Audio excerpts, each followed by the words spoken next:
Greetings.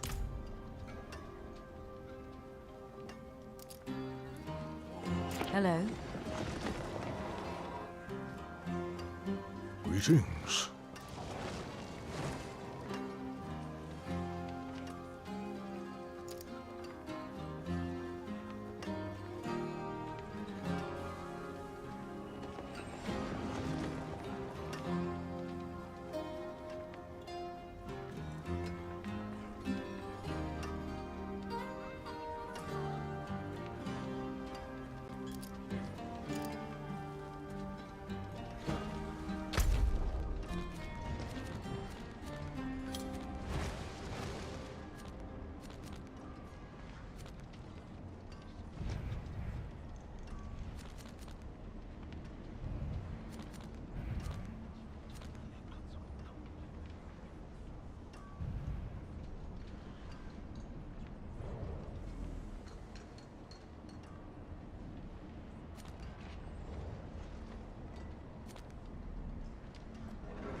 Plenty worth keeping.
I need time to prepare that.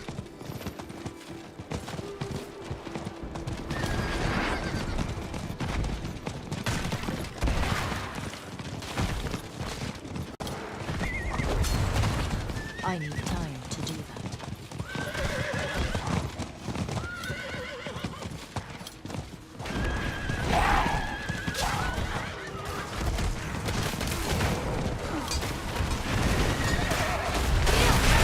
I need time to prepare that.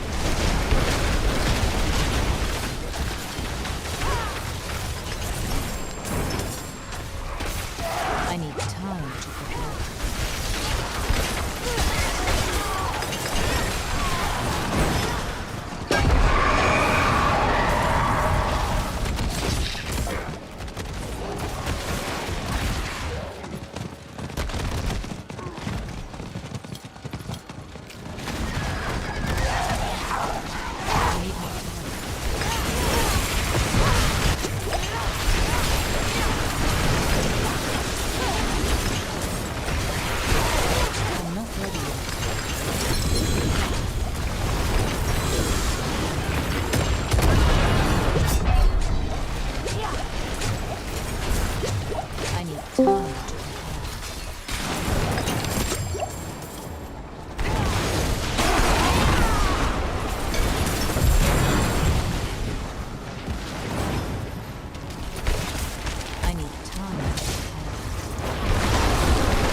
Ready yet.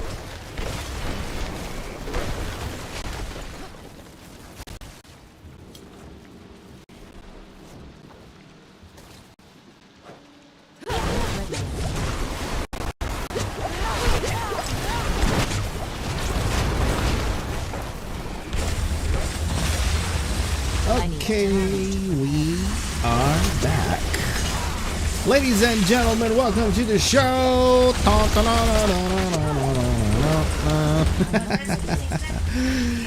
It's a weekend, so here we are again, making a lot of noise on Diablo 4. My name is Elliot Farrar, aka PapaKoRn for short.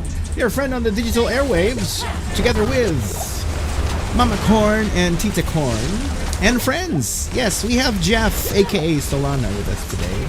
He's our fourth player.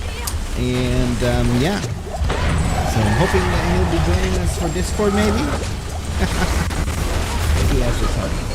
Anyway, so if you want to join us, we're already full, but later on maybe, if it's there's an empty spot, you can. But again, Discord, join the Discord. Our Discord channel is flashed on the screen. Okay, for those of you who want to join us, yes, on the discussion. Anyway. It is now live. We're broadcasting, of course, multi-streaming on 9 different platforms. We are live on YouTube, Facebook, Twitch, Trovo, Kick, Instagram, TikTok, SOP Live, and CHZZK Neighbor. So if you've got the time, guys, check out our streams. Don't forget to support us as well. It'd be awesome if you guys can join us. Oh yeah. Anyway. So we got lots of stuff to do today. I am now using my sorcerer. I might be playing the barbarian later on, but for now it's the sorcerer. Oh yes. Thank you to everybody hosting us. By the way, our teammates on Trovo. Just want to give a shout out to. There's a lot of them actually. Yeah, so we are team survival team. That's what it says there. Yeah. PapaKoRn Gaming in team. All right. Thank you to Parth1C for inviting us over on the group. What's up, Kyle Angelo de Jesus? Your dad's playing. I don't know if that's your dad or if that's you. Hey. Which HRY?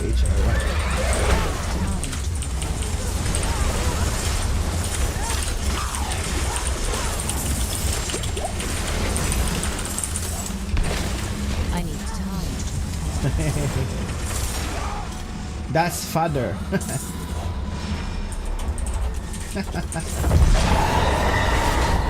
Yes, Jeff is. I don't know if you can join. I'm not ready.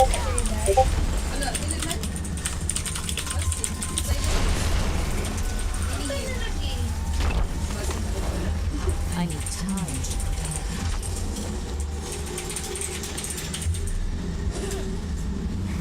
Dung, dung, dung. Whispering key.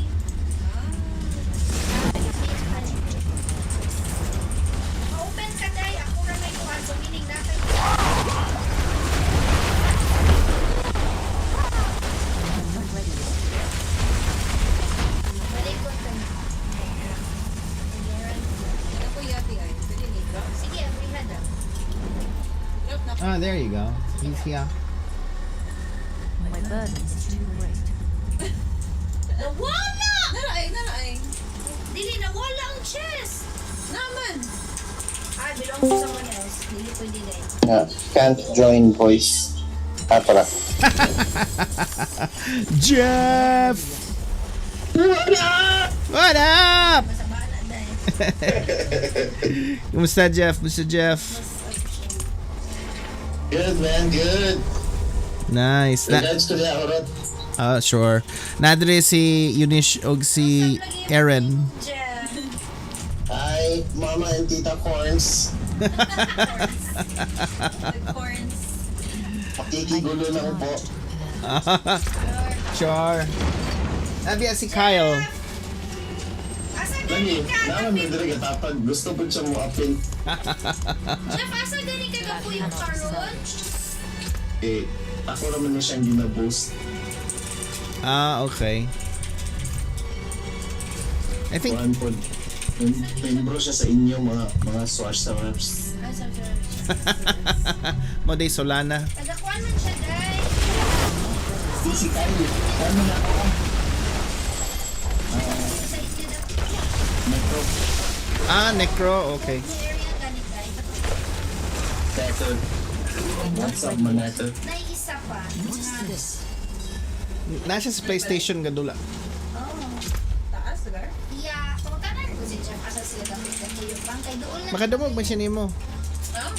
Ano ba? Jeff! Pagkakumag. Mami! Asa gani ka gapuyo ron, Jeff? Dapit? Kay mo somewhere, kay si... Ako di pa si Aaron, kaya taga-Cagayan si Aaron. Si TitaKoRn. Oo ba? Oo. Kasi makalimot ko sa name sa place, kay mga naman siya nanindot daw, kay bugnaw na lang area. Hindi siya. Kaso bugno nga yun. Asa mo na yun siya. Nakalimot ko sa Akong love life. What? Oy, live ka, gago! Sige lang, Jeff, oy! Palipayon mga ka, nang kayo kabugoy nga mga cute kayo. Hindi kayo siya kadun. Ako, mga ako, andiri karon bebes. Na sila ni Moron? Hindi lang kayo siya kadun. Ako i-increase ang volume sa akong mic. Ayan, Palma Teves, thank you so much for the follow on Facebook. Asa smakoy pang. Makoy, wala na. Kigduwa man sa Makoy na mo. Jeff, Tug siguro to. Ano tulog. ba? Oh. Pero may. I can do that here. Mag-hoard na pa? Si Barry, gadula po. Okay. Kasi yung name gani sa Kwan? Gian ba na ako sa Barry? Balik lang. Kurang na nakaduwa na siguro ka before sa Kwan. Overwatch? Ay, oo. Ano yung name gani dito? Kwan.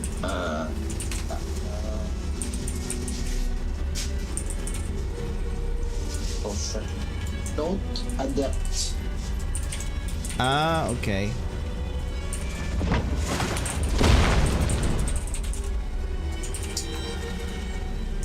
Busog naman kayo niya akong mic.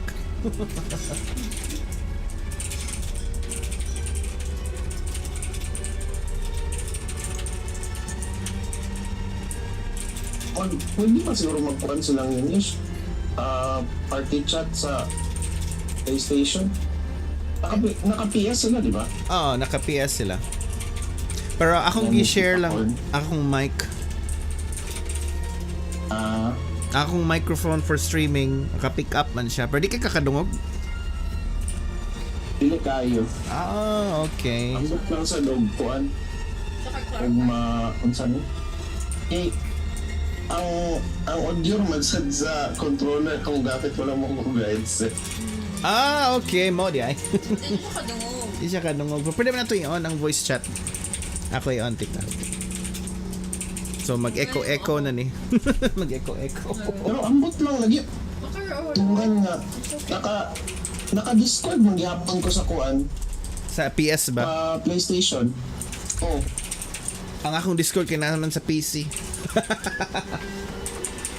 Lagi, maragili, pwede ma-kuan. Ako nag-PC ko, niya sila duha nag-PS5.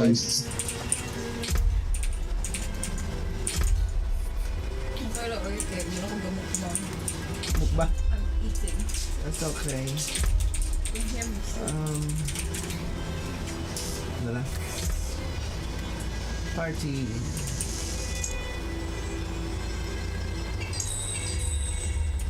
Ano? Nami. Duble na mong tingog, no? That's right. Tatlong kayo? Ay, doon man si Tita. Naan ko. Lami. No? Lami ang kuan cake. Ayun na. Ang cake ko. Asim. I like it.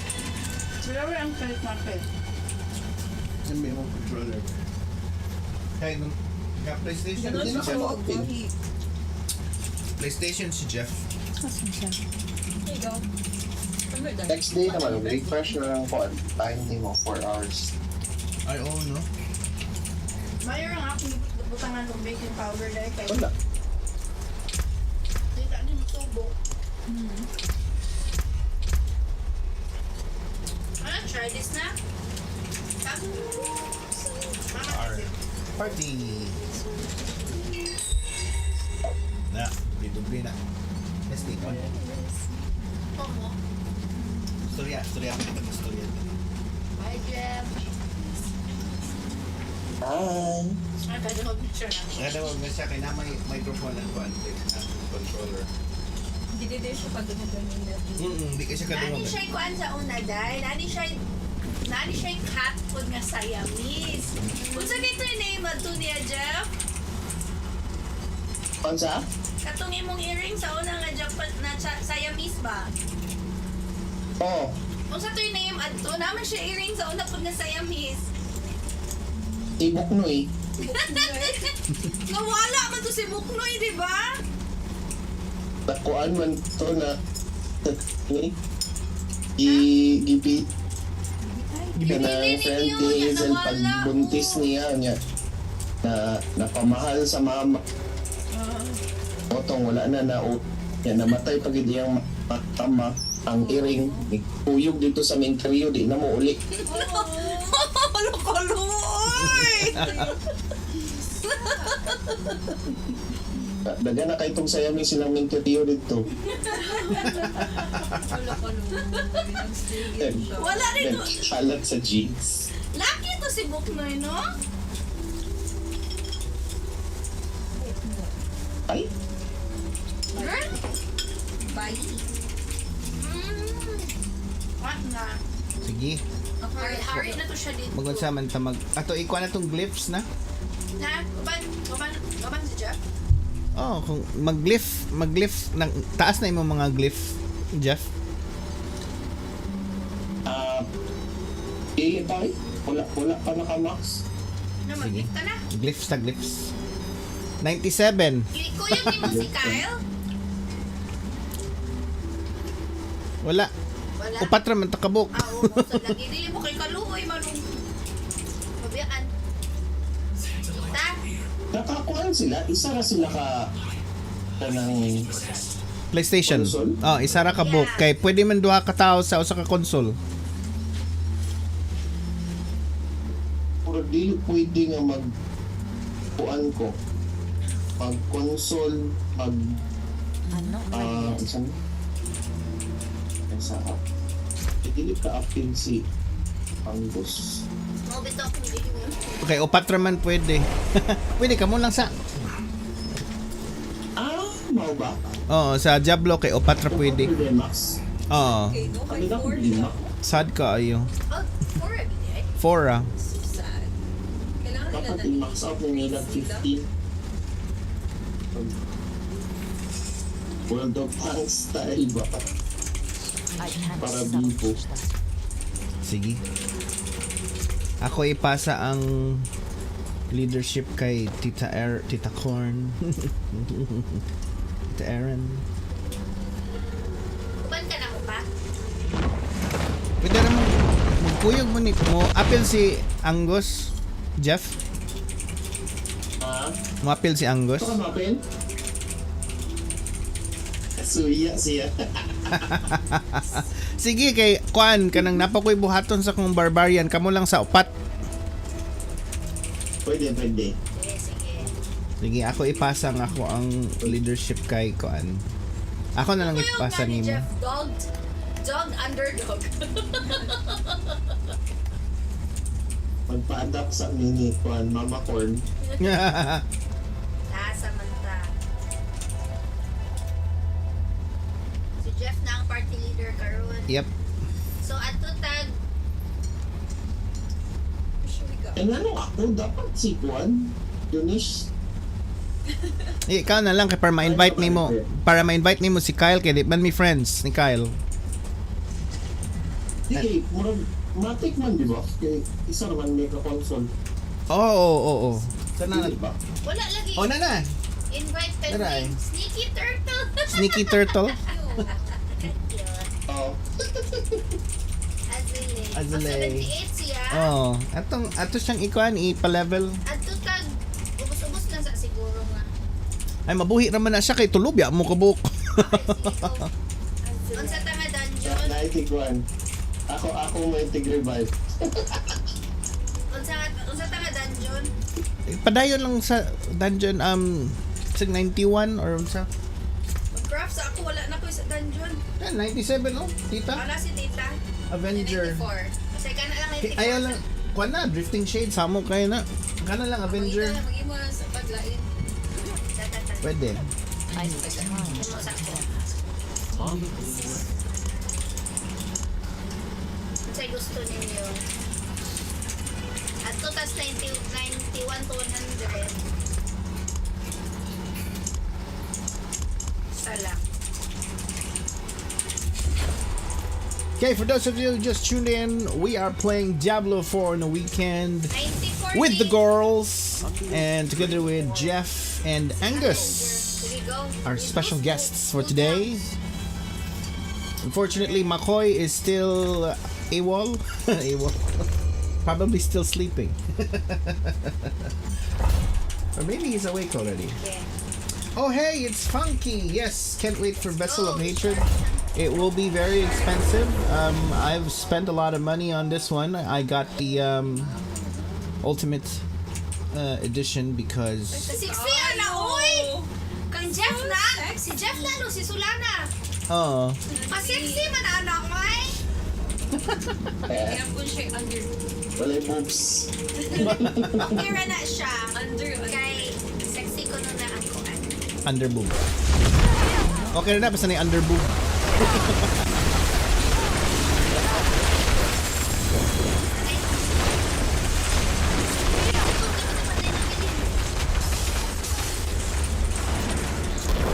I need Where? time. Ano ito?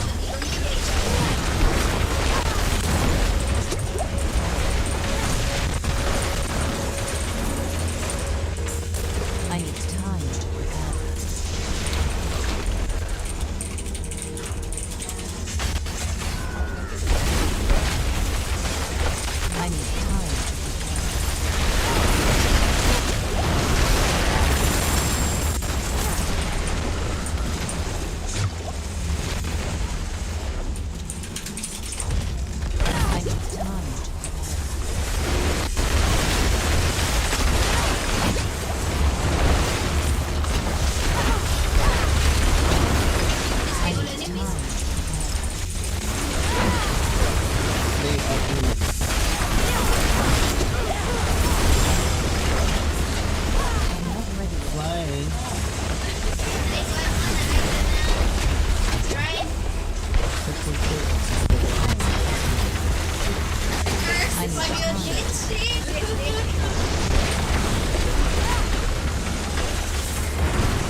Tiger na ako. Mag-twitch ang eye. Huwag na siya tayo Nag-twitch ang eye. Ano. What happened to my tiger? Wala siya, guys. Ito siya, guys.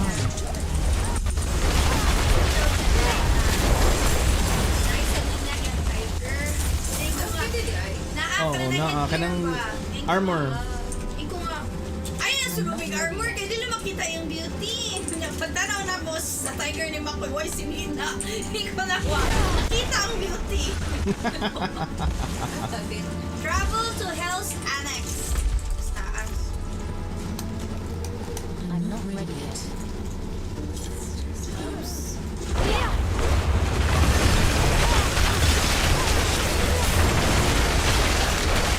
I'm not ready yet.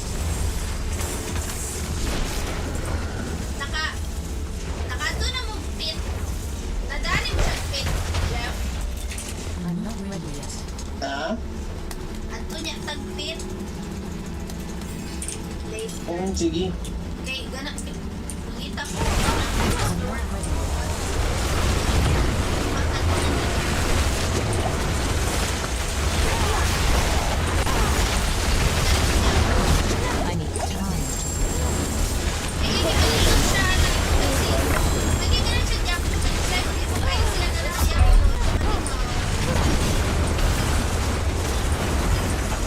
I need time. Pakigulan sa kanang Minecraft Dungeons mo.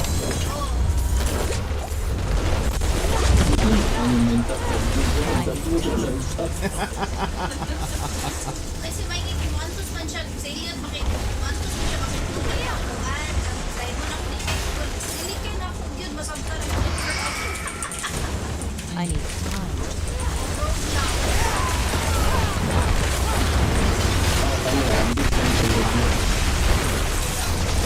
Sa young generation, Lagi.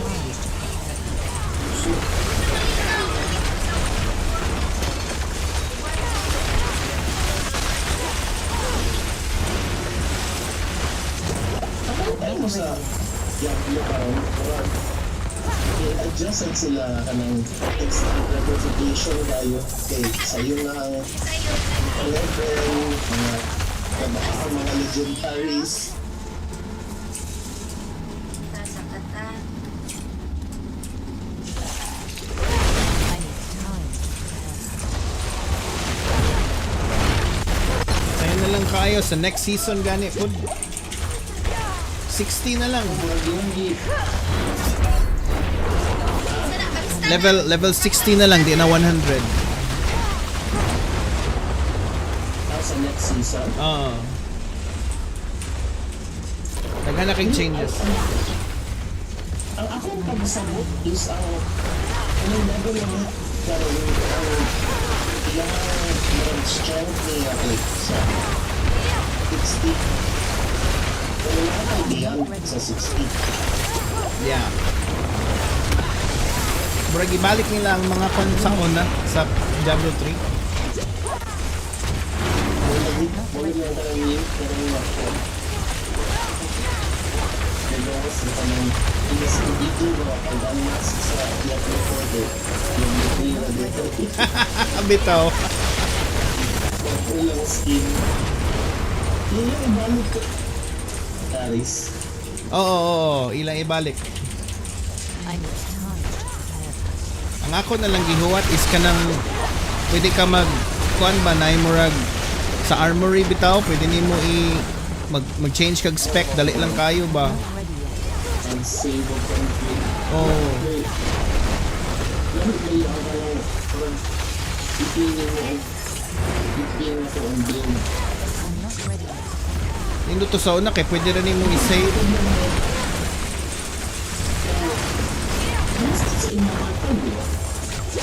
Dire kay dagang kay hassle kay di mo ma-save.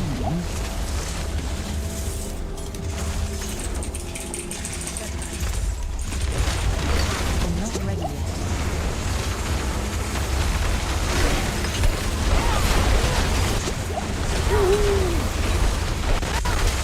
I'm not ready yet.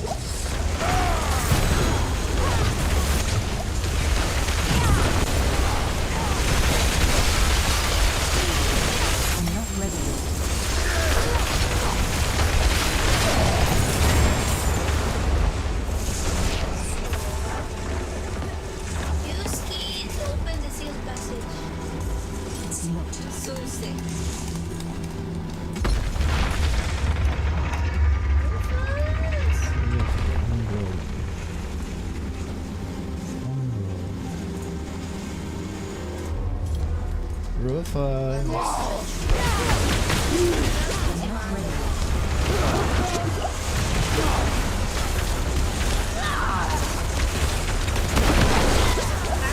I'm not ready yet.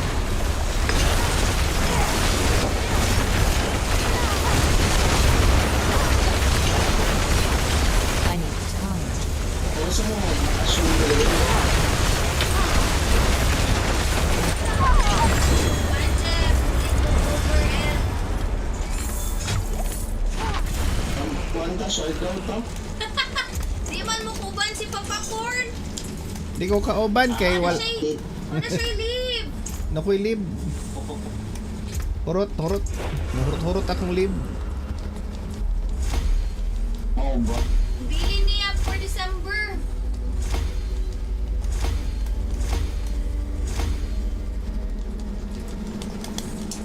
Kung Jeff, kung manguli may kay magkita ta. Lagi. Niya kay namang kas asa gay ka Cagayan? Oo. Cagayan siya si TitaKoRn taga Cagayan man.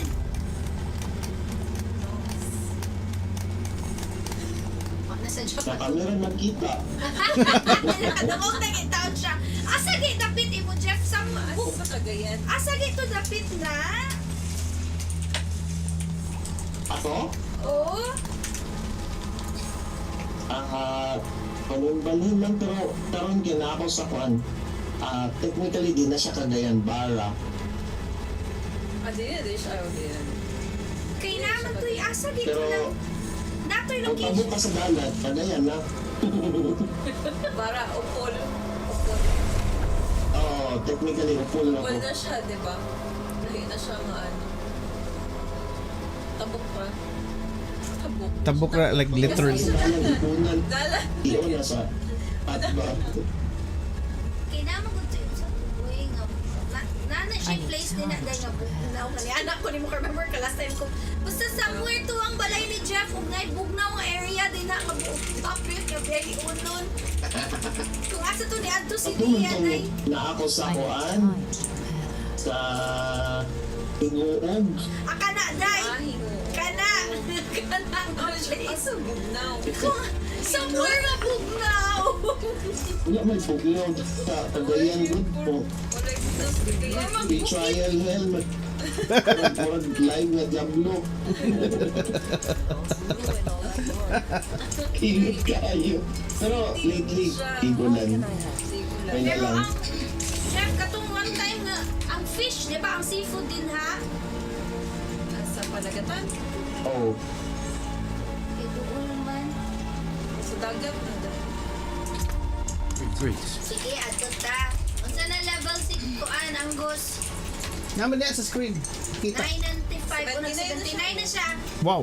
Mag-open tag 95. Sige, go. Sige.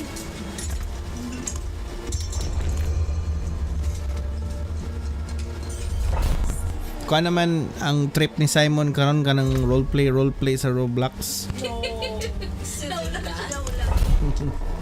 Yung maulaw pag yun siya. Hindi niya gusto i-stream. Kay mo ana siya ay ma-board ra ang mga viewers. Nagkakuan sa Japan, di ba? Program yun. Ang sanaga. wow ba? Oh, nagkuha na muna na yung trip ron roleplay nga na siya mga amigo diha online nga tigdula pod. Ay, asa na silang doon pa? Oo. Galit lang. Basta basta makabarkada na nga sila, di naman sila.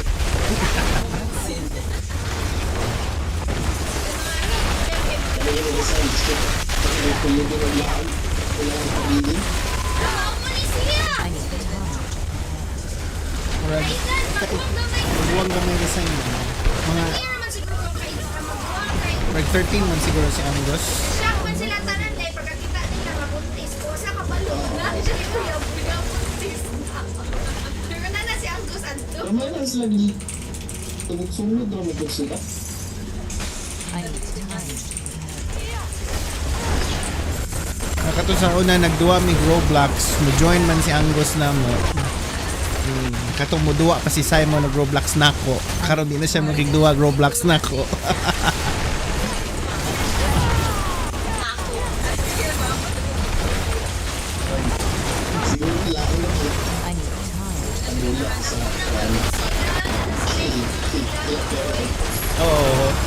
Murag weirduhan siguro sila. May sila ilang own world.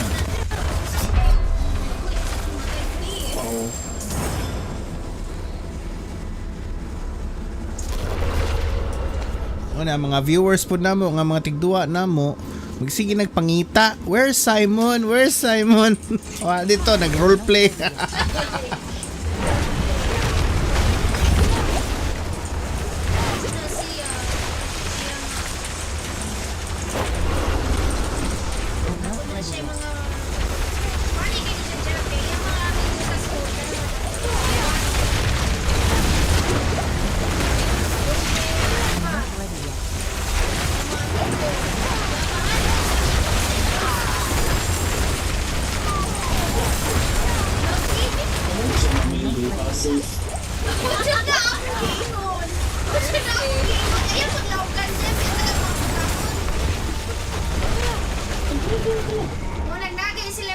Befriend the biggest guy in the yard. Wala lagi sila program. Ako kapitag padag pagkaon kay Parlaw. Sa ubos. I need time to prepare. Lapas ubos oh. Hey, sa Sabay. Kontra.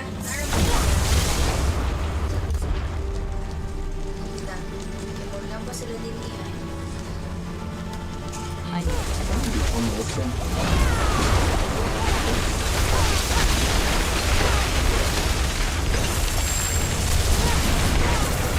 I need time to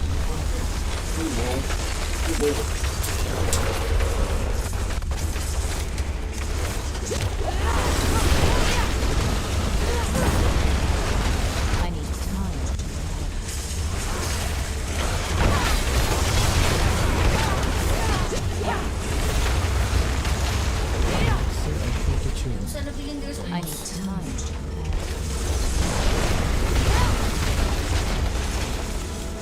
kuan Japanin ka ng lightning spear. O lightning spear o blast. Save sa build ni Makoy.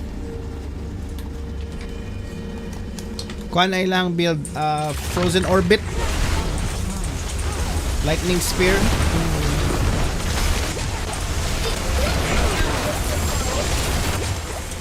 Ito yan, build.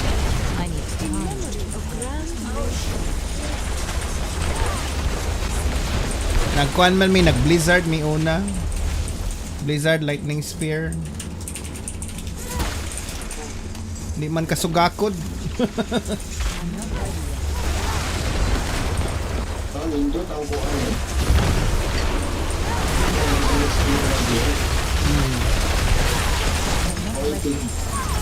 Ang tigkuan sa mga yun, tigkuan.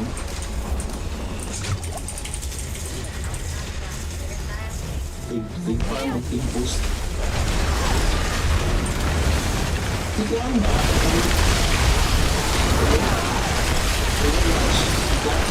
Ah. Okay. Oo, wala. Sorcerer mo pagkailangan lang. Sorcerer screen. Mo na siya si Jackmeister, no? Oo. I need time to prepare.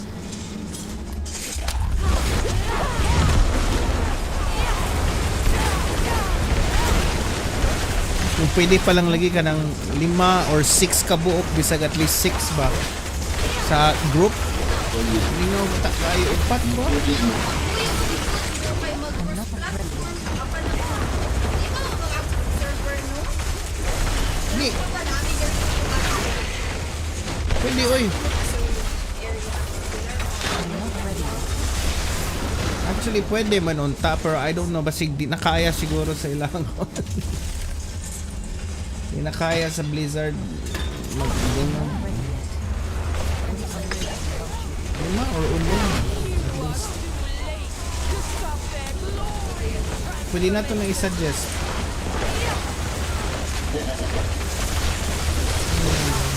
Di buta kayo ba? Mara mo mutukod man sila og kanang murag looking for group nga kuan sa next nga season. Pwede ka mo queue para may tagok. Not ready yet. Ah, nice.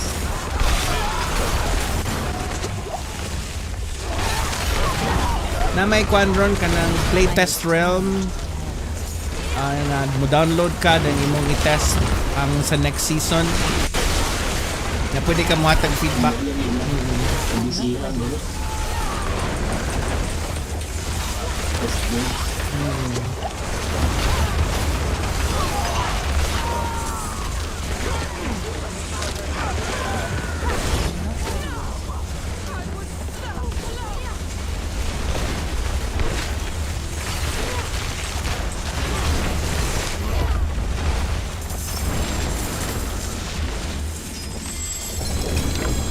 I need time to prepare.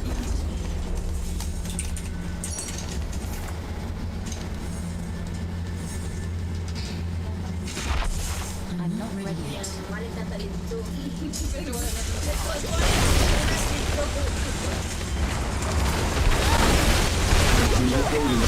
not ready yet.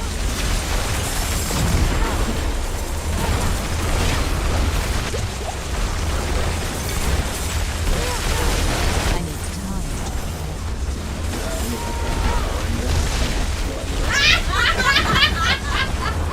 Wow, ginirita mo lang kung gabi dyan. Si Makoy, magsihira ni Purina na mag-outlet man siya nga na city sa Quintan dyan. I'm not ready yet.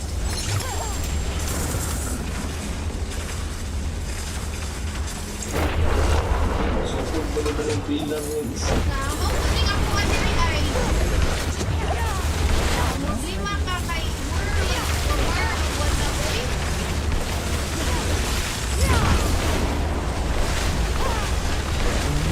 Ito nag-grade si Simon, right? Year 8. Murag second year high school, no? Una, magod sila din ni Jeff. Supposed to be hanggang grade 6 na sila na siya. I need time.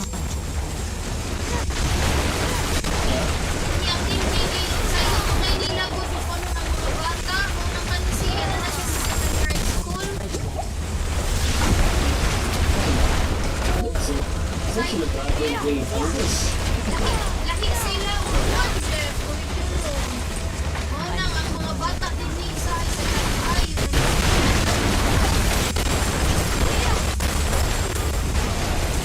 Grade 7 na siya. I need time. Si Angus, Oh, 8, yeah. 8. Year 8 si Simon. Year 8.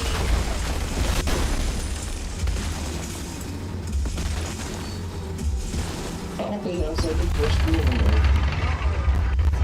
Wala gikuan sila. Yeah. Ilahang uniform pag i-jeep kay murag sila na maligyan ng surprise.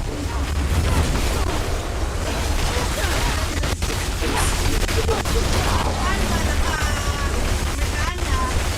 I need time. Summer. Umaga. Init ko yan. Ako din time during ang init. Wait, ang kayo. Balito. Ulap. Pero masyado na nighttime. No, no. Pero og napay necktie. Dito sa necktie. Oy, murag.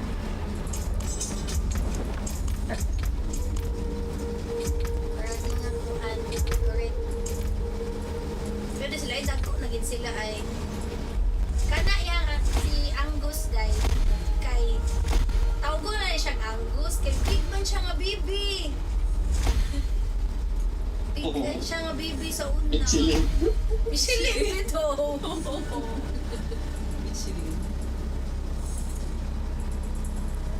Okay.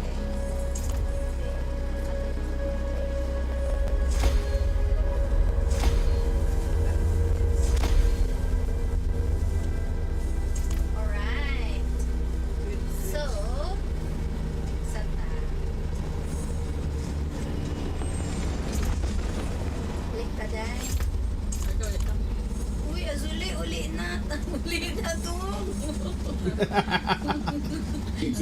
Tagkuan na. Okay, that's... 4 people's place. That's a regular, that's a regular.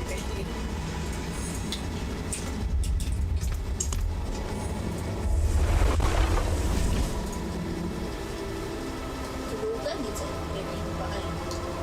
Wa man nakagawas na board, natulog. Huh? Ako sabi ko. Malibang siya dito sa kasagutan, kasapal, sa kagilaan na. Nakakita gid mo? Kita ko dahil nangihi siya dahil. Wala siya na poops. Nangihi siya. What more cute.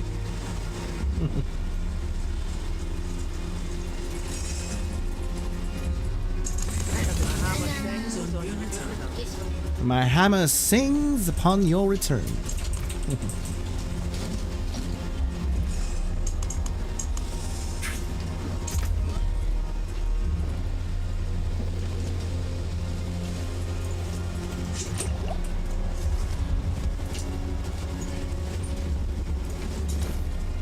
Kailangan mo mag-board, Jeff. Infernal hordes. Infernal Lord. Lingaw kay na ba?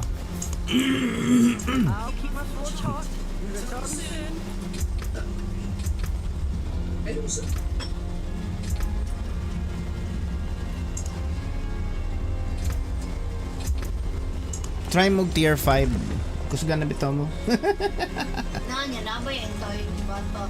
Hindi ba to? Luman yun. Tier 3. Tier 3. Matay ba? Tier 3. Tier 5, okay naman yung tier 5. Oh. Year 5 na.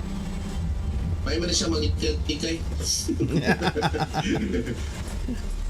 Tikay gamay, dagma, daghan. Akong cake pa. Sige.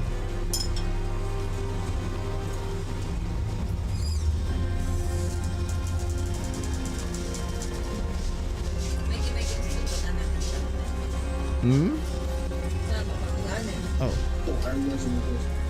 Ah, Pangalan na siya.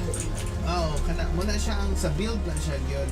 Nakaibutang ako diha, maka benefit ka na may kana like for example, yung i-highlight na siya ng circle. Ano, balik. L3. Then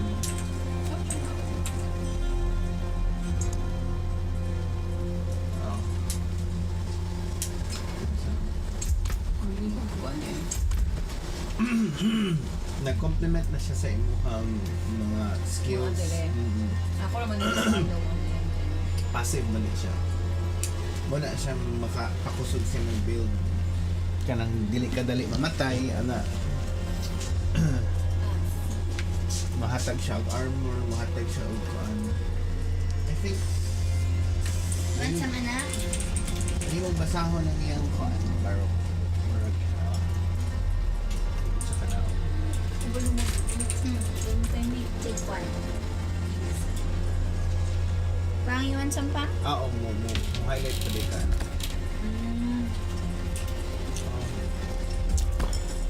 Kapag ano din ako, weird ano.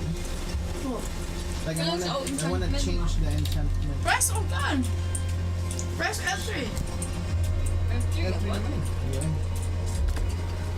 Confirm and assign. Naka-X. No, i-click mo dito sa taas. Mag-click ka sa taas. Pag ang kanang nga logo, i-click mo dito sa taas. Para mapulian siya. Ganun sa ato ka dito sa ubos. Yun lang. Click na. Awa. Isa pa. Ah, okay. So direct damage from skills applies up to an additional 9,200 for burning damage per 8 seconds. Passive siya. Same thing with Kini. For every 40 seconds in cooldowns you spawn an ice blade. Automatic magawa siya. Ice blade. So ice blade's cooldown is reduced. Mga modifiers na siya tungkol sa mga armor ng iba. Pang-ang. So according sa build, kining duha mo ang igutan diri. Papa. Which is beneficial sa imuhang complement siya sa imuhang armor and everything. Yes. No. Nami. Nalagay ka sa cast. Again? Where that? Looks like it's another Ito tayo mo no? Tier 5? tier 5. Tier lang, na ay asin. Ay, gibutang ni mong asin. Hindi, salted butter ni. Ah, Magic is my third year. She's not evil. How may I help you? You don't like Sai? you don't like the lemon kwan that Mama made? It's nice. Why, you find it weird? Why? It's nice.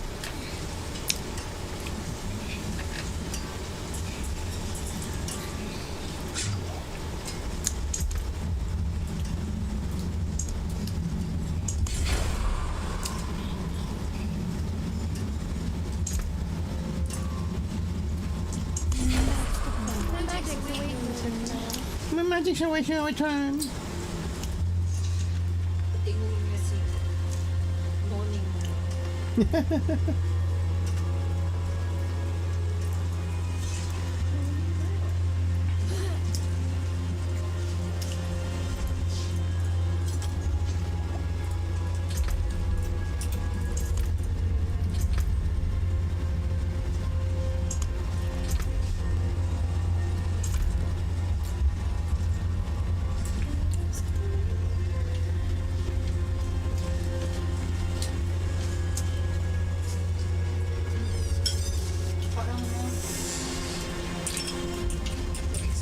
Thank you.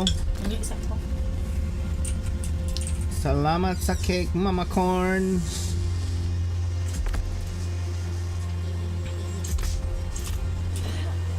So, hindi ka siya papalik na lang. So guys, if you're wondering what we're eating, we're having lemon.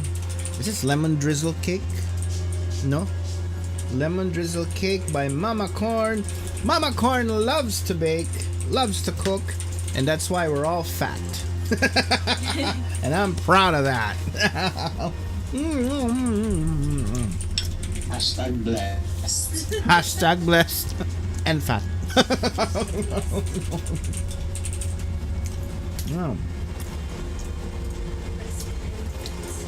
Nandito siya mobile. I'm to si MamaKoRn. Nihi. Toilet break. MamaKoRn is having a toilet break. Don't worry, guys. She'll be back.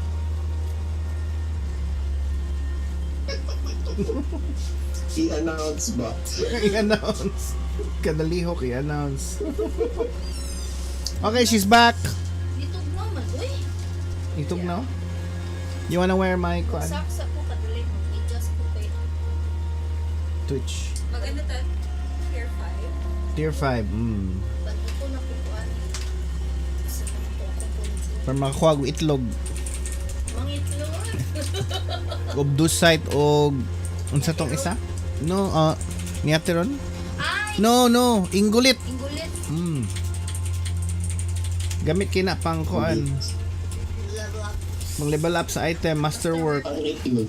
Itlog. Obdusite. Good. Ta? Di man ko ka-create good og kuan. Word na. Infernal word mo si Nay bug. Ang character ni Eunice di gud siya makahimo og Infernal Horde nga kuan ticket. Nakaday? Ano? 6. Alos Lagi? 6 man na. Ano 5 Oo ba? 5 na lang. Lagi sukad-sukad yun. Murag error niya. Wala yun. And then muhang siya kung mo attempt siya create. Baka ganina kay Kuansad me. Timig ka stuck sa tier 5 after 6 waves, 5 waves. Di na rin siya Pag 7 na to. Hindi may ads. Wala yung ads mo gawas. Open. Nakita mo na mo the other day. Kay kitaas biya lagi kayo atong nakuha na atong mga ether. Bro, moingon siya nga di mo kalusot kay kanang napay Slaymore kuan. Enemies. Enemies. Yung ano may enemy? Saan?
si Rufus?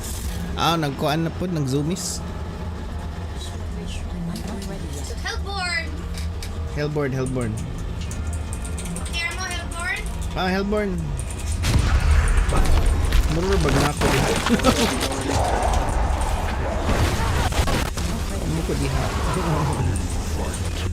You fight Talib! Oh my gosh. I need time. You fight Talib. Good.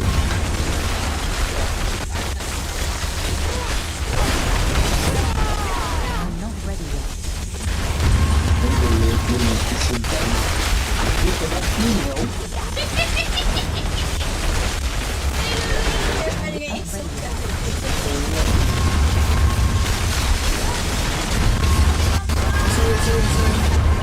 Don't worry.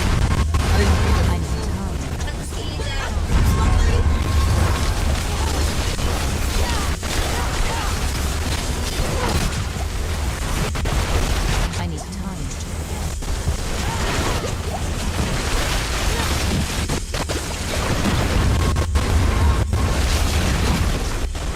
I need time.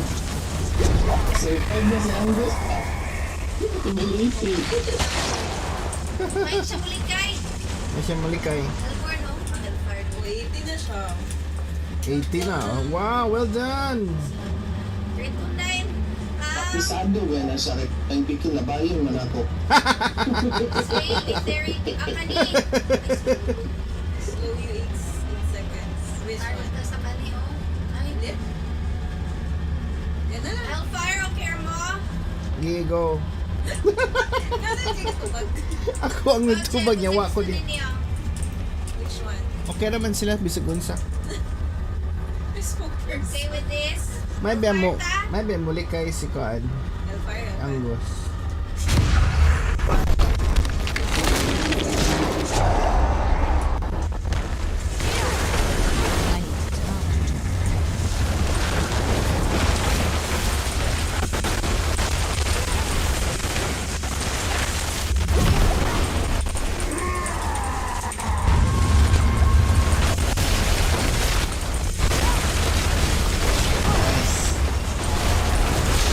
I need time. I need time.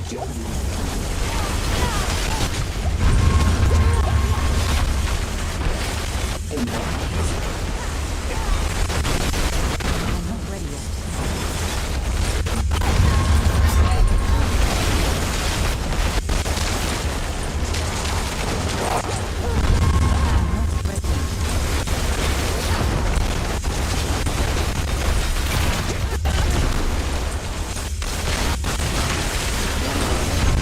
I need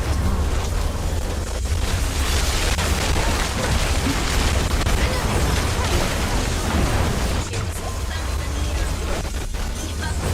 I'm not ready yet.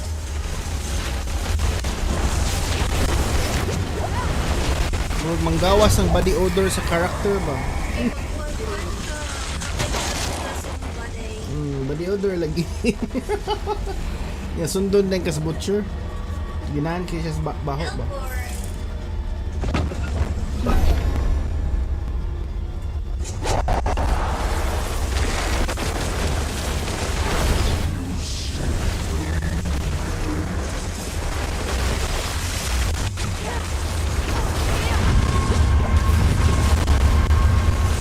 I need time.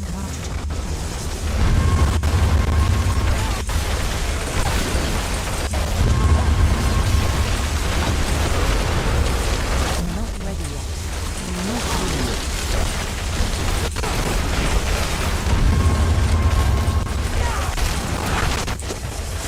I'm not ready yet.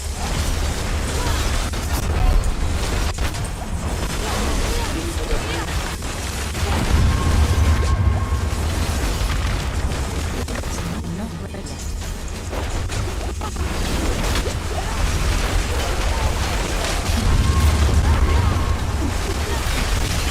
I need time to prepare.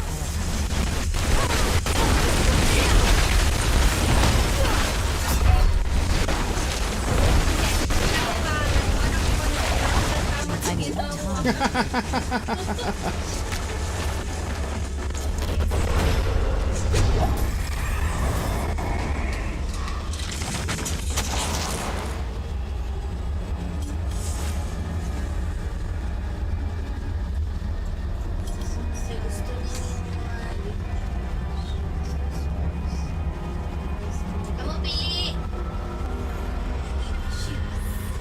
Choose your destiny. Choose your talib. You fight Talib.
sa imong build?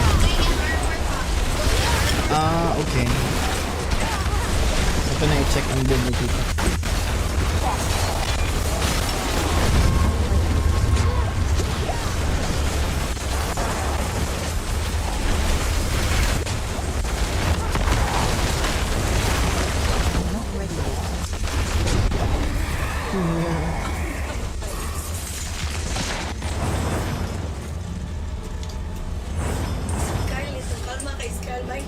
Makin mulakay.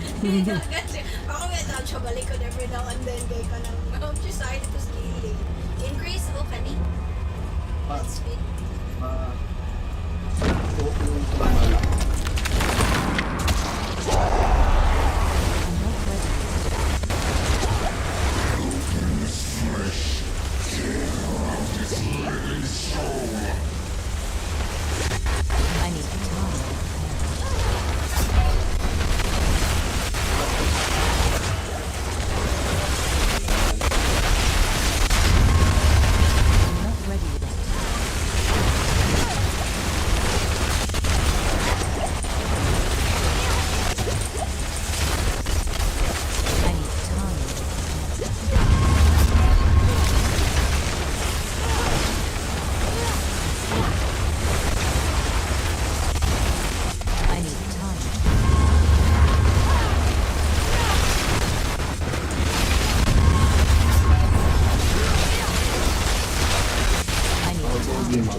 I need time.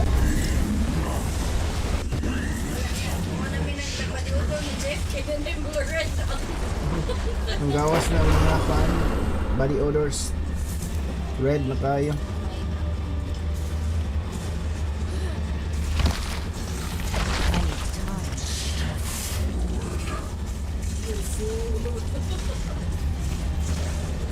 You fool. I need time. Yep.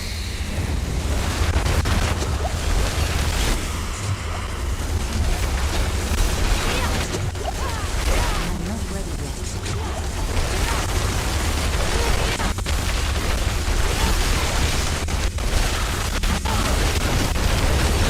I'm not ready yet.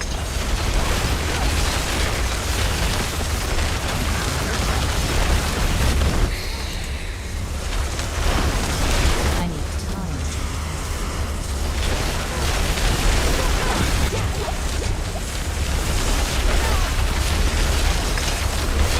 I need time.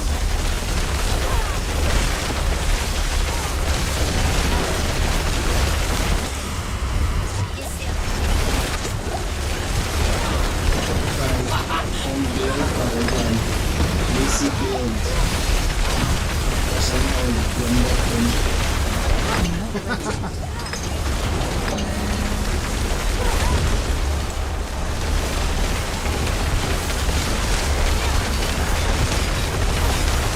not ready yet.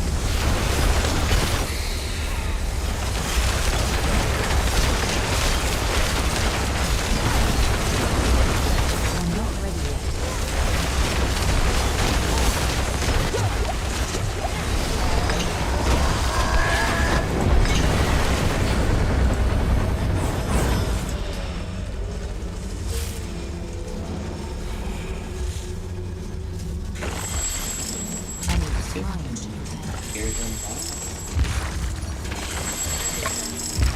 You fight Talib. I need time.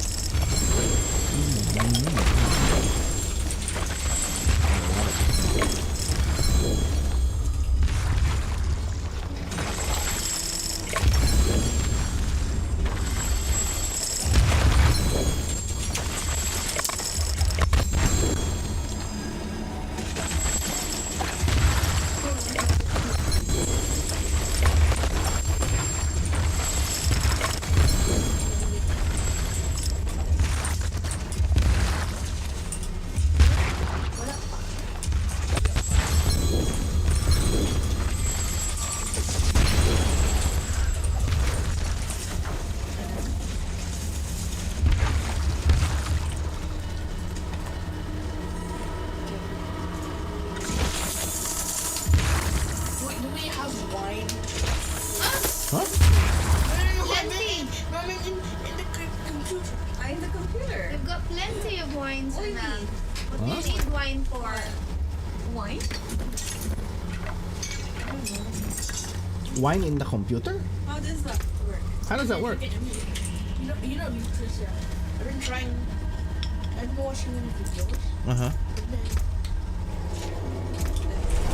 And then you can drink wine in Hindi the wala si computer? Kuan. Hello. Wow, congrats. Yay! Congratulations!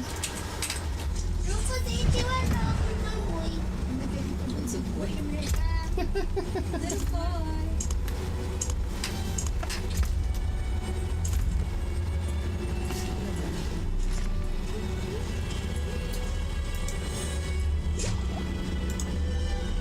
Check out daw yung armor day. Kailan yung armor day? Tingnan na niyo. After I check. D4 builds ba to? Size. Pang size yung armor pa. Uy! Size ra. Muna. Kung saan gisulod nga purol Iyan ba yan? Temerity. Ulihan ang purol. o temerity. Oh. Yeah, Dahil it's the kung sa'yo mo fate. si Nina, Hindi siya. Rayman of the Infinite. Sakto man. Amen. ay ilisin na imong bato. What ba to? Orange. Oh, Dili man na royal yung bato pang. Wala okay. pa man to siya.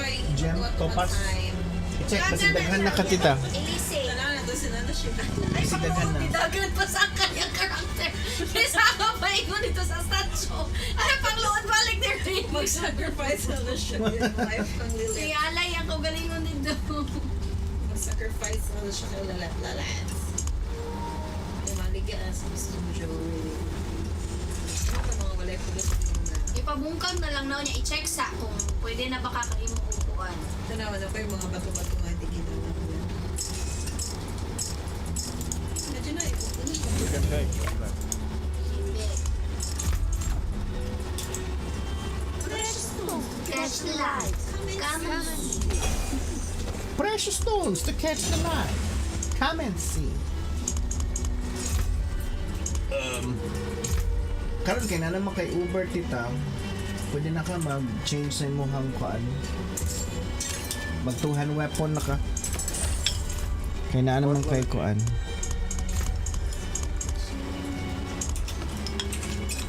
You like it? Yeah, I love it. Sige siya dapat. Emeralds. No. So, atog topaz. Ana. Oh Royal. wow, na kay Royal. Take of royal topaz.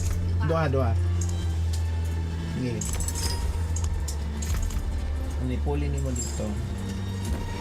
May the light keep you. Yeah. Then ang rest. No, ang rest Sandwich. No, ayaw. Tapay mong pants. Yeah, but then square man siya. Square siya? Ay, okay. Di ba sandwich din, ipatry o pa. Puno siya dito. Bitaw no. Makamake pa ka. Nakamake kasi nakamake siya. Oh, naagyan. Wow. Okay, one royal. Pero, Ilan, make na lang regular. Isa ka square. Flawless. Make lang isa. Lightning spear. Sock. ba't siya flavor? Yellow. Mga siya nakabutang sa Bro, yung pa kayong perfume na yun. Nana na pong kaanak! Listen ang imo. Isa nakabuki yung bato. Di, puli og isa ka mong flawless lang tita. So, ito na ako ibaligya akong flawless yun. Yeah, okay naman kay nakakuha mo kag isa ka royal. Isa lang. One. Then. Yeah. Okay. Ay, mao di ay Talrasias na dapat ni road. Di lustang kayo kay Blue. Basta katong lain ko ma-build. Nag-inis naman ta. Starless skies, die! Talrasias na siya. Matanging Talrasias. Napakita-Talrasias. Nga royal na yung skull. Patanawa the royal ba? Ay, 525 dili na royal. Yan na.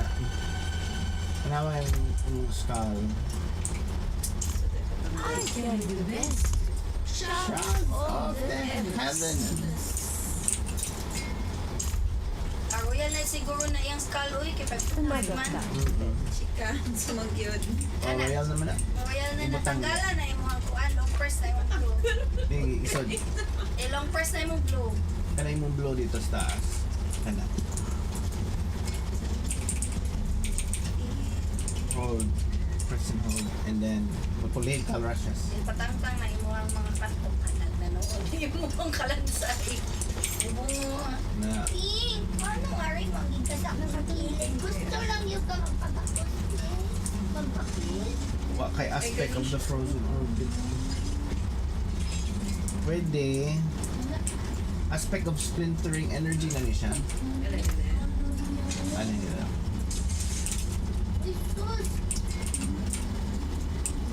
Mode, ay lightning rod. Aspect of the what? Aspect Ay, dili ko, of anak. splintering energy. Influencer. Nakita na mo. Splintering ba pa? Oh, splintering. Oo. Blade of splintering. Ay, Nga, balik yung dito focus sa kay consultant. Sa kuhan occultist. Atos ko sudan pa-check up na niya mo. Occultist. Wala. Yan, ibutang to imuhang one. Direct? Yeah. Tanging aspect. Yeah. Splintering energy. Aspect of splintering energy. Splintering energy. Kana. X. And then imprint. Ang usa kay shredding blades na yung focus. No, ang focus, pwede na siya i-change kay Uber naman ni siya nga ko an overboss killing nga build. Ako gi-change pang shredding gyapon siya. Even if starter. Di kay kuan man siya, wala man siya aspect of the frozen orb kay tungod sa iyang Ring of the Starless Skies, dapat na makaisa ka book ordinary ring. But since naa siya splinter kining Ring of the Starless Skies, dapat ilisan ni siya og something Butang else. somewhere out there. No, ibutang Sa man, uli. pulihi og kwantita aspect of frozen orbit. Sabalik ko na ito. Frozen. Kana, then kini siya and then aspect of the frozen orbit na, and then hybrid circle start na tanaw na sa balik, so okay na. Okay, wala man kay kuan pamangkay Wala kay, sa ito kapangita. itong Shaco aka kuan Harlequin Crest. Oh, kana na, okay.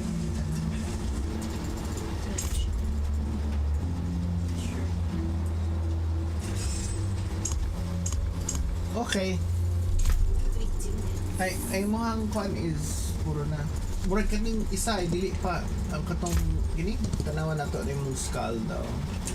I think dili pa siya kuan. 375 pa. Pwede ka himo royal nga skull. Tanggal ako links ka. Ay kini oh. Sige. I-kuan panggalin. Yang mythic. No, yung skull. Skull sa blue. Then ibalhin na siya dito. Sa Talrasha. Sa fractured glass. Imo pa na lang tanggalon. Yes. And then fractured. Ana. Yeah. Alright. Ang imong green tita na pwede pa ka Ano? pwede pa kakahin mo green na royal. Yeah.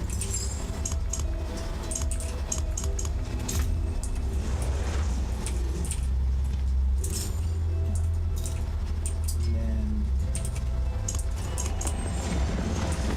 emerald. Pwede kakahin mo. Isa lang. Yung triangle. Right. Yung sa baba dahil. Okay na. Heights na. 6618 gapon. Wala. Wala nangyayari. I think that's fine kay bisag ako Oh. I think dako kay difference kung Harlequin Crest ang imo ibutang. Kaya naman siya ay maximum life. Oh, na siya armor. Ganam ito sa iyang sing-sing. Naman siya armor 3,250 ang kuan ang Harlequin Crest. Kaya ang Ring of the Starless Skies di mo na siya part sa build sa kanang kuan ginima kuan sa lightning spear nga kuan build. Kung gusto niyo sacrifice mong ring para makakuha kag Harlequin Crest. Over comfort. Pero lisod ng pangitaon. Wata na lang magkuan mag-hunt lang ta then para makakuha kag Harlequin Crest.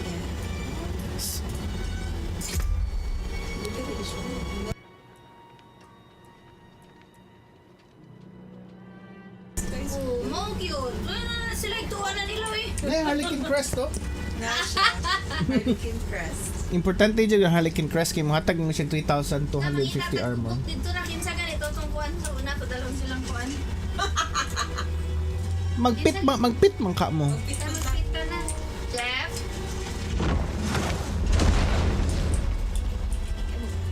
Mag-change ko tayo. Hindi gabi po. Mag-orange. Change rin dahil nakagalala sa sunday kani ay. So kani. Sulod lang ka dira. Mute ang mic. Ay, mute na kanit na deh. Dara diri dahil sa kara diri sit down lang kamulat ko. Anong tambot mo ko? Ano pa simbot pag i-chotiin mo ko? Tanawa siya po ko. Likay man na siya nimo. Kaluoy lang.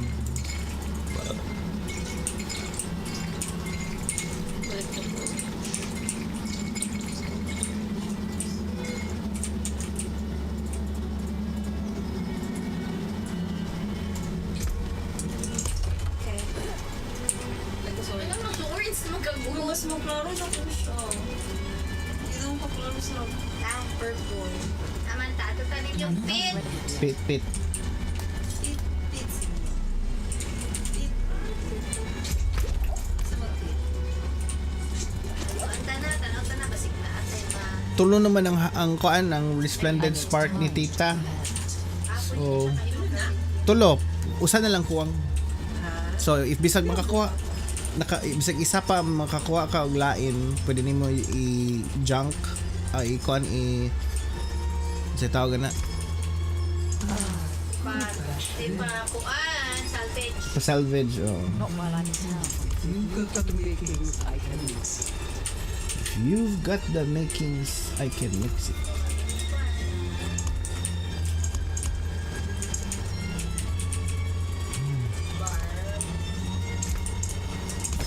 I'll be here.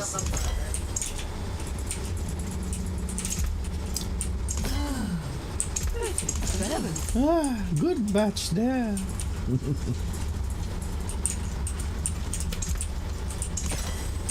Blessings. Question. Sa ta, pit ta? Tahan sila. Ano? Nasa baba. I'm not ready yet. The boy. I think he's possessed. Roy not better. I think the will not abandon. PapaKoRn. Cleanse these thoughts for the best gift. I promise to become what you wanted, sir. Beneath this heart. Asa na ta? Total. Pit! Yan.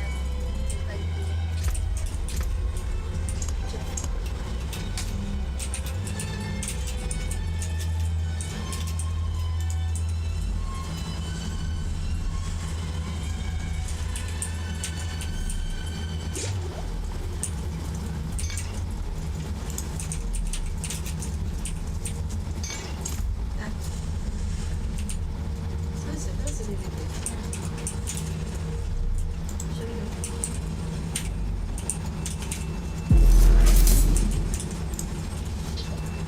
Lupus ay hearty. Or try patila pa. Lannister, thank you very much for the follow on Twitch. Thank you. Don't forget, folks, we are multi-streaming live on 9 different platforms at the same time. So don't forget to hit us up with a follow or subscribe, yeah, or a like on Facebook. Again, we are live at PapaKoRn Gaming, PapaKoRn GAMING, YouTube, Facebook, Twitch, Trovo, Kick, TikTok, Instagram, SOP Live, and also CHCCK Neighbor at PapaKoRn Gaming.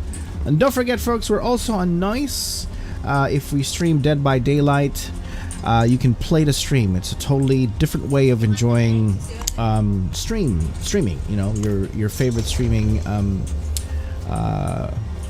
streaming platforms. It's totally different as well. noic.com/PapaKoRn Gaming. Okay, so we're live over there when we play Dead by Daylight, aside from all the other platforms that I mentioned. So we'd appreciate it if you could give us a follow. Yeah. Thank you, ZSX Gaming, for joining us on our chat on Facebook. I have followed you. Hopefully you'll follow back. So Lannister, let's follow Lannister.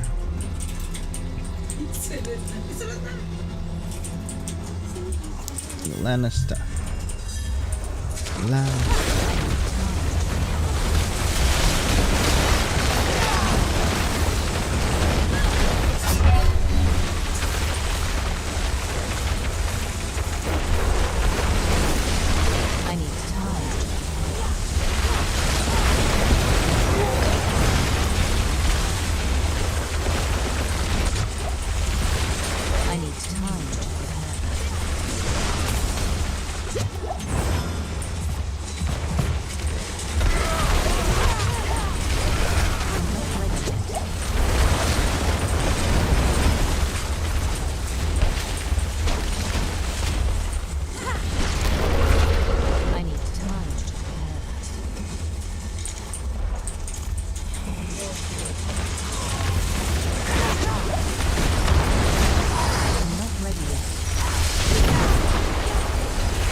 record a story for. And how do you do that? I don't know.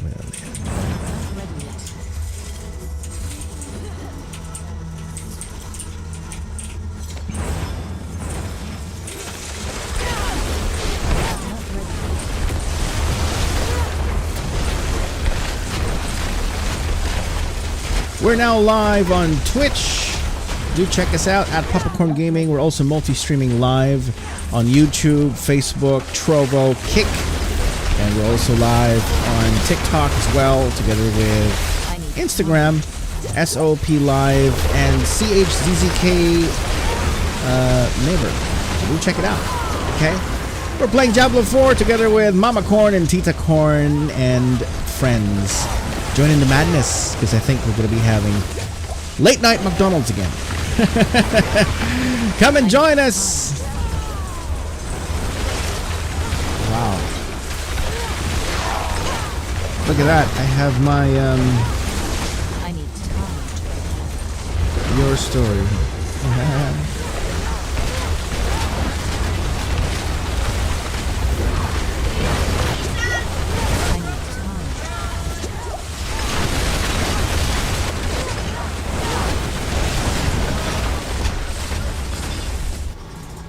Crohn's disease.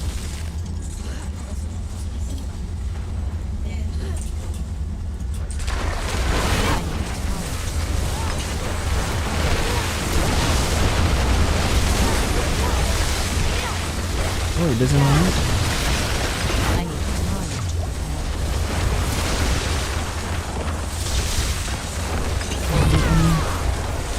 Failed to post. Di ba on?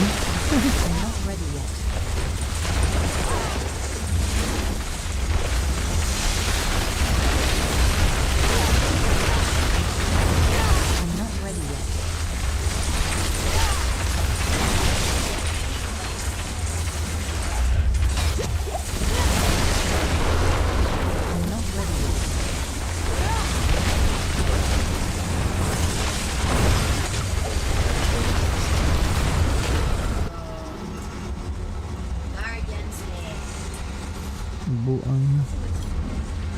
Failed to save.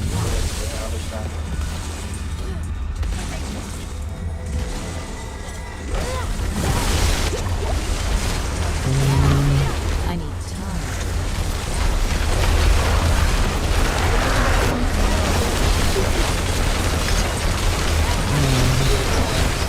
I'm not ready yet.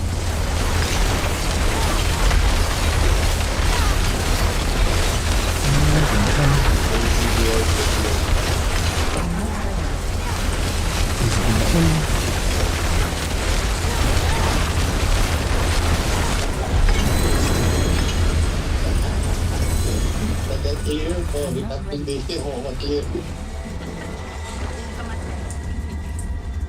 See what we have. Murmuring bubbles. Murmuring Obels. I'm not ready yet. Nakakuha mo. Unsa na mo nga tier? Itlog? Itlog? Yes, si Ron. Yatteron? Or Ingulit? Nato yun si Ron ba? Wow. I think di na ninyo makuha sa lain. Diha ra gyud sa pit. I need time to prepare. Muna say next once ma-level up na ninyo gamit og kuan Ingulit. Ang Yatteron? Sa bags. Hindi nga ha. Hindi na sa kuwan, di ba? Ang Ingulit og ang Obdusite sa una sa Fernan? sa pit ra na siya makuha. Karon kay pwede na siya makuha sa Infernal Hordes ang Ingolith ug ang Obdusite. But ang next level which is Neatheron or Neatheron, what's bag pronounce na sa pit ra siya makuha. Niatheron to Ingulit. I think ang Niatheron papaingon siya. Paingon pa siya ka na padong star? What do you think? No, yeah, I mean, yeah, padong star. Kaya magpaingulit sa ko. Ang Ingolith is triangle man. Obdusite is circle. ang kuan ang yang symbol sa imong item. Isa ra pag iyang yata. Isa? What?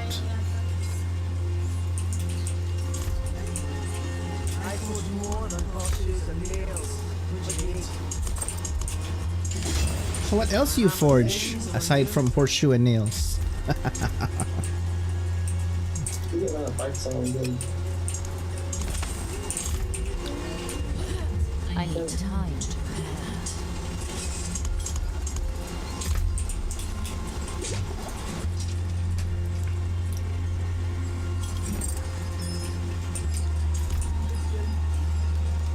Kuha lagi, i-convert daw. Ato sa alchemist day, i-convert ni mo niya pero. Ah, nakakuha ko niya, sir? Oo, nakakuha ko. I-convert na ako. Kaya di pa maganda. Hindi na mo magamit pa. Oo, di pa na ako magamit. Oh, So, you know what? I think mas mayo i-save lang na siya. Anyway, makakuha man ka og daghan obdusite og ingolit sa cords. Ang kanan niya teron sa pitra man gyud na makuha. I-save na lang na siya. napunta sa pit. Okay. Oh, sayang ang incense. Oh, pit. Pero dili sayang incense. Balik mo sa pit. And then, nga mo mag-cook ingolit og kuan obdusite. Then you have to go to Wait, Infernal Hordes. Nag-start tag 61 for the pit. Ang Neathron, sa consecutive na 62, 63, Neathron ay makuha na? yeah. Or sa 61 na yun na? I think so Or succeeding. starting 61, Neathron mo makuha? Yeah, I think so. Starting 61 above Look sa screen. Neutron na. Oo. Ana, unya kanina sa taas, kay unsa man nagipanghatag pa niyo the side. Ingolit. Ingulis. Below ana kana ng ingon nga ingolit is obdusite. Okay, so Above 62 tayo, is Neathron. next We go.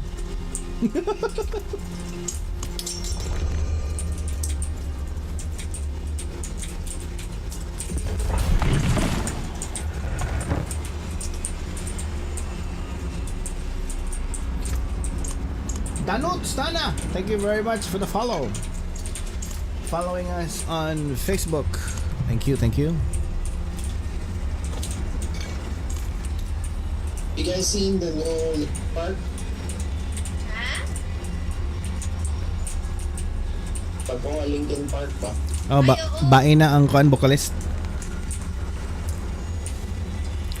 Comments? It's fine, let's give it a chance. Murabag, they have no choice but to move forward. They can't stay in the past, so they really have to find. I know it's hard to replace Chester. Dapat nabasahan nga comment nga unless gusto niyo i-dig out kung Exactly. I mean, Chester's great and all, but it's time to move on. Linkin Park, if they want to grow, they have to really find the replacement. Murag, what I choice or what said sila choice? Pero daghan niya pun mananawa na ba? Yeah, because it's Linkin Park. Mike Shinoda. Yeah, basically. Because of Mike Shinoda. Because Linkin Park was not all Chester. It's also Mike Shinoda and Mr. Han. It's a group. So basically, they have no choice but to move on.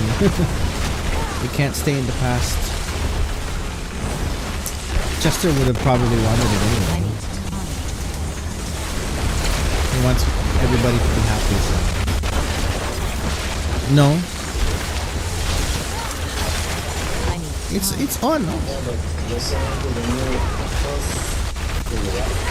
Yeah, it's different because it's not Chester. Because in our minds, Linkin Park equals Chester because he's the voice of the band. So like, it's so hard to put. No, I haven't yet, but I will. It's still painful. I'm still trying to accept it. I'm still trying so hard. I will eventually watch it, but it's so tough. I can't take it. Yeah, so there we go. What do you guys think of the new vocalist of Linkin Park? Hit us up on the comments, on the chat boxes. Let's talk about it. Open up. Don't keep it in. It's not good for the mental health. And all that, you know.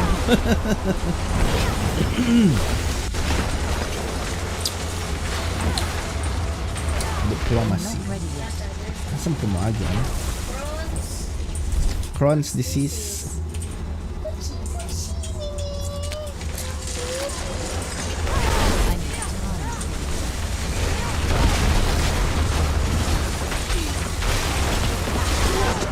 Yeah.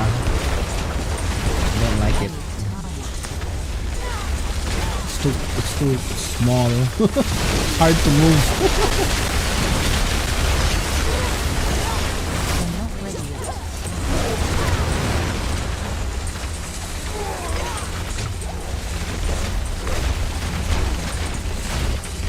Open the barracks.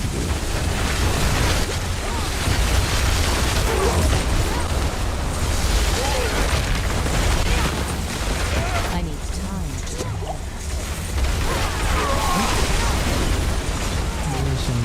Climb down. Oh. Same or holy boat?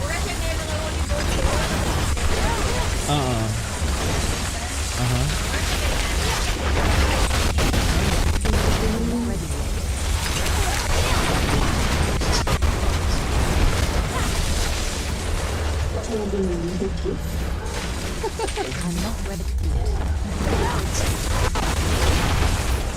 I think you're looking at someone else's character. I need time. It happens.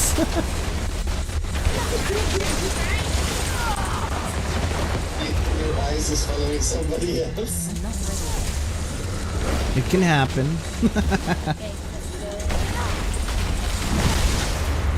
Destroy the blood boils. Asan yung blood I'm boils? not ready yet. Ano pa yung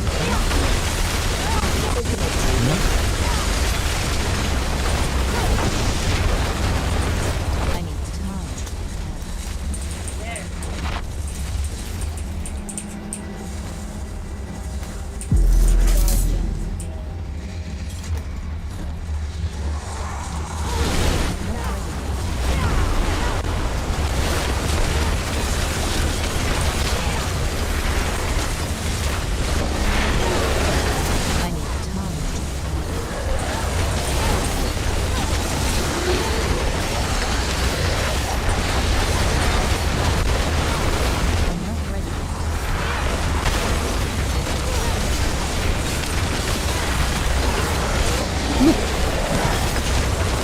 I'm not ready yet. I'm not ready yet.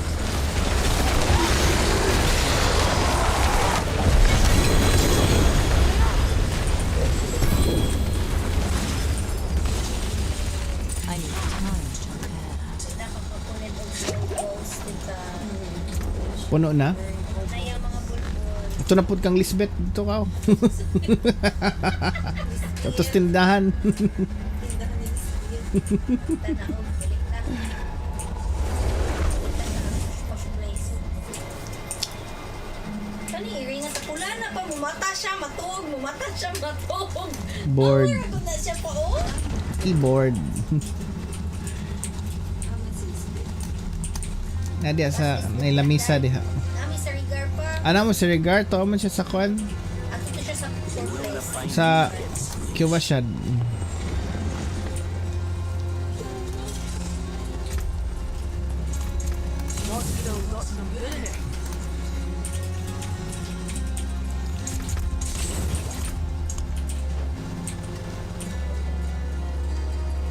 Ano day akong Nevero? May pusa lang na. Sayang. 21 na day ako niya si Ron pa, uy. Uy, kanindot. 21 na day niya ako niya si Ron. Uy, you save that kay magamit na siya once after naka sa triangle, once mapuno na. So, Muna na mo igamit pang upgrade sa mong item. where else you wanna go?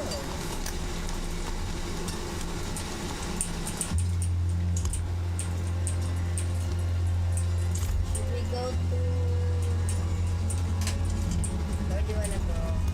Magpit na pod. Hordes? Horde siguro. The horde? Para kwan itlog og kwan Parang... inggulit.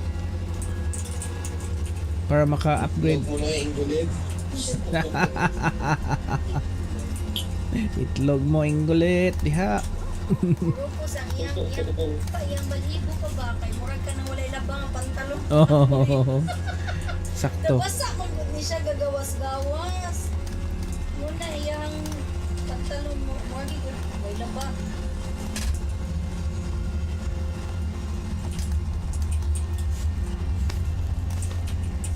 Kita na gusap mo weapon.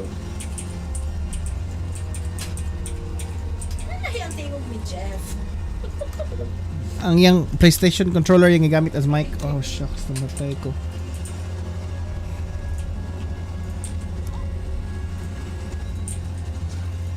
Yan naman ko lang, lata akong tingog. Dili, kuhan siya ka ng mas baho. Very very bassy. Mas baho.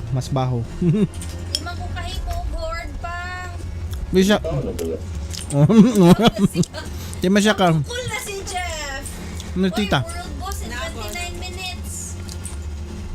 Dayo pa kayo na 29 eh. Lagi set alarm. 29 minutes. Mga 25 siguro pa.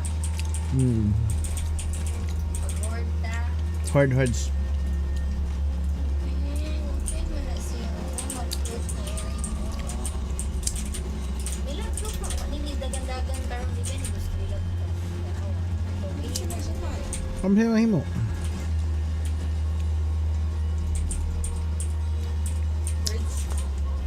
Me want to play the Castlevania collection. Bago ni gawas ba sa PlayStation. Oh yeah, sorry. Mga games sa Nintendo DS.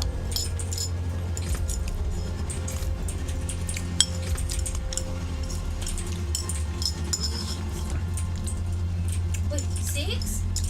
5? Ang sa'yo, Jeff? 5, 4. Tier 5, tier 4. Iyon imong mic, di siya kadungog nimo. 5. Okay, 5. 5 lang daw, 5.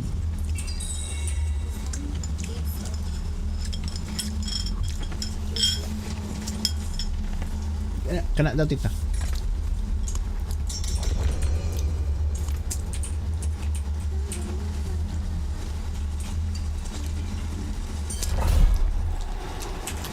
Ata, nakamute si na MamaKoRn.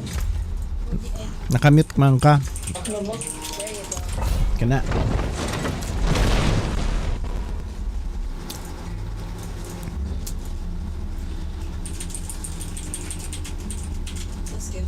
Cheeks Ay, basig kay na ako sa Discord mo leads ako sa Discord. Oh, so i-leave siya sa Discord mo gawas diha sa inyong koan, I think.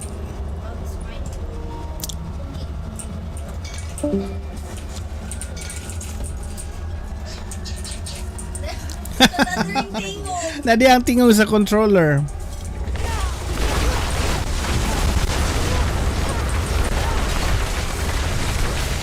I need time to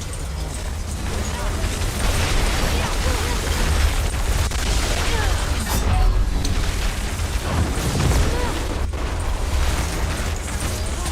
I'm not ready yet.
MamaKoRn.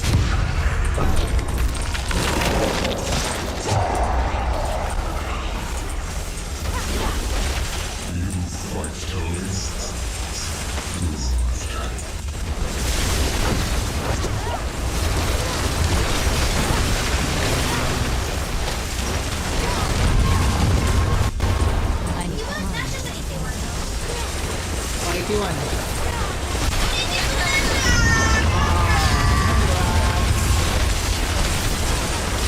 I'm not ready yet.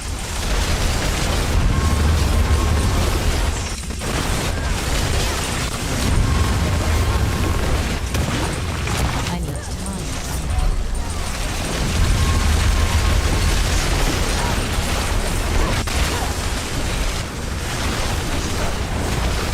I need time.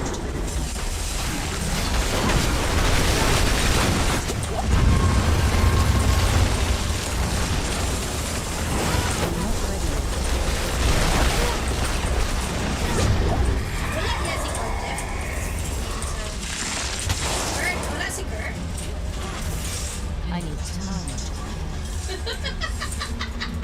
Gusto niya yung nasa kanya, sabi niya na lang po. 1 a.m. na, no? I think 1 a.m. na.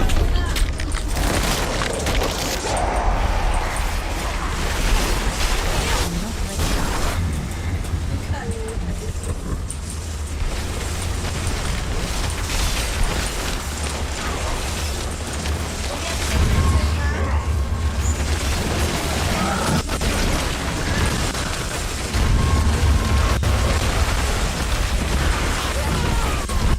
I need time. I need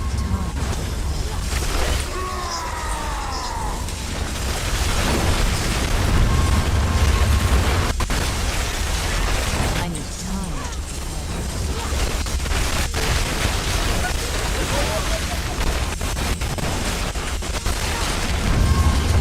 I need time.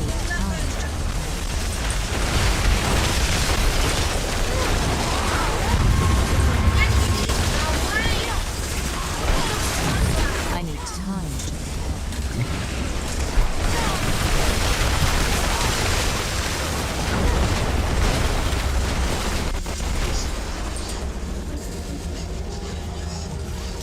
I'm not ready yet.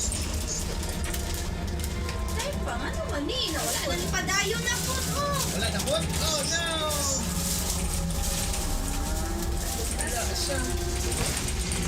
Kasan 3 of 7 pa ba yan? Ano yung gawas? Ang buhato ni Ilyat, bakit makanana na siya ay mas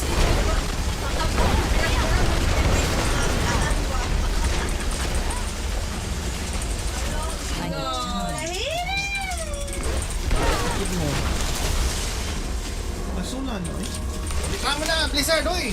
Bayad na kami. I need time. Oy, Blizzard, oy!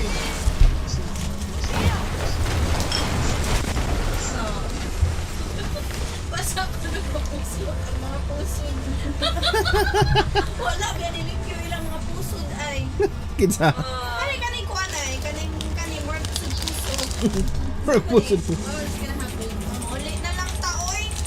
Relaunch balik. Relaunch. Try na gini na mo kas ay, ginamuli ni, among year lang, wala ko rin anak. Kasan, ay na lang kay na, usar lagi nalipay, ani, nakalimila ko yung dito.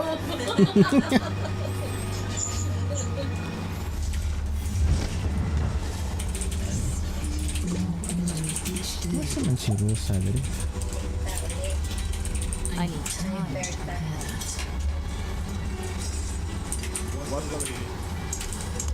Salvage right there.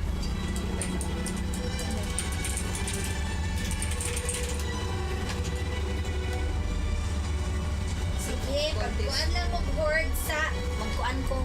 Kuan na pong cake. Ouch, kita ang tiil. Sige lang. Kulte sa ubos day. Katong green. Dool ni Koan, Lisbeth. Where is Rosa? Year 5.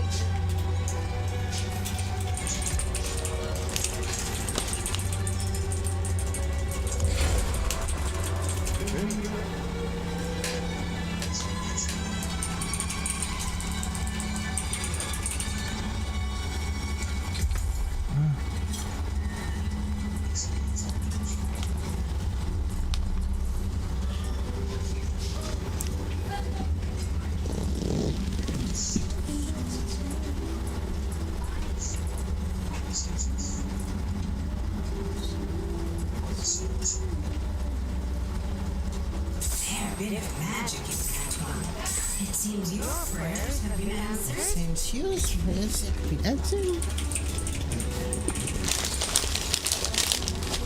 Kita ganang pagka-blue.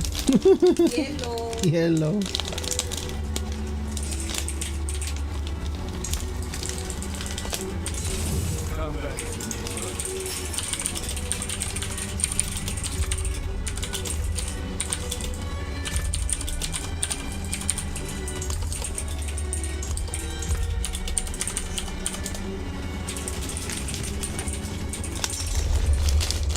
Until next time.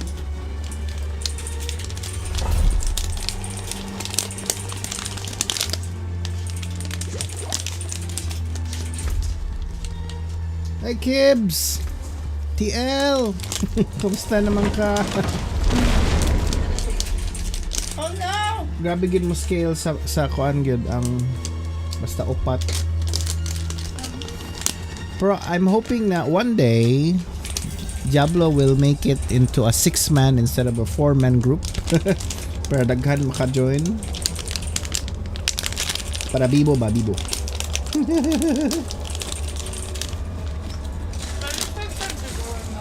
Ah. Okay, so I'm not ready.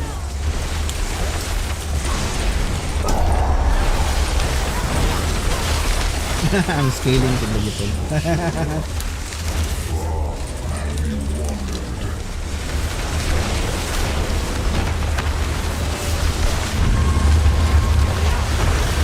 True, that's true.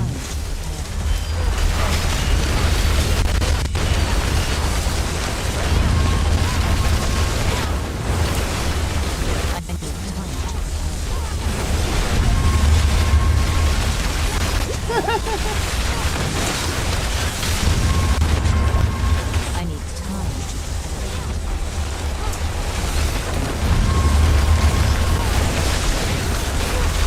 Sure, the first one. I need time.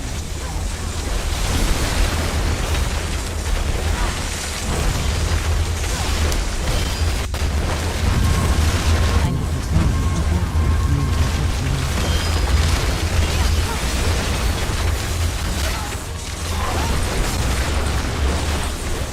I'm not ready yet. World boss, 17 minutes.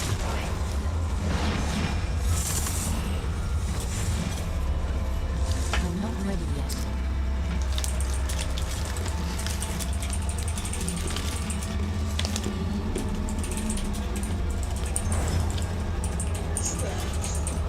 Ako mo din siya. Pwede na akong panugaw. Okay, let's go with Etheric Mass lang na.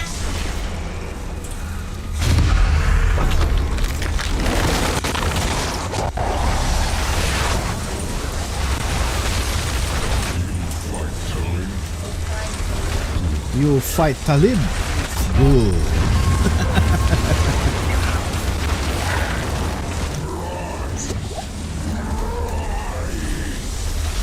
Guide of kanon. Oy, gigutom. Rice ko na rice. Extra rice. I'm not ready yet.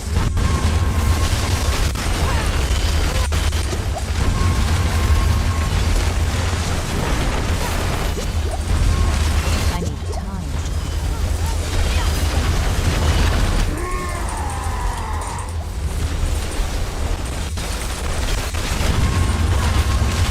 I need time.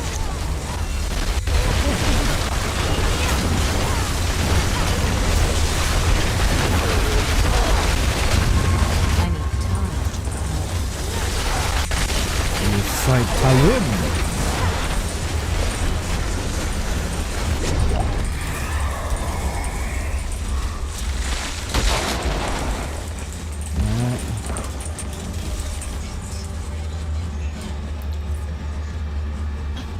Na siya?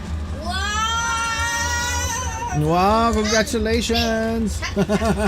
Dance! 53 na siya, $100 na siya.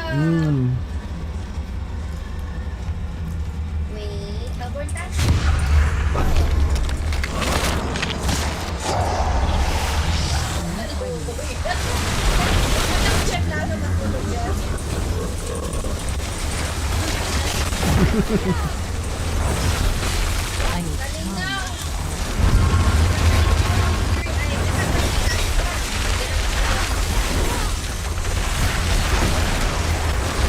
I need time.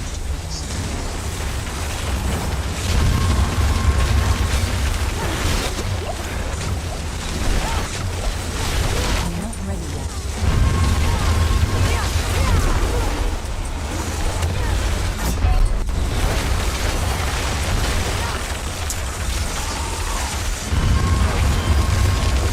I'm not ready yet.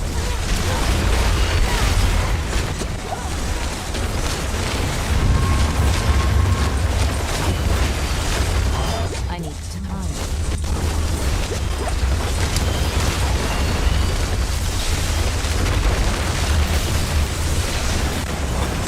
I'm not ready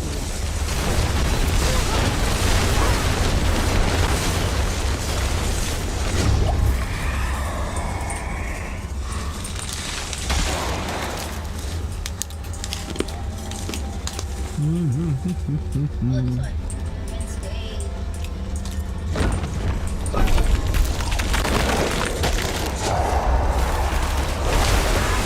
I'm not ready yet.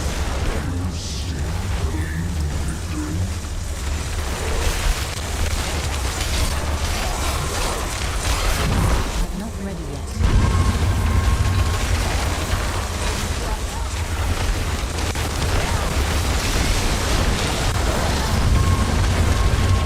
I need time.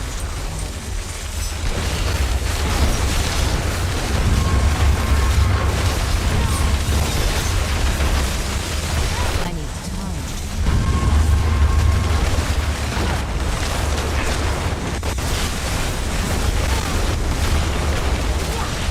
I need time.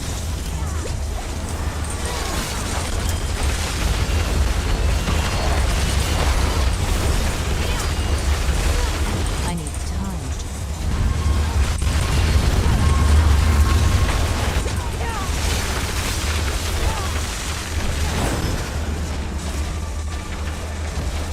I need time.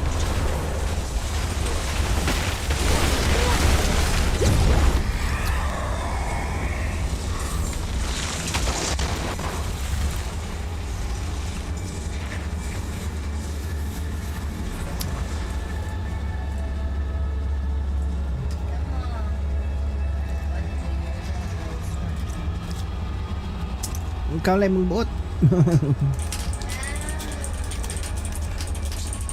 Kay mga hanggol mata. Na. Hanggol ta. So, 2 times effort. Oh, very good. Yay.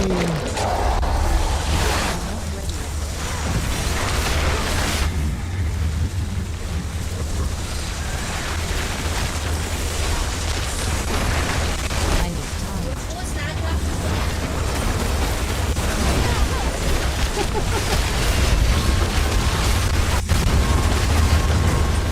I need time.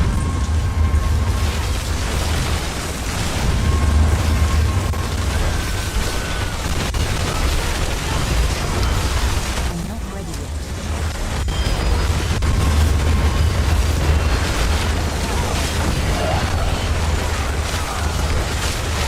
I'm not ready yet.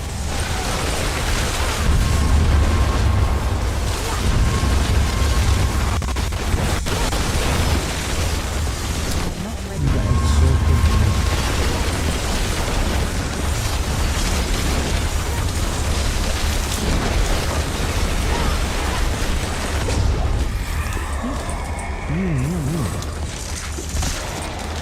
Road boss ko lang kami next pa. Pa? Hindi pa? Elsewhere.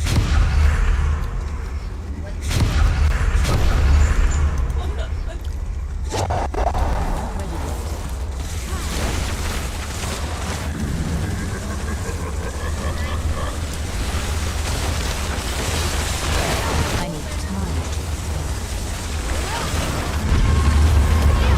Very good. Drink loads and loads of water.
Uy, butcher! Fresh meat!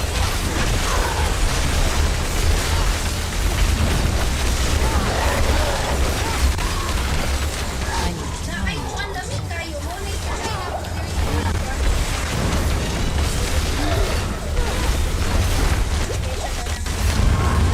I need time to Bukog.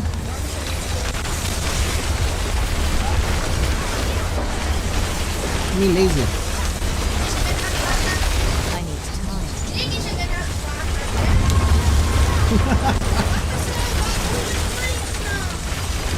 Crispy pata. Okay na ko na crispy pata. I'm not ready yet.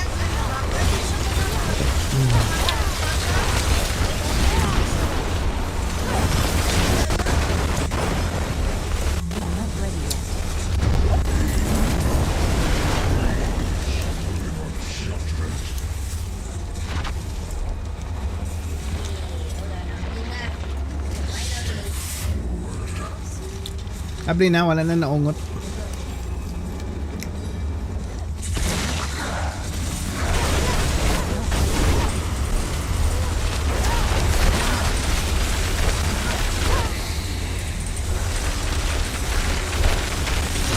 I need time to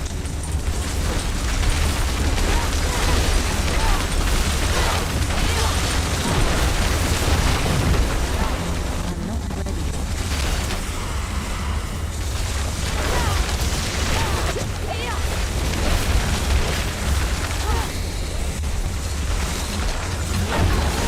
Wow. Kabuto.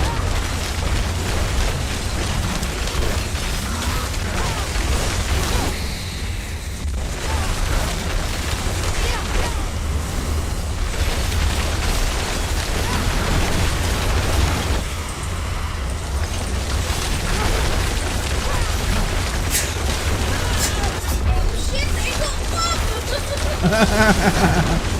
Ay, nagtungod kita ito sa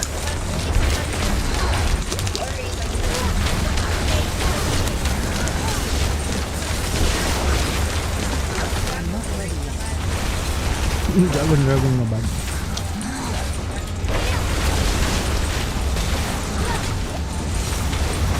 I need time.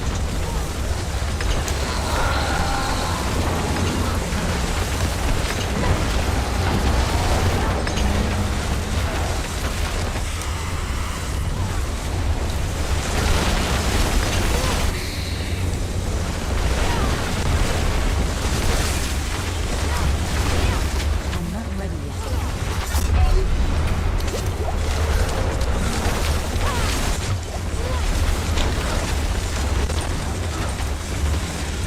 I need time to prepare. Uy!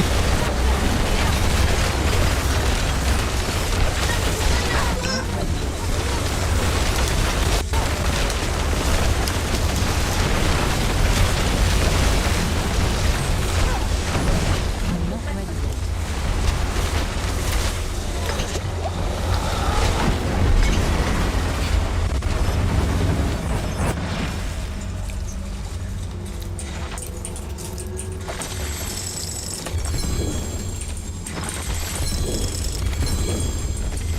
I need time to prepare.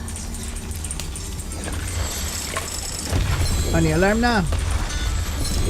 World boss, world boss! Malala, world boss.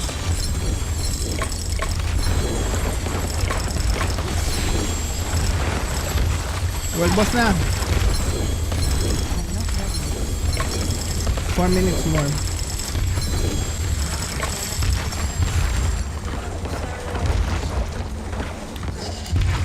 Tawa ang Jeffoy! Naluoy! Naging na-signal ka. Mas late na palang ka. Let's go, let's go. Mukha ng trillion, oy. Ako manoon.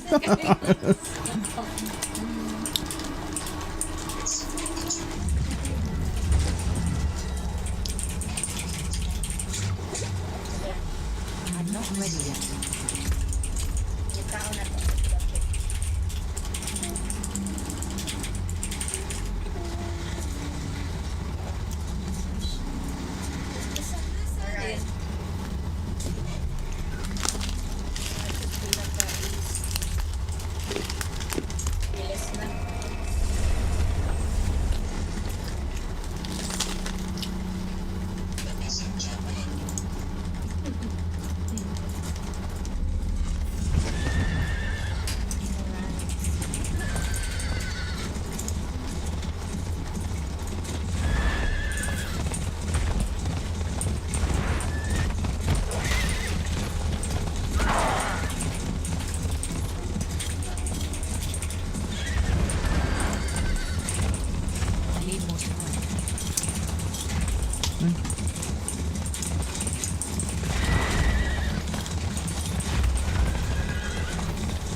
Hello.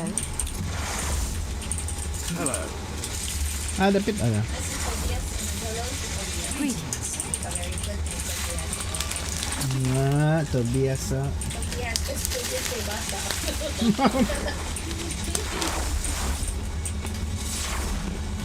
Hello, ate.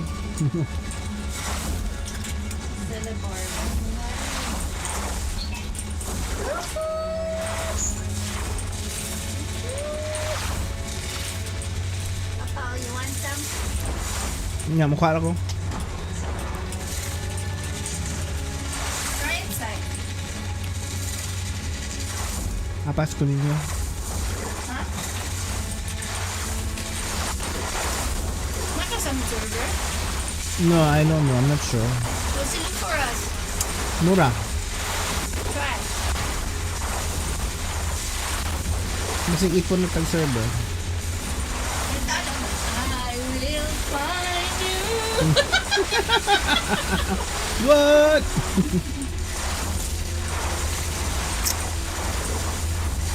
May tao. May tao lagi.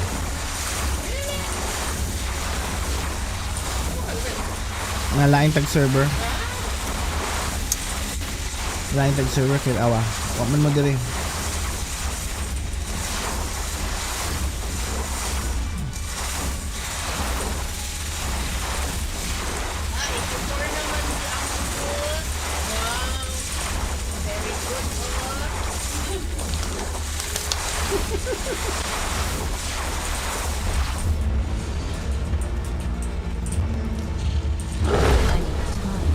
Avarice the gold first.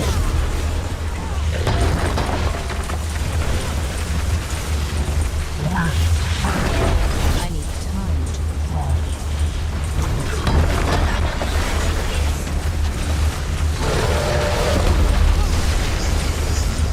I need time to Away mo sila ni Chef sa Pinas na server. Money share ko.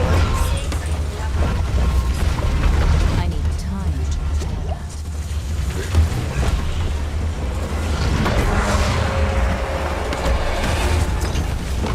Grabe, ongots. I'm not ready yet.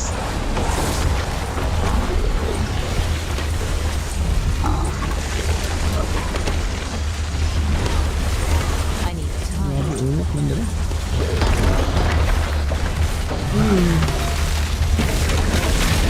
Dagang tao diri. I need time to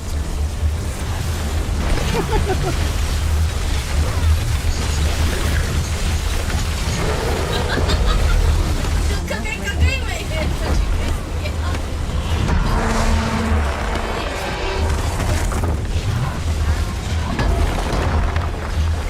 I need time to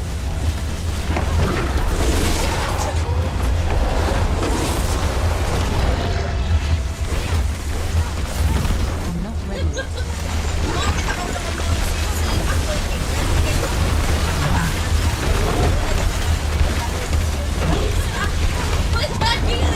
Makoy convertible to cash.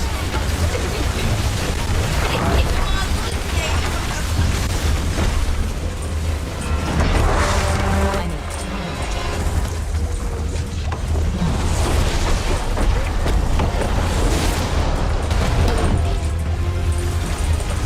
I'm not ready yet.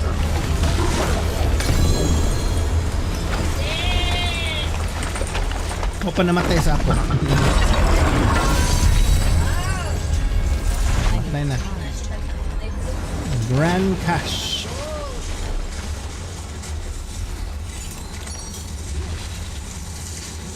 I'm not ready yet. Matay tao. Iyak. Blood came very thick. I'm impressed.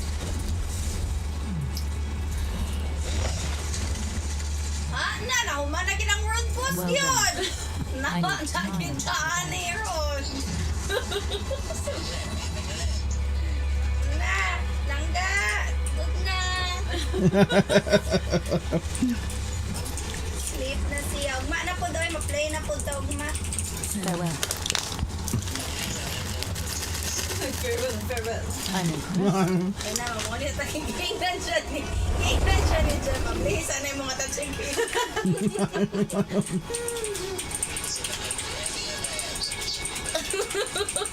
Di nakatulog. Kuhan lagi pa. Uy, ang touching case na ako. Pawa na abre. Oh? Nilibayan ako niya si Kyle. Di nakatulog kay madamguhan ko na yung si Jeff. Madamguhan na niya yung touching case. Sa'y sulod.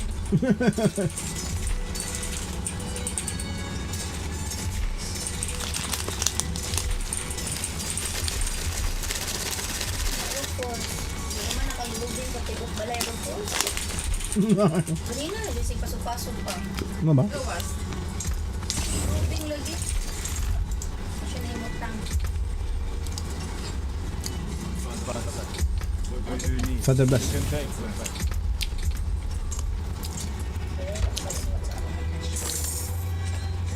Tigit sila ever mo drop with mythic sa kung ano? No, sa boss. Ever? Wa good. Not even once. Mythic? Kuan, mga boss, kadtong tormented mo.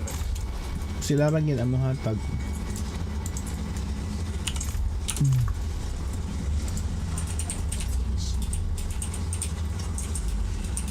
So, there she go. Inya ka di naman takago kasi sa padansa. Dapat pag-sleep ko ng papa.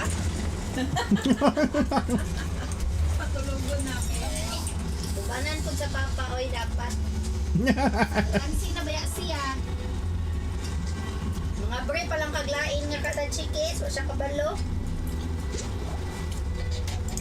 Unfair. Sige na, Jeff. Good night ninyo. Good night, Jeff. Kyle. Bye, Jeff. Ingat. Salamat. Bye.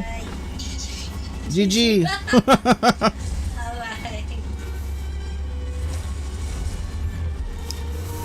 Kung i-mute, kasi saba kayo. Kubaw niya. Yung bata dito natulog lang. Pwede na ako mag-join sa inyo.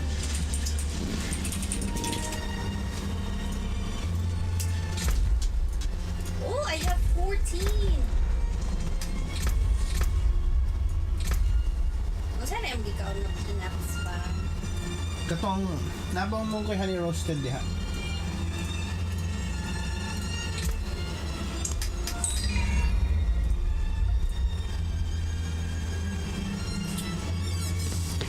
Invite.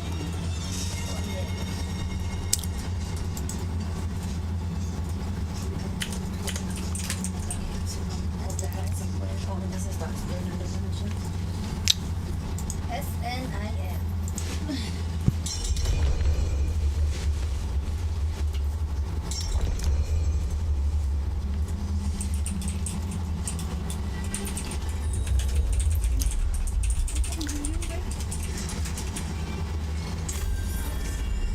Yay, kuya napunta. Yay, I'm back. Ito na yung show. Hindi ako nagpasagdan kaya kung patuyang ako magduwa sa nilakaw naman sila. Kung patuyang nagdula. Magkani ako ah. Which one is you? Which one is you? Let's see.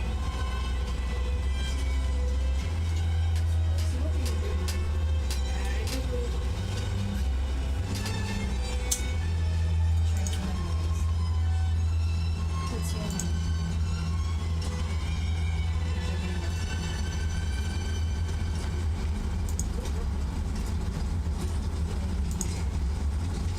Hey, wanna sing Cold Love?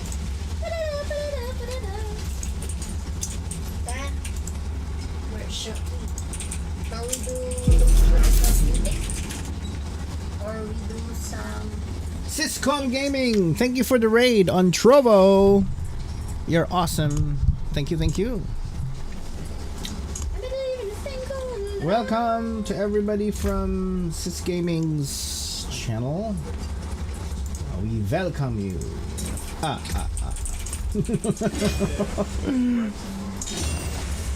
It's worth the coin.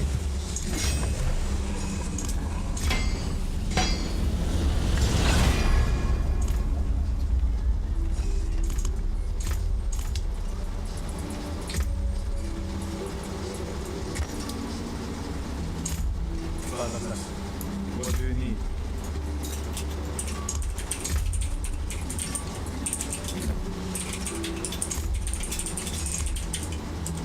Oh, it's worth it. Father bless. Father and mother bless. Come back if you need work. Come back if you need work. Gulang gyapon. Inggul.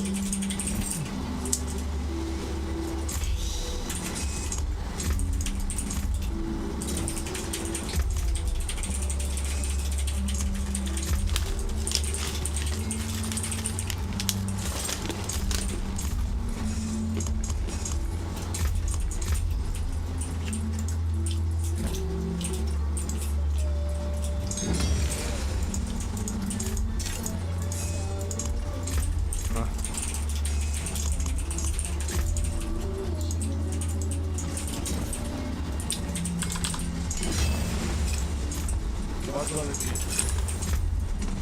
Laser. Anything breaks, the force is hot.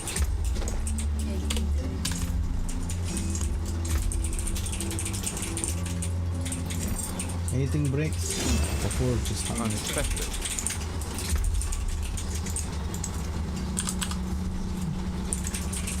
Kailangan lagi ako ng armor mo. Alam mo ko inom sa gawad ko. Uy. Basta hindi ka lang talaga.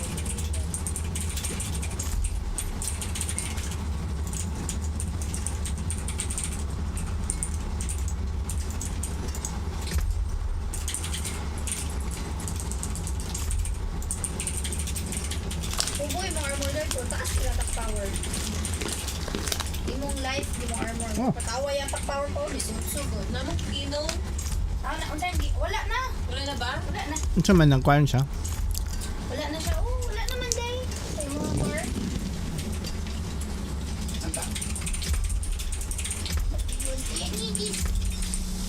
Wala na din.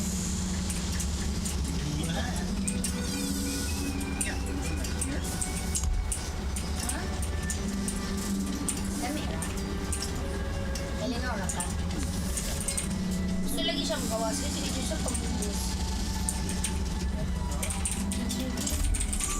Basa kay sa gawas eh mo nang pagawson tanawa iyang medyas na limaho ng limaho na ng kuan walay laban limaho ng MM iyang Ew, nag-MM na siya. Yes, I thought it is. oh, I can't. I'm not ready yet. Taligsik man. Who are you? Ah, rings and Si Jazz. I don't need you. Where's me? Oh, may tao dili. Ayaw. I need time to prepare that.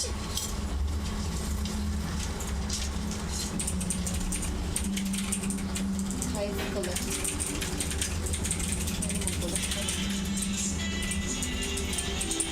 Kaya ba gani? Uy, ay! Ito, perfected kay si Jeff.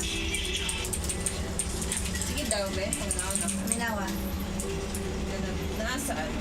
Spotify. Ah, kang Jeff, i-post niya. Paminawa ha.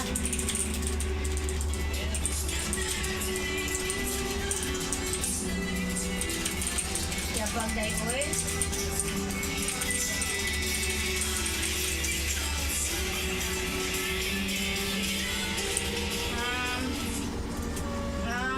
Yeah.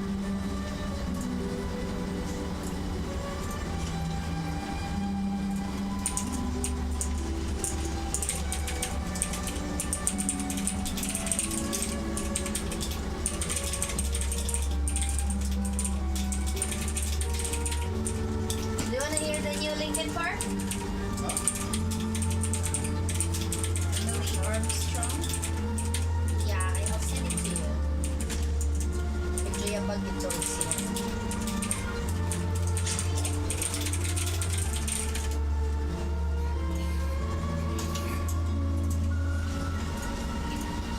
Kasi na ano lang siya na teens. Hindi na tense. Grabe ang pressure na niya ba? Dali. Or the fact that they backed her up and chose her. I'll let you listen.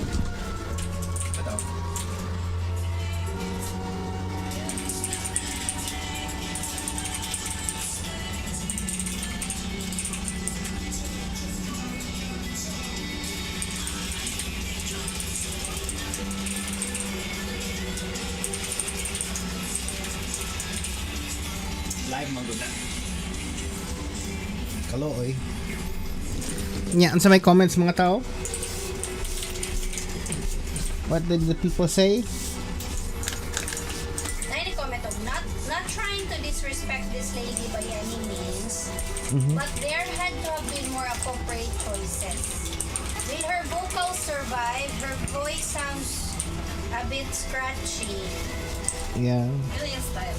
Scratchy siya of style, my God. Yeah.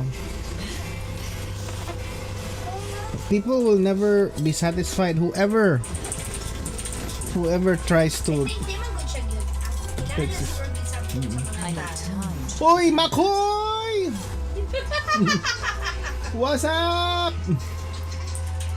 Dayawan niya kung design niyo mo dahil lang yan. Nakuha ni Dayo eh. Muskat ba? Yung ani ang mga Diba sa Korea? gina-harvest sa Uncle DJ. Muna yung gipang hotdog to kung Muskat na birthday grapes. Oh my JK. God, kalamian ni. Hindi ka nag-cook. Buwan eh. Woman siya ka ng cherry tomatoes, no? I-exit si mo tuli ko mag-inis na ko. Ay, wala, sorry. Kaya pigo. I'm sketchy.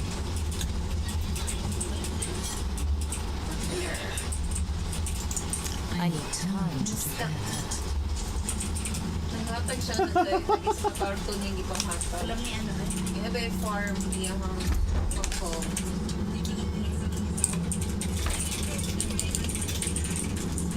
I've become so numb.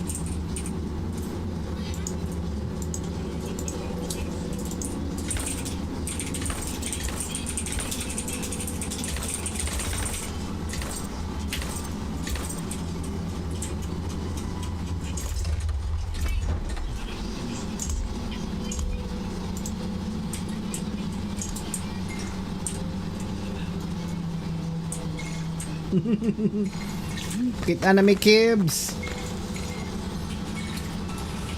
Sa imuhang barb.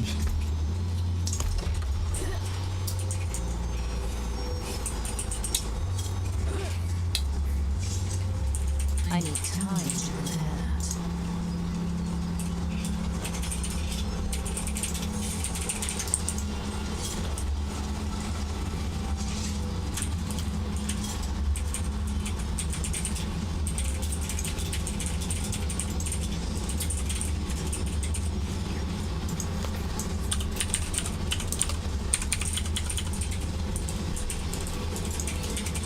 Pepsi.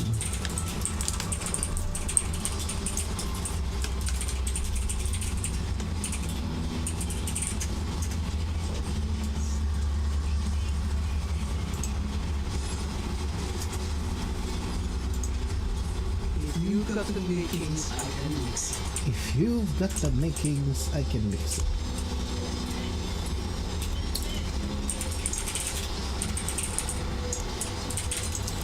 Mag-change na kung verb. Boss hunt na. Napa man siguro tayo Max.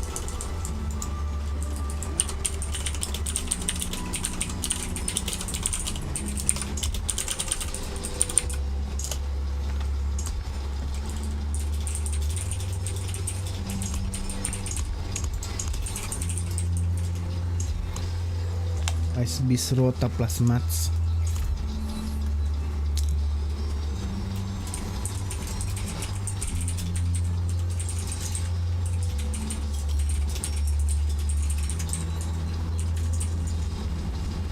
Push me due.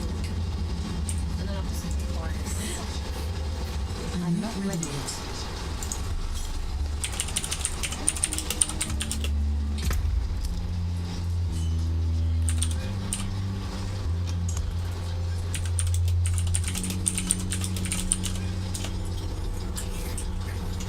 Na, pataas tas glyph na.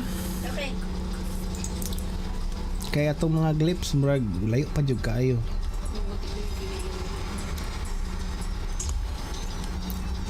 Sa to akong kulang sa kong barb.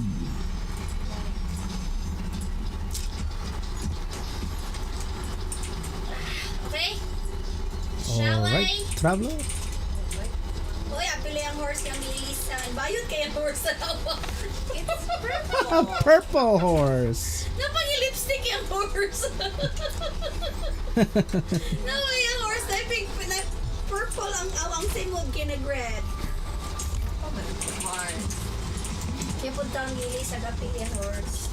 I can do that here. I cannot do that here. Ano man ta? Pa, where are we? Pag launch yung kuan, dungeon. Alright. Unsa naman 98 na ta? I have a 96. 96. 196? Yes, please. Time. Di mo ni time, diba? Nope.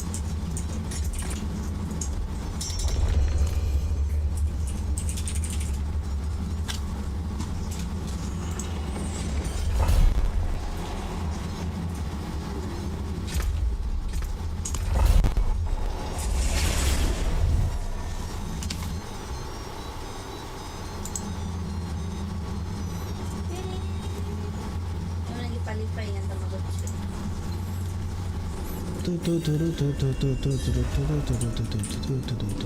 Hello. Slay all enemies in the boat. Ano, di na more kung akong pada. Huh?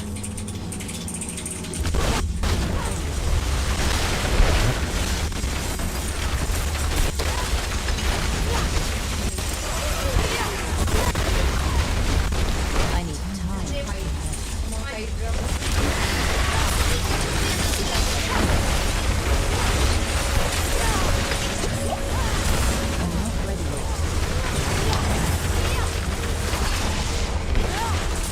Hello, fam. Hello. Slay all enemies, slay.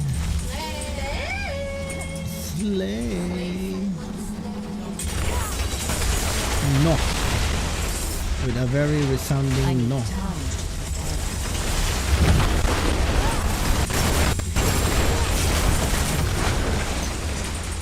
Because.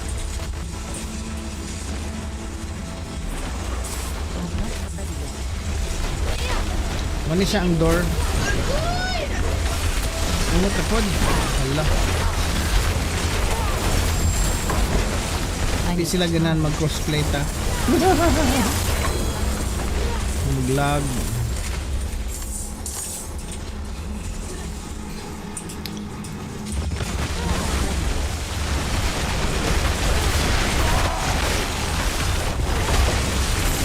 Blood blister, eh?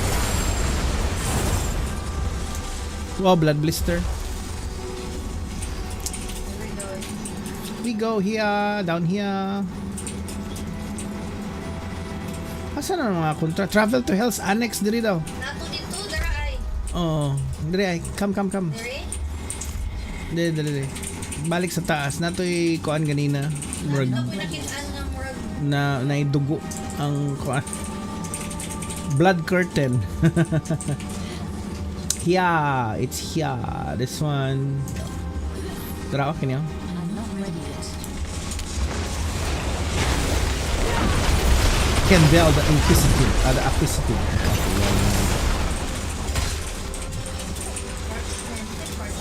Na, sige, para may may storytelling alive. One man day na. Year one. Rejected my application.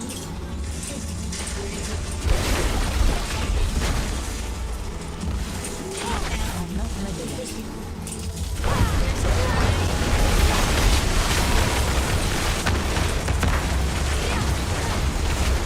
Anas makoy para pas-pas daw tier 46 to 50.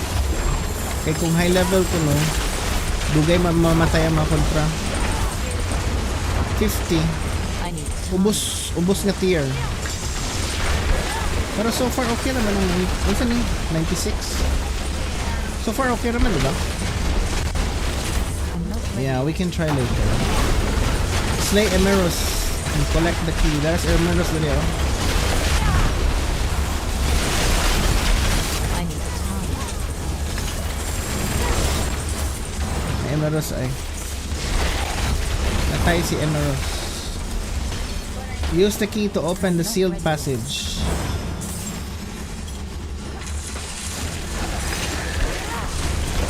Bloodlista.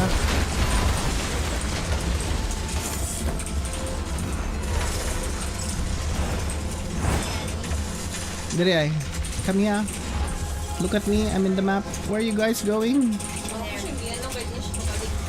Ah, okay. Ah, nakuan ka dito. Naungots. Dere ay. I need time. Burning Mother's Disciple. Lugay bitaw siya ng kanya. I need time. Abot na to ani sa boss. Nag-struggle ta. I need time. I found the passage. Defeat the Mother's Judgment.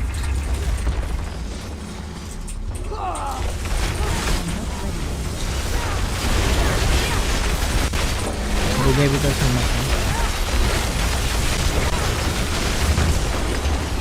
Not ready yet.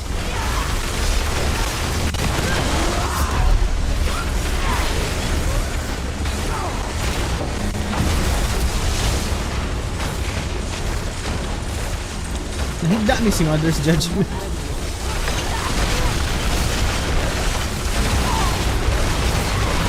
Ay, mag-lower level pa guys. Para pas-pas. I'm not ready yet.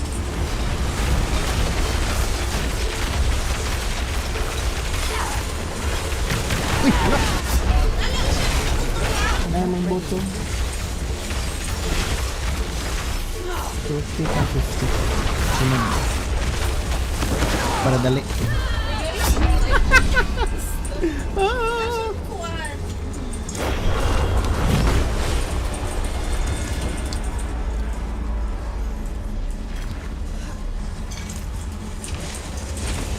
I need time.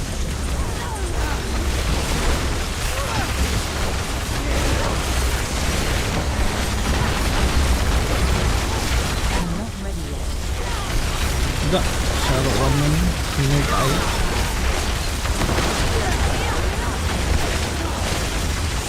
I'm not ready yet.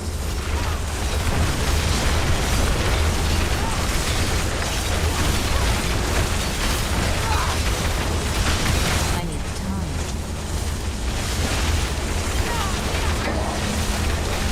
Mark siya. I'm not ready yet.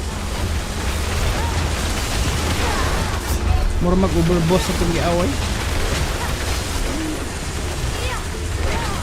I need time. Ah! Hapit na. I need time. Pawata na siya, mahawa siya diha. Siya teleport. I need time. One revive remaining.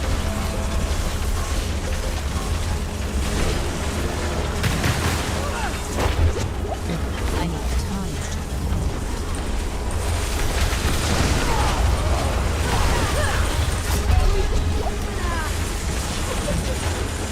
I'm not ready yet.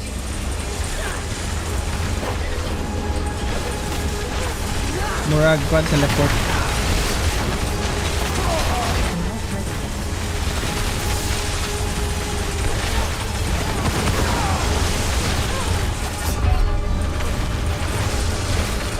I'm not ready yet. Yung kuan.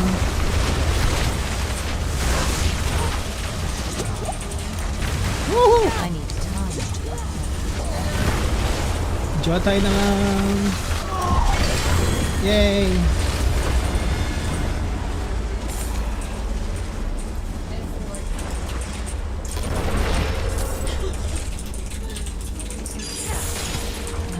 $152 murmuring bubbles. Kapit na. Kapit sa mga level 15.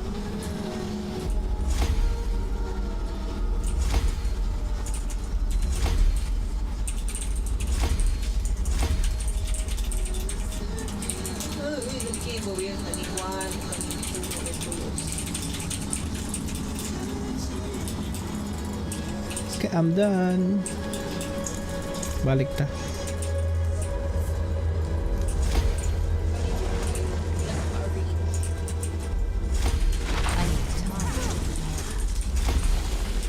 Kapila naka-level sa glyph kadaghan. Lima lang, ayaw pa. 5 or 4? Upat? 4. Try na tag lower level para pas-pas ato tanan. Pila iya mahatag. Yeah, 50. Maingon makoy 46 to 50 daw.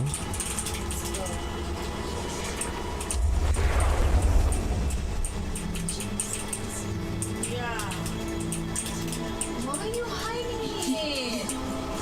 I don't even understand. Mawam na siya kay kitaan ng mga sekreto ba?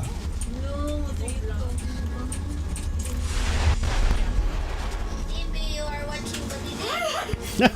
How can they watch Badidi? They're playing.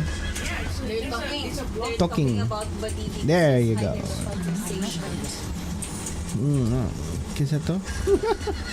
Sige mo taog. Mga glyphs.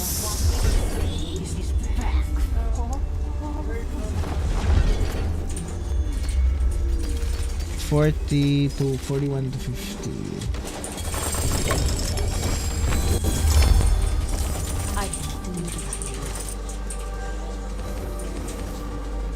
What's the ending happen? Daddy.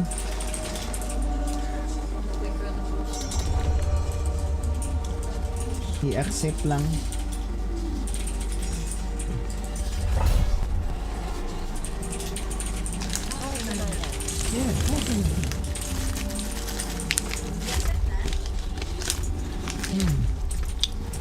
Luban's rest. Luban's Rest. Kuyawag nga na. Luban's Rest.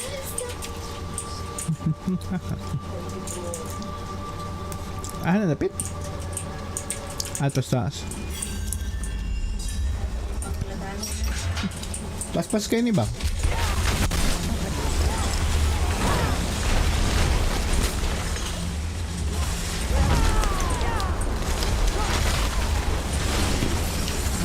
Stay, underneath the higher one.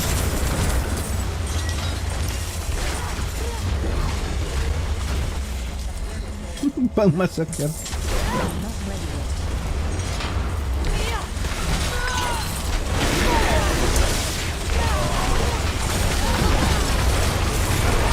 Bulag ka din. Tumo. Aray ko din.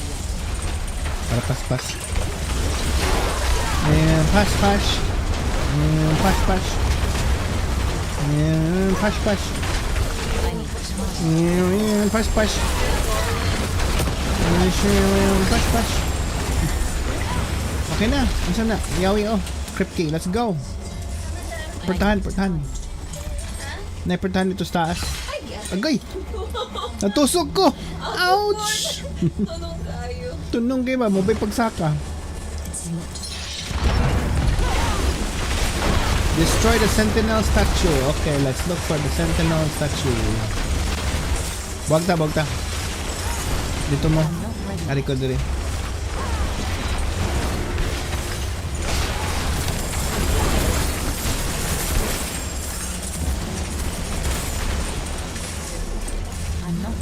I'm not ready yet. Found one. Uy, parehan ng taog kan. Nag-abot na maligya ko ta. I need time to prepare.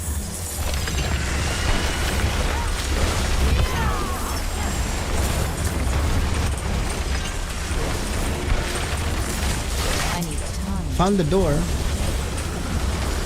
Need one more sentinel.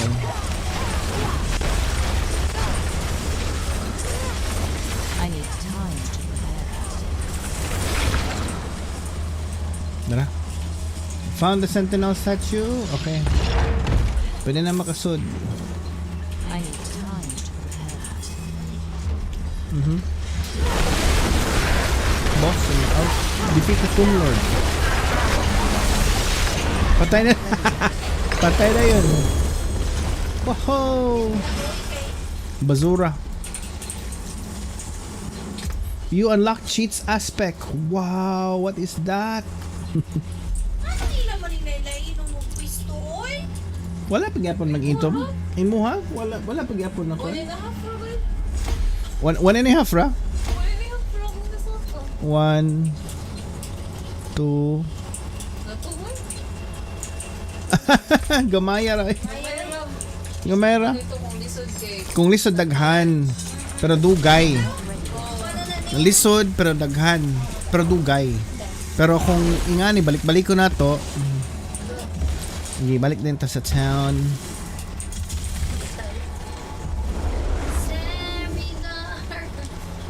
You didn't have to say regard.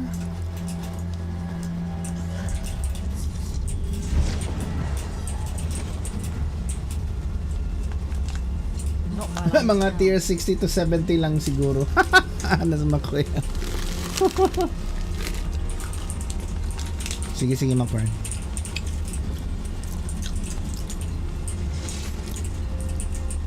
$60 to 70 daw.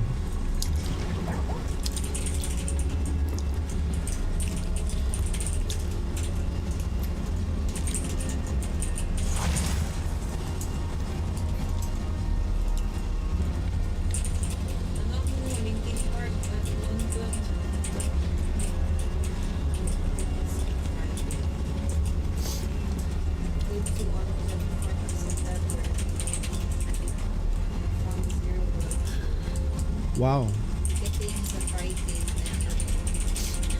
Tagpila ka ha? I can do that here.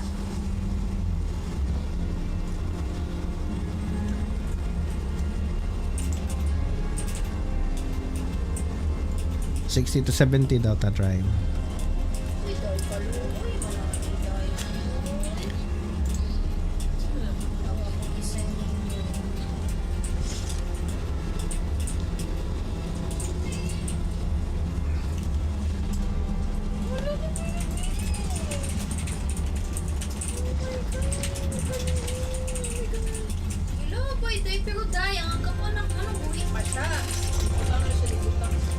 Go, let's go.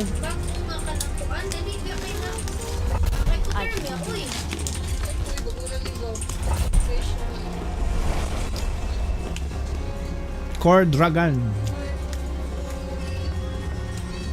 Basta na siya ni Gurls wala na lisod. Ay,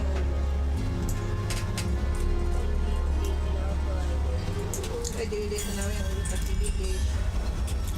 Basig tungod umog pa na nagibutang ito sa kabatuan. Activate the gate control. So mangita taog ka ng red switch.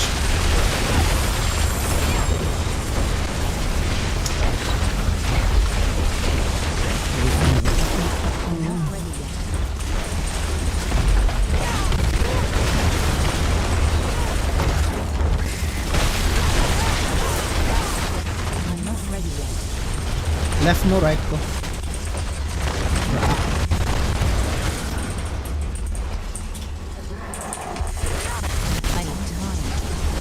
Snap them. I found the gate.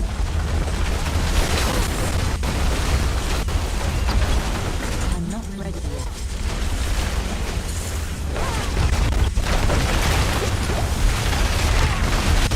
Kita na ko isa ka switch. I'm not ready yet.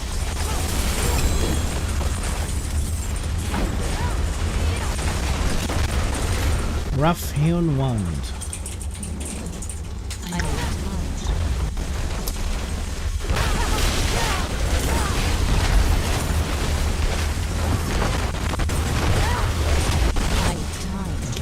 Kita na kong ikaduha.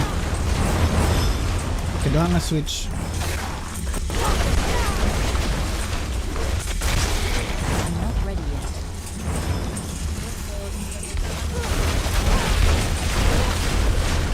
Okay, balik na sa gate. Straight lang sa taas. Yeah, here. I need time. Nanawag tas ubos ng stairs. Ayan. Destroy the blood boils. 5 kabuk. I'm not ready yet.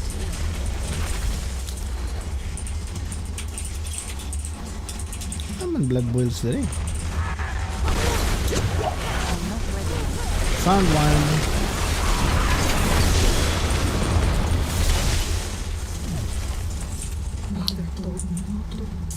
I need time. Mother told me not to buy suka in the tindahan, but I bought it. I'm not ready yet.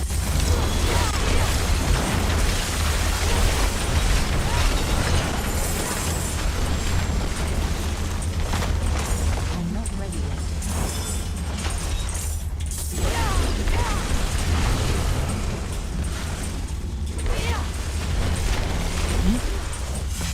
I need time to prepare.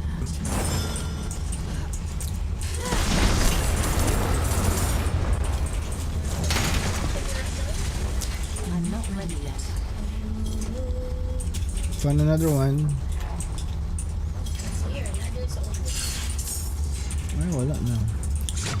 I need time. 2 more to go. There, found another one. Okay, 1 more to go. I'm not ready yet.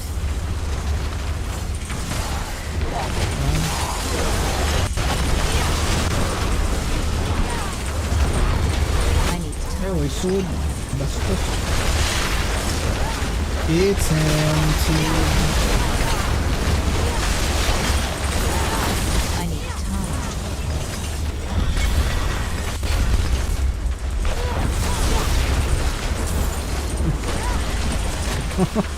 Nihang ko na daw ang stream pero ang voice wala. I'm not ready yet. Mukha ning stream.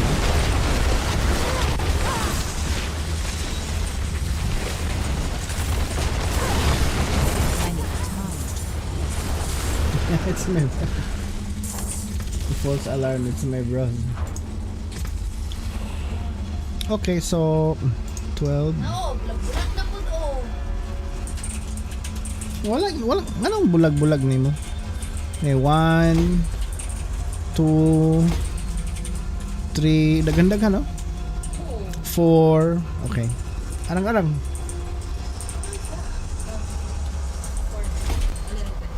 Focus og usa ka glyph until ma 21. Ah, okay. Duhara ako.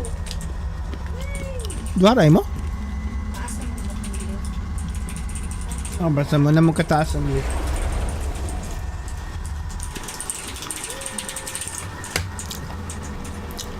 This cat is always trying to provoke me. What?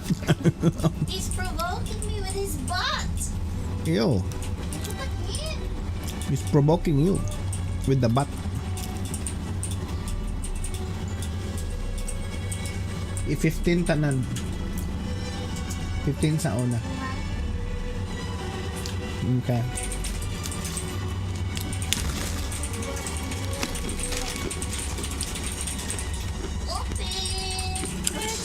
Flashlight. Come back. Precious stones to catch the light. School now ba? Domingo. Mama is ano to.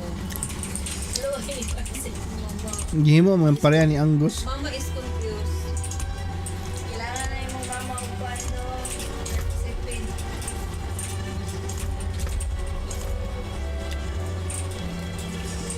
I can't salvage that. Alright. They're always back for more. Magkuhanya ko ha. Mawa ko kadali ko.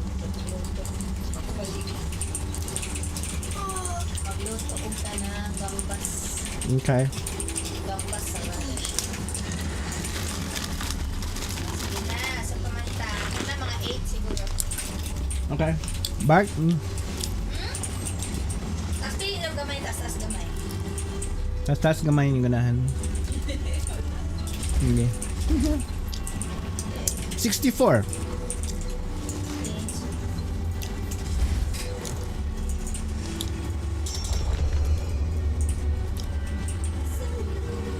Not while I'm in town.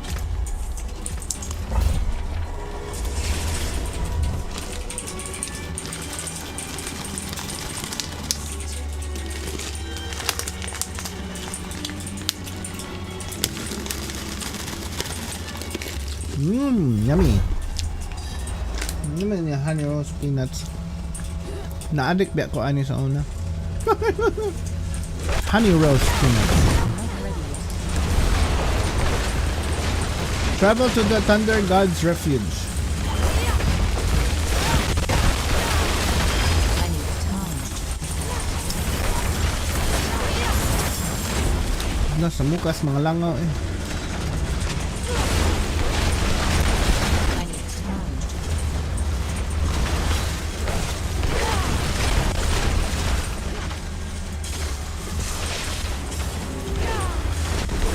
I need time.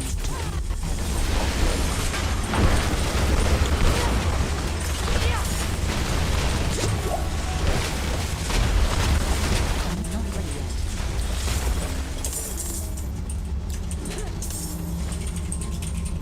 Go. Kasi ang course nga concert.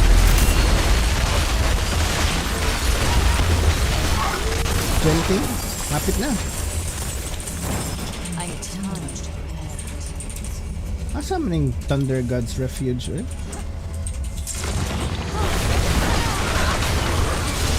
I need time.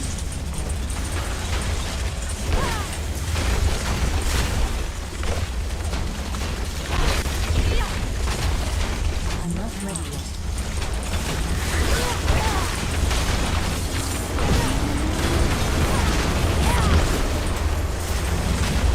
I'm not ready yet. So many doors.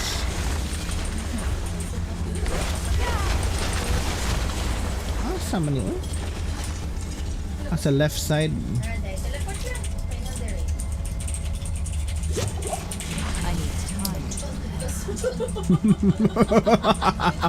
Dasmag. Why? Teleport there. This is like Makati all over again. Doon sa door niya, teleport. Ang delicate ko teleport. Maka-teleport ko pa yung name mo. Wow, maka-teleport ko sa pikas nga kwan building. Ikay tanaw ko ni Papa, i-teleport niya. Nakabot ko siya dito sa kuwan pit. Teleport niya dito sa pit. Balik ta uno. Dara guys, I found it. Diri oh, nasa ubos. Okay. Come, I'll wait for you. I need time. Yang i-charge lang ko na inig lakaw ninyo.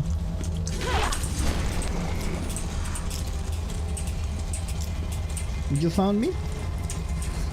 Adio? I need Come here. Yeah.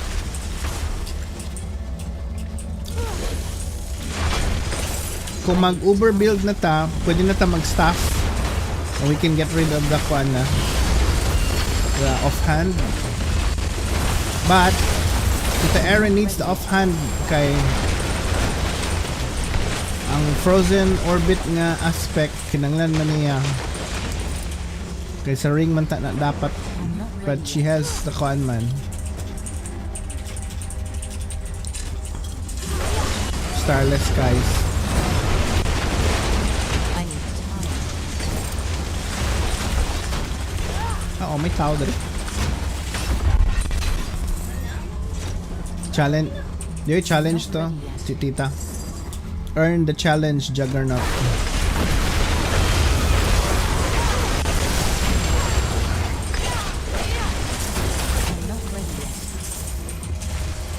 left side. Okay, padayon mo diha. Ari ko dito sa left. Okay, dead end. Never mind.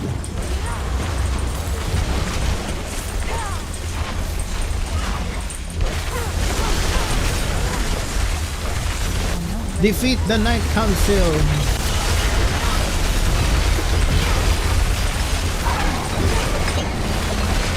Devoted champion is dead. I need time.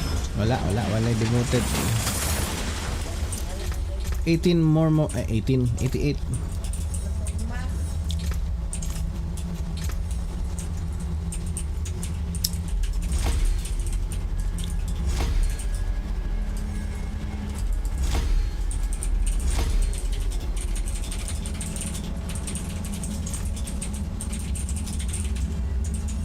Okay.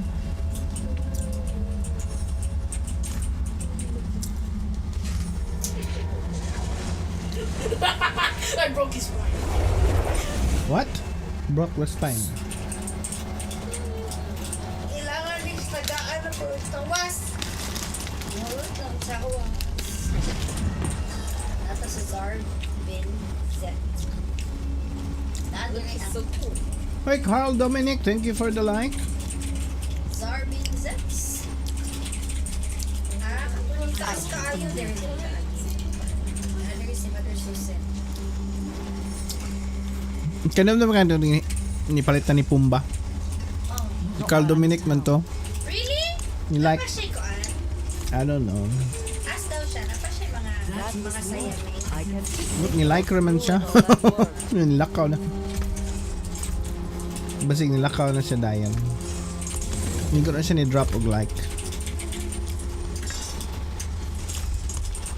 I'm back to need the force. And shall we go one more? Let's go one more. And then hope. Okay. Unsa may sunod?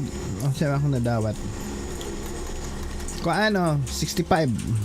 Go.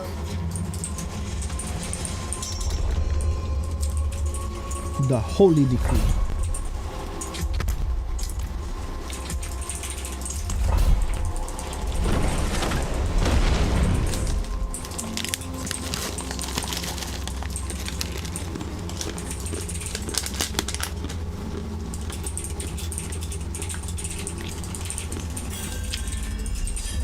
Stay there. Slay all enemies, slay.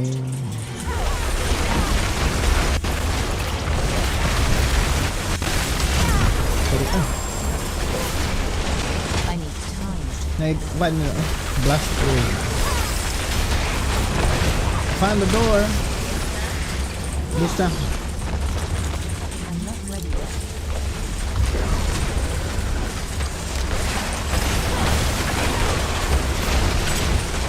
Uy! I'm not ready yet.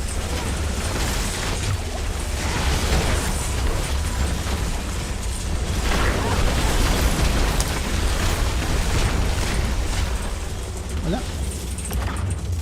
Asa man? Where is it?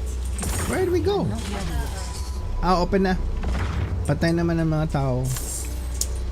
I mean, ang mga demon, sorry. Dili tao. Demon. Did I?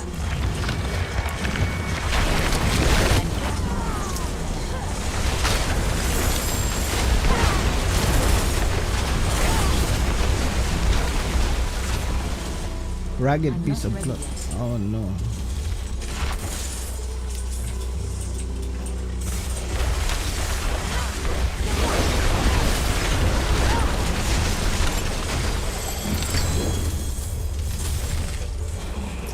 But see. I need time.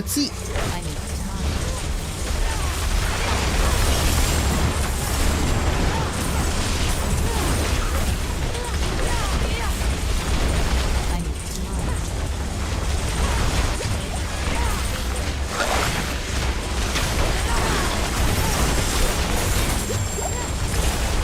I'm not ready yet.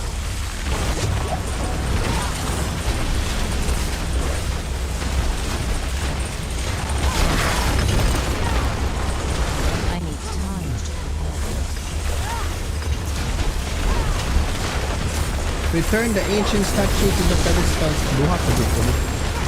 I'm not ready yet. Okay, found the door. Ato mo sa right, aray ko sa left. Ato mo sa right, aray ko sa left. I'm not ready yet.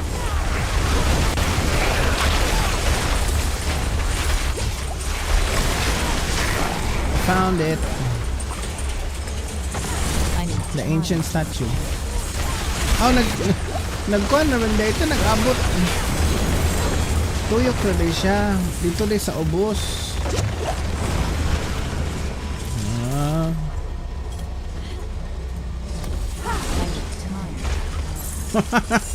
Kanas makoy, gusto mo sakit ulo at to tier 100. I'm not Pwede. ready yet. Ani, event naman yun. Ay, sino yun? Ano na yun? Sayang na ito oras. Ano, event. Kita ko sa, kuan.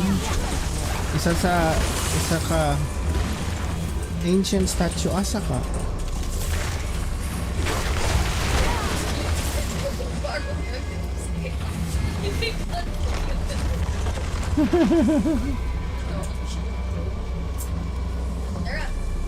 Ha? Dili oy na, healing well man na. Nato isa ka agianan nga na kuan na lapas nato. Asa to? Nara day na nalapos nato. I found it. Not ready yet. Okay, let's go.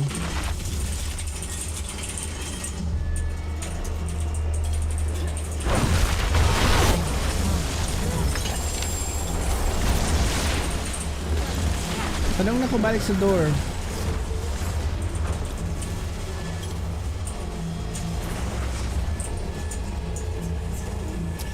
I'm not ready yet.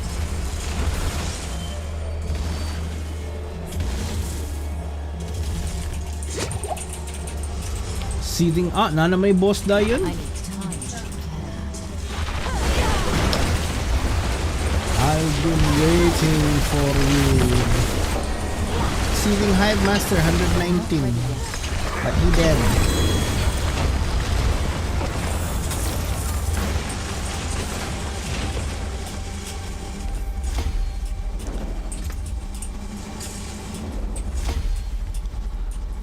Charge destruction elementaries exploit. Flame feeder. What can I do to make you love me? I cannot carry any more murmuring bubbles. My bag is full. Okay.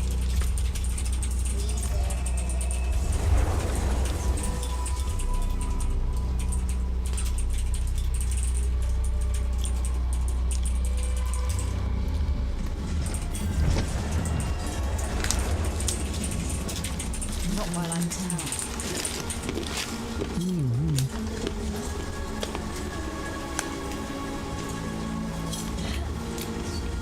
I'm not ready yet. How can I help? I'm back into the fort. So, Ngam mo siya level 100. Muna natin sa ulo. Si TitaKoRn.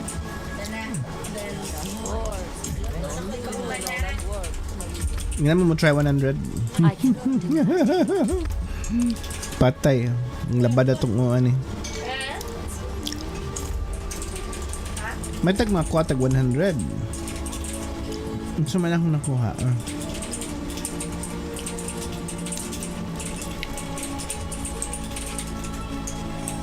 Oy, 100 oh. Good luck. I-accept lang. Mag-barb tayo. Elixir of Iron Barbs. that's going to armory. Nita. I'm not ready yet. Up next.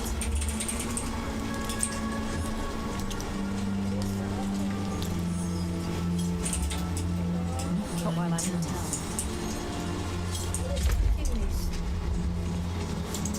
Gusto yung alchemist yan. Travel pa sila sa lahi nga ano. kabilang bahay na. Hala, uy, ka-special sa alchemist. Nasta, Ayun, ako. Special. Special kayo siya. I need time to prepare. ano sila ka na, bago na sila tutugtugin. Tara. I'm not ready yet. Me, wait. Wait Wait for you. Mapil, skibot na to. Kauban na mga TL before. Okay. Is it going 100 to Yep. Alright. Inviting him.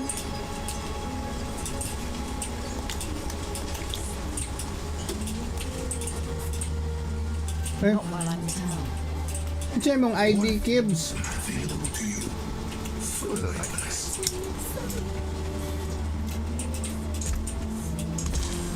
I-add na lang ko, Bi. Sa to ako ang ID. Remote ko.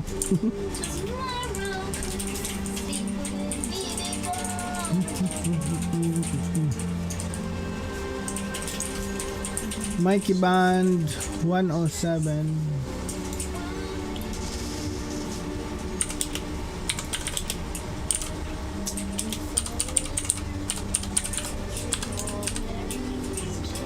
Hashtag. Hashtag.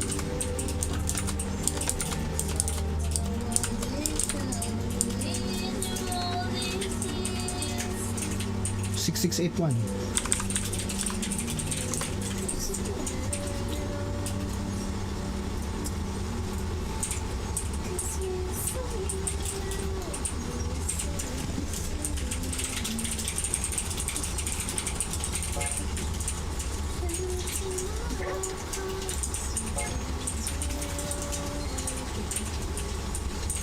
Wa, ano to?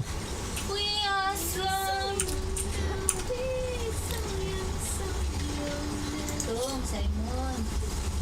Tulog na. Tara, na si keyboard. Yay! Boy, girl. Boy, I'm not ready. Naman ko kaila sa una keyboard ang ngalan. keyboard pa ni siya. Okay, let's go. Stops. Are you there, pa? Naam ko. Quick killer. My goodness. Nan ako doon eh. I'm just waiting for you guys. By the entrance. Ito na ang green hair dito. Pag-gray na po kasi mong hair tita. 4 cups, okay? Let's check if there's still rice. Wait, Papa. I'm gonna bring some barb. Mhm. And I have chorus of war. Let's go. I'm not ready yet. You going? Yeah. Ni una na. I'm not ready yet. Barbarian. Bavarian. Destroy the sacrificial flesh.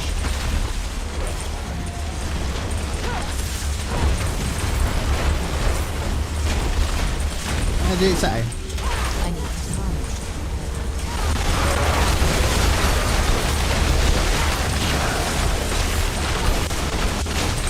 Travel to the I uncharted need depths. time.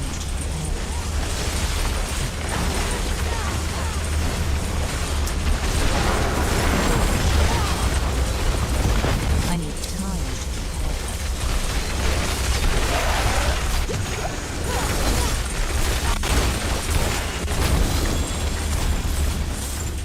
I'm not ready yet.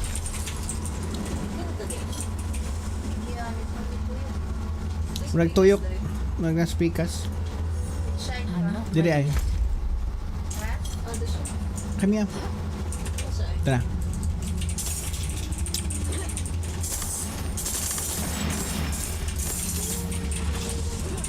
I need time.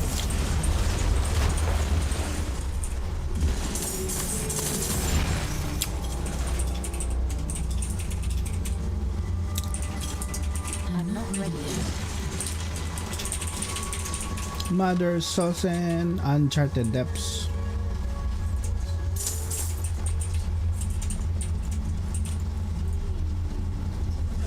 Diri. I need time.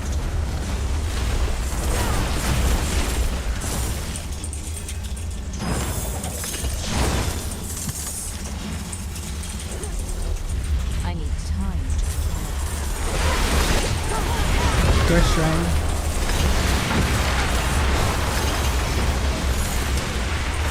I need time. Pwede na siya biyaan actually. Ulit ako. Not ready. Ha? Nanay boss dito oh. Kana? Nanay boss dito oh. Taas.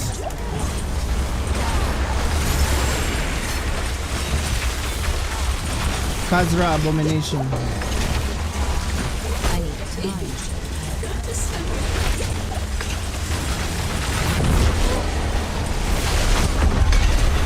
Wow! I need time. Nakasunod na. Bukod ko niyan, wag pa kung kayo po. Paitiras 100 eh. Daghang kaayog ko ano. Daghang kaayog points. Ako, kada diha ron. Tawan di kag yun. Rufus? Yay!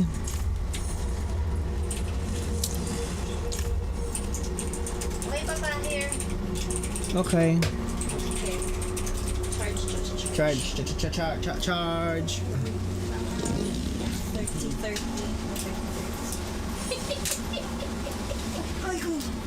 Papa! Kaya mo na. Pareho nag-stretch. Yes! Ikaw ka na ng patigay na Wow, nikuto dito tita. Face reveal, you just saw Tita Aaron. TitaKoRn.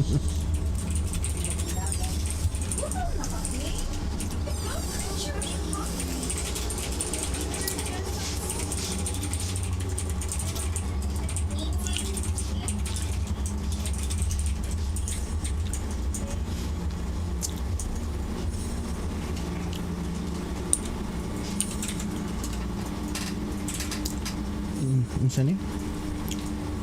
Tormented.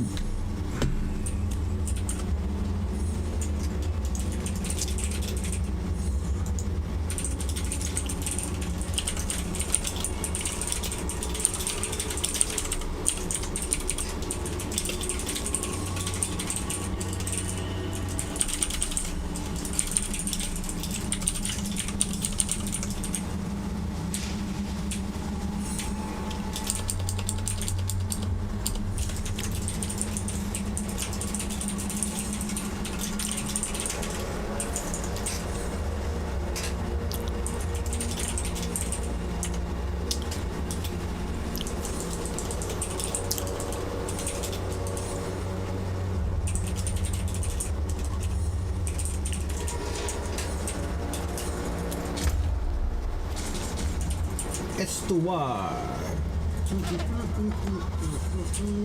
Kill ba siya?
Uh,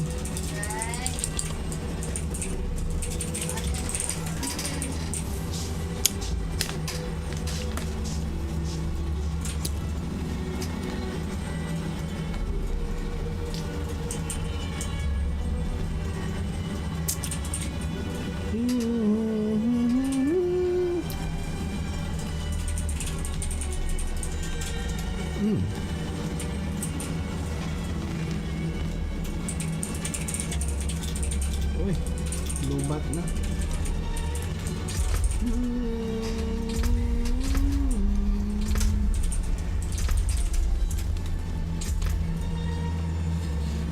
Can you charge this?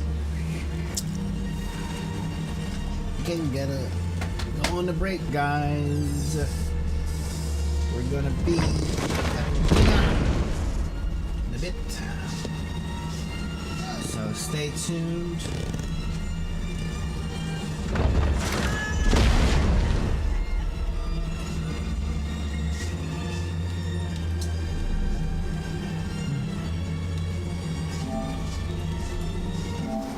Charge, Tani. Charge.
Dinner break, guys. Dinner break.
Dre, thanks for the like. Awesome. Break sa may kadali. Dinner break.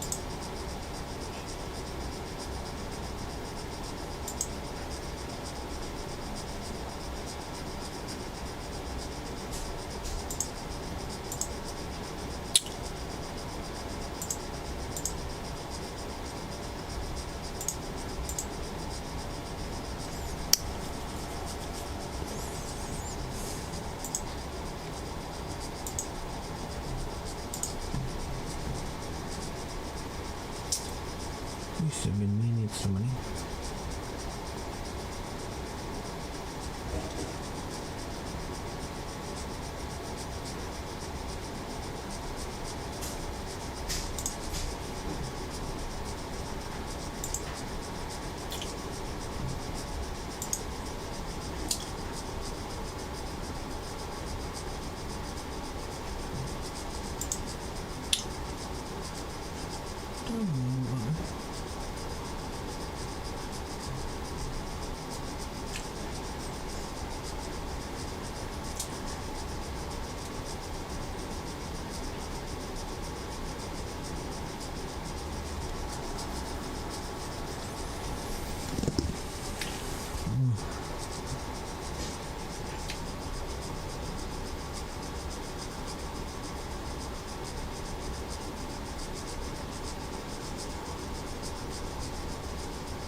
In Vessel of Hatred, we travel south to Nahantu, a region with both deep ancient jungles and vast sprawling plains.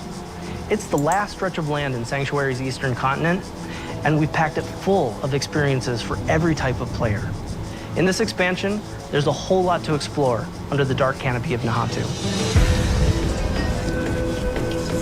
Nahantu is the southernmost region of the eastern continent that Diablo IV has been taking place in. It's the last region that we haven't visited yet so far in the game, but it is one that we've been to before in Diablo.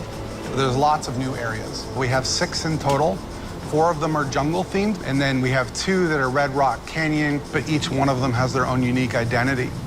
When you first arrive in Nahantu, you're in this place called Lingering Hatred. This is high treetops canopies where you're almost walking amongst the branches high above the jungle floor. Imagine a thick canopy that the light is just barely poking through. The whole area has been infected by this thing called the Hollows infestation. The Hollows are a new enemy that's associated with Mephisto. They themselves are kind of like a tar-like substance creature born straight out of the depths of hell. It feels a little twisted. There's a sickness to the area itself. Humans have ventured into this deep part of the jungle where there's all this poisonous plants and flora. The dregs actually started experimenting with eating these hallucinogens, and it put them into this aggressive psycho rage. The dregs were pretty fun because we were able to push more variety in the monster family. You have one of these tall dregs and then half of a body of another dreg on top of it, kind of controlling it and telling it where to go and tossing poisonous bombs at the player. When you come across it, it's very memorable. And then we've also got the area of Tenganse, where you've got the Tenganse Plateau, which is full of these red-rocked plateaus and canyons. Imagine getting up above the land. Those gigantic walls have pockets inside where monsters could live. It offered up a lot of opportunity to bring back a monster family like the Lucunai. We're bringing them back in a new way here as a fully fleshed out monster family with multiple classes. What a more brute force looks like, what a caster looks like. They are very much apex predators, and we're definitely in their territory. And then there's a little sub-area called the Skittering Earth. The name alone makes your skin crawl. And it's bug infested, and you can see how the bugs have destroyed the jungles and kind of put their influence on it. Within the Field of Giants, you have these giant corpses of these long-dead demons that humans have begun to mine away at for their resources. While they've got a lot of use out of them, they're also toxic to the land around it. The notion of massive demons walking sanctuary 1,000 years ago is really thought-provoking. Plateau's also got just this beautiful color scheme to the lighting. It's really lovely to be there. And then horrific at the same time, you know, it's great.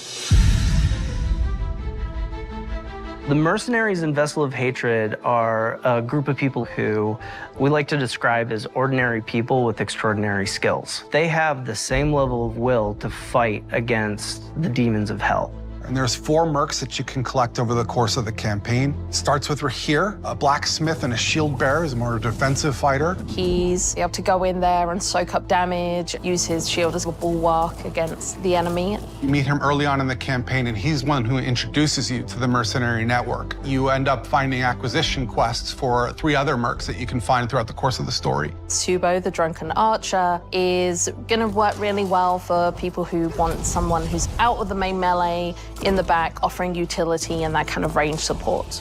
Then we have Ariana, a berserker crone, who's a melee combat fighter, close range. She's got a really cool combat meter, a massacre meter, where you need to keep killing enemies to get the meter to be filled.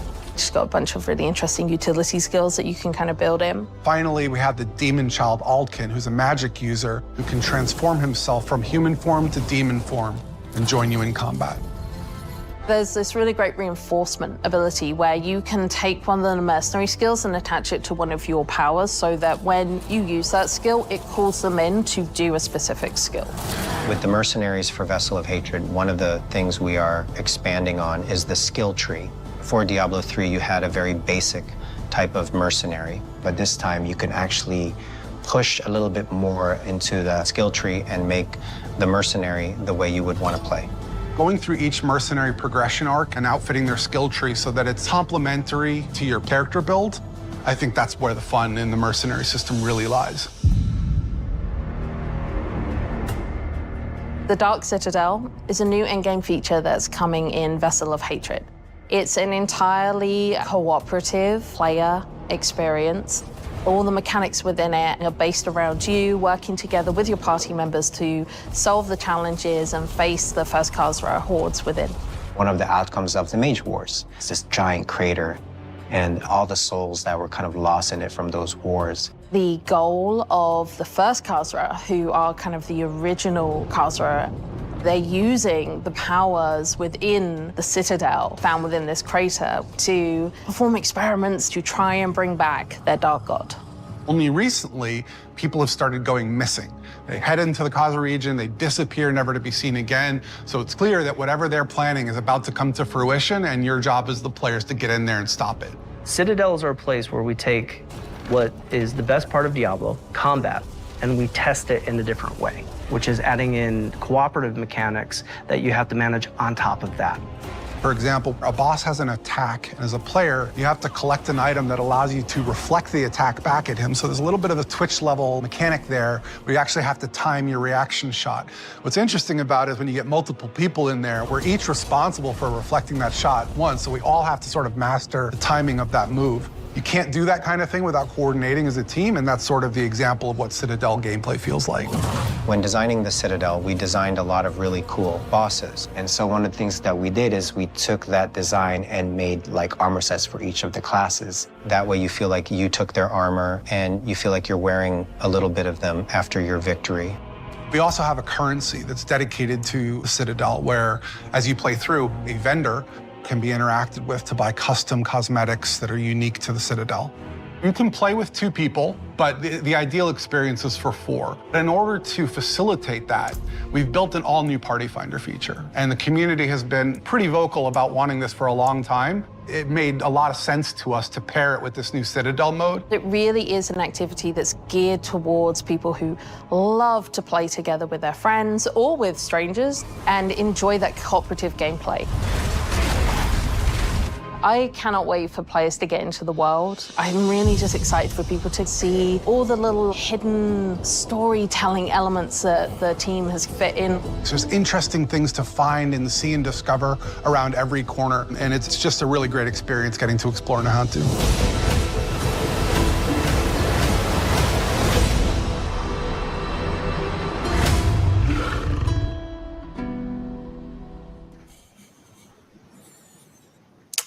Hello, Diablo community. Welcome to another campfire chat. This is the patch 2.0 campfire chat for PTR. As you guys can see, we're in a little bit of a new environment. We're all doing this from home. We had to do a quick last-minute pivot about 24 hours ago. I was struck by some con flu after Gamescom, but I just wanted to give a quick shout out to our production teams behind the scenes. Lucas, Jade, and Rich, they made a quick pivot to allow us to do this and for us to be safe and to be able to still give you guys this exciting information for patch 2.0. But to lead us off, I do want us to do some quick intros for everyone here on the actual panel. So Colin, would you like to start off the intros? Yeah, sure. I'm Colin on the design team. Hello, I'm Aislinn Hall. I'm a systems designer with a focus on live balance. Hey everyone, I'm Charles Dunn. I'm a class designer working on the live balance for Diablo 4. Hey everyone, I'm Jeevan Sidhu, and I also work on the systems team. Awesome. So we got a whole panel here, way more than what we normally have because we have so much to actually cover. We do want to jump into things pretty immediately, but I did want to recap really quickly. Obviously, last week we were at Gamescom. We made some really big announcements for Vessel of Hatred, where we announced, the mercenaries that will be coming to Vessel of Hatred, along with how that system works with like reinforcements. It's like a new take of how mercenaries play within Diablo, especially since mercenaries has such a storied history within the franchise itself. And of course, we also talked about the Cuirass Undercity and the Dark Citadel, along with the Party Finder feature that players will be able to actually partake in with Vessel of Hatred and use that for Dark Citadel and other features within the game. We do actually have a blog up on Diablo4.com that does do a good deep dive across all of those specific items, so you guys can actually check that out. But we have a packed agenda today. This will be a long one. So we hope that everyone will sit down and grab a snack and join us as we talk about some pretty large systemic changes that will be coming with Diablo 4, along with some new stuff that we'll be sharing as well that will also be coming with Diablo 4. So we're going to start off with some progression updates. We're going to move off into some class and balance changes, along with some quality of life updates, and then we'll kind of cap it off with a cool new announcement that will be coming with Vessel of Hatred. So Aislinn, Colin, I know you guys want to jump into some of these big progression changes that you guys were talking about last week, so take it away. Yeah, thanks, Adam. And I'm sure everyone has no idea what the big surprise is at the end. None whatsoever. So right. Let's jump into the progression. So when we launched the game, we had a sort of vision for the game that we felt like was really fun to play through once, where you'd sort of traverse through these world tiers and you'd be gaining new sacred items rarely, and then you'd be getting ancestral items when hopping into World Tier 4. And as we played the game more and more, and as we've gotten feedback, that necessarily hasn't really been super fun. So we've sped up a lot of the progression to sort of get you into that space that where you feel powerful, where you have autonomy over your choice in terms of difficulty and challenge and reward. Diablo is all about that progression, right? And sort of blasting and feeling efficient. So we wanted to take a step back after looking at itemization. We've added a ton of itemization progression that we think is feeling pretty good. There's a lot of ways to customize your character. There's a lot of ways to progress your itemization. And we wanted to look at other aspects of the game. So that came in the form of like, what hasn't aged super well? What are the things that we really enjoy and we see that you all enjoy?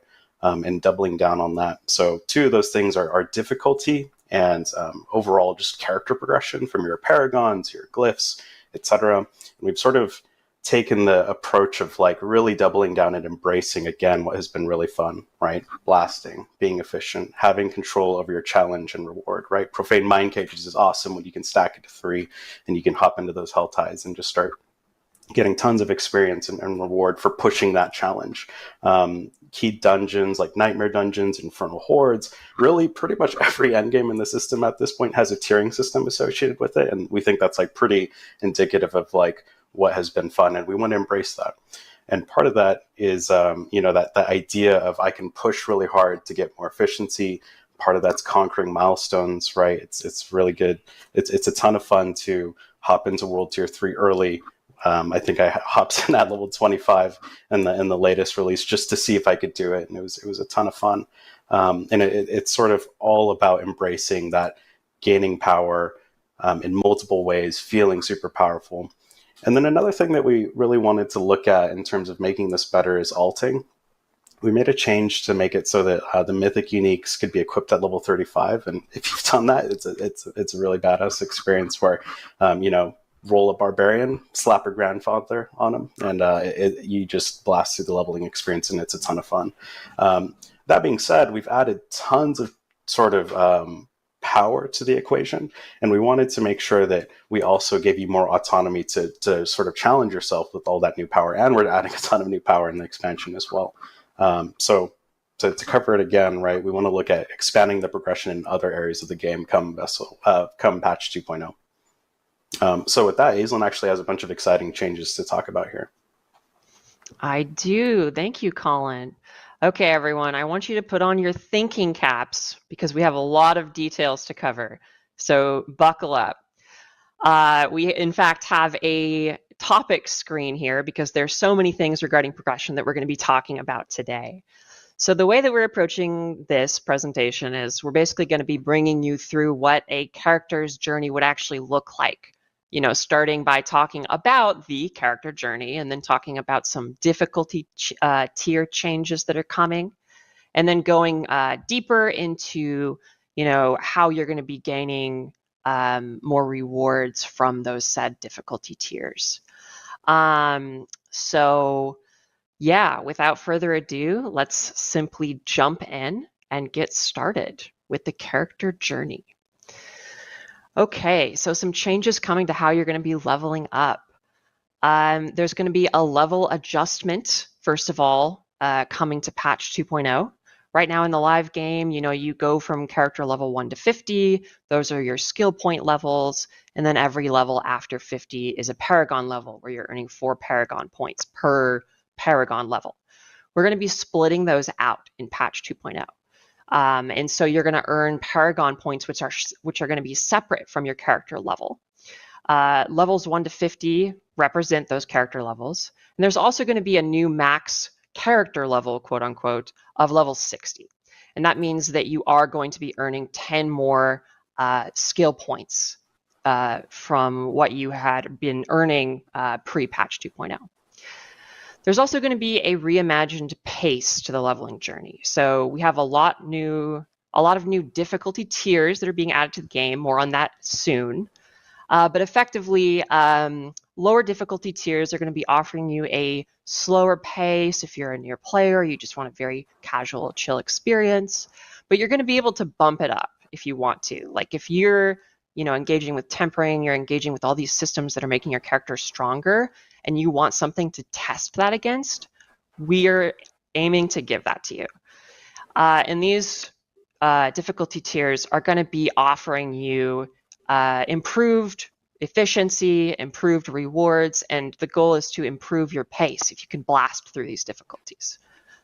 Yeah, this Now, is a lot there's like the mind cages, right? Like we sort of heard, we heard you like mind cages, so we put it in the game systemically, like from whispers to Helltide to literally everything in the world. Like maybe you like doing dungeons. And really, it's sort of like giving players that choice to do what they want, and it's not just Helltide now that can push that difficulty. Yeah, totally. Like we were just playing on the development team, and we were playing in Helltides and playing with mind cages, and we were like, "This is great! Like I want to just be able to do this, or like have this option available to me, like basically whenever I'm playing." So that's a big part of these changes. Moving on here to the number adjustments. So as a lot of you guys found in footage, yes, there is a pretty substantial number adjustment. So a big part of this is we want to make sure that there's room for growth. And we're adding a lot of player power in patch 2.0 and Vessel of Hatred. And we want to make sure that numbers don't get so crazy that we cannot even fathom them, right? And so a big part of this is giving us a good starting point in patch 2.0 where we can afford to grow numbers. Aislinn, I think it's really important, to have numbers that are like when you're like doing damage numbers to see ones that are meaningful to you, right? If you're increasing your damage like even 10x, but it's taking it from like an 8 or 9 digit number to a 10-digit number, it's almost impossible to see that kind of growth in player power. So with numbers that are more readable on screen, that A, makes it much more obvious when you're getting more powerful, and just makes the game as a whole easier to kind of comprehend. Totally. Yeah, and it's important to note that like this is relative. In that we're not slowing you down in any way. This is purely sort of one of those adjustments that we're making to ensure that you can have more growth in the end game. We're not at the top end nerfing things like crit chance or CDR. Really, this is all about having actually, like sort of what we set out to do when we launched the game is have more grounded numbers for longer. That's not to say that you aren't going to get insane in the deep end game, right? Yeah. Yeah, you're still going to have a lot of power to game. And yeah, finally, just going back to this first bullet here on this slide, we're going to talk more about Paragon later, but for now we're going to focus on some other things. So sit tight. Okay, let's talk about how monsters are changing. So we've streamlined monster health and damage in a pretty big way. We took a look at how monsters gain health and how they gain damage over different difficulty tiers. And we've really like honed in and kind of universalized our approach to how they're gaining power throughout your character experience. And this is going to be applying to all monster types, normal monsters, minions, which are elites, little buddies, elites themselves, and of course bosses. And all of these monsters now have health that's relative to their normal monster counterpart on any given like difficulty tier. And what this does is it really helps smooth difficulty progression and the difficulty of any experience that you're currently in. Secondly, we have some changes to monster scaling. So monsters are going to scale to a pit tier, and we're going to talk more about that as well pretty soon too. So sit tight.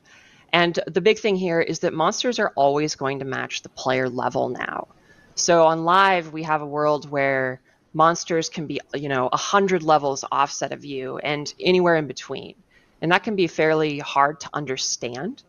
And so a big part of this pass is kind of removing that element of the game so that we can focus on what difficulty we're currently in and using that as the judge of how hard or how easy or wherever in between the content you're currently in is. And finally, we have some pretty cool combat tuning changes. So we've taken a lot of looks at, like the moment-to-moment combat pacing in the game. And monster mechanics across the board have been adjusted to really hone in on player momentum. You're here to slaughter demons. We want you to move quickly through the game. And we don't necessarily want monsters to be slowing you down, especially normal monsters. And to achieve this, we've reduced instances of getting one shot like out of nowhere. And we've also adjusted boss HP so that they're not quite as grindy after you're moving in from, after blasting down AoE packs in the pit, for example. Yeah, it was definitely a pain point. Oh, great call. Go ahead, Charles. Yeah, just saying, right, that's always been the pain point in the pit so far is like, hey, you're really strong, you blast through most of the dungeon, and then you get up to the boss, and the boss takes, 5 minutes or more. That's just like such a slog. So we're definitely making sure it's a more consistent experience. In a given difficulty tier, you're going to have a more consistent experience across boss and other portions of the game. Yeah, and we've already taken a lot of steps towards this. And one of the previous seasons, we set it so that you wouldn't get armor cap penalties as the monster is leveled higher than you, right? So this is really just sort of consolidating a lot of the, I'm going to get shit for the Blizzard math, on the back end to make sure that like a lot of the things are really being reworked on the back end to address the problems we see on live with the crazy exponential scaling of boss health from like 4 different multipliers and the crazy exponential damage that some of the monsters are getting. It's like the corpse bow, of course, dying in one shot from off screen. A lot of those things should be much more consistent as you're climbing through those difficulty tiers, which we're going to talk more about in the future or in this presentation. Very soon, in fact. Like right now, difficulty tiers. Right now. Let's talk about it. So this is our beautiful Blizzard illustration, if you will, of current day difficulty. Art by Colin. Thank you very much. Got to call out Colin. Yeah. No. We've got we're gonna get art for this. This is art. What are you talking about? Yeah, this is beautiful. Modern art.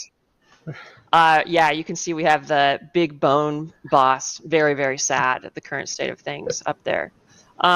So what this is basically illustrating is that there are basically brackets right now on live where various content is relevant.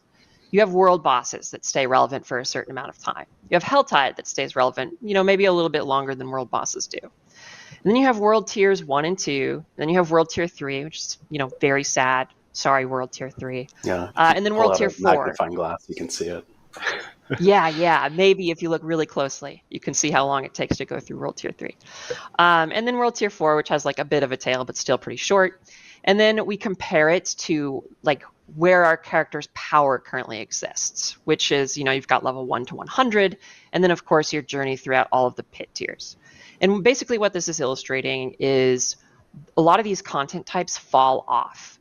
World bosses don't stay relevant forever. Helltide doesn't stay relevant forever. The world tiers you're living on in the open world don't stay relevant.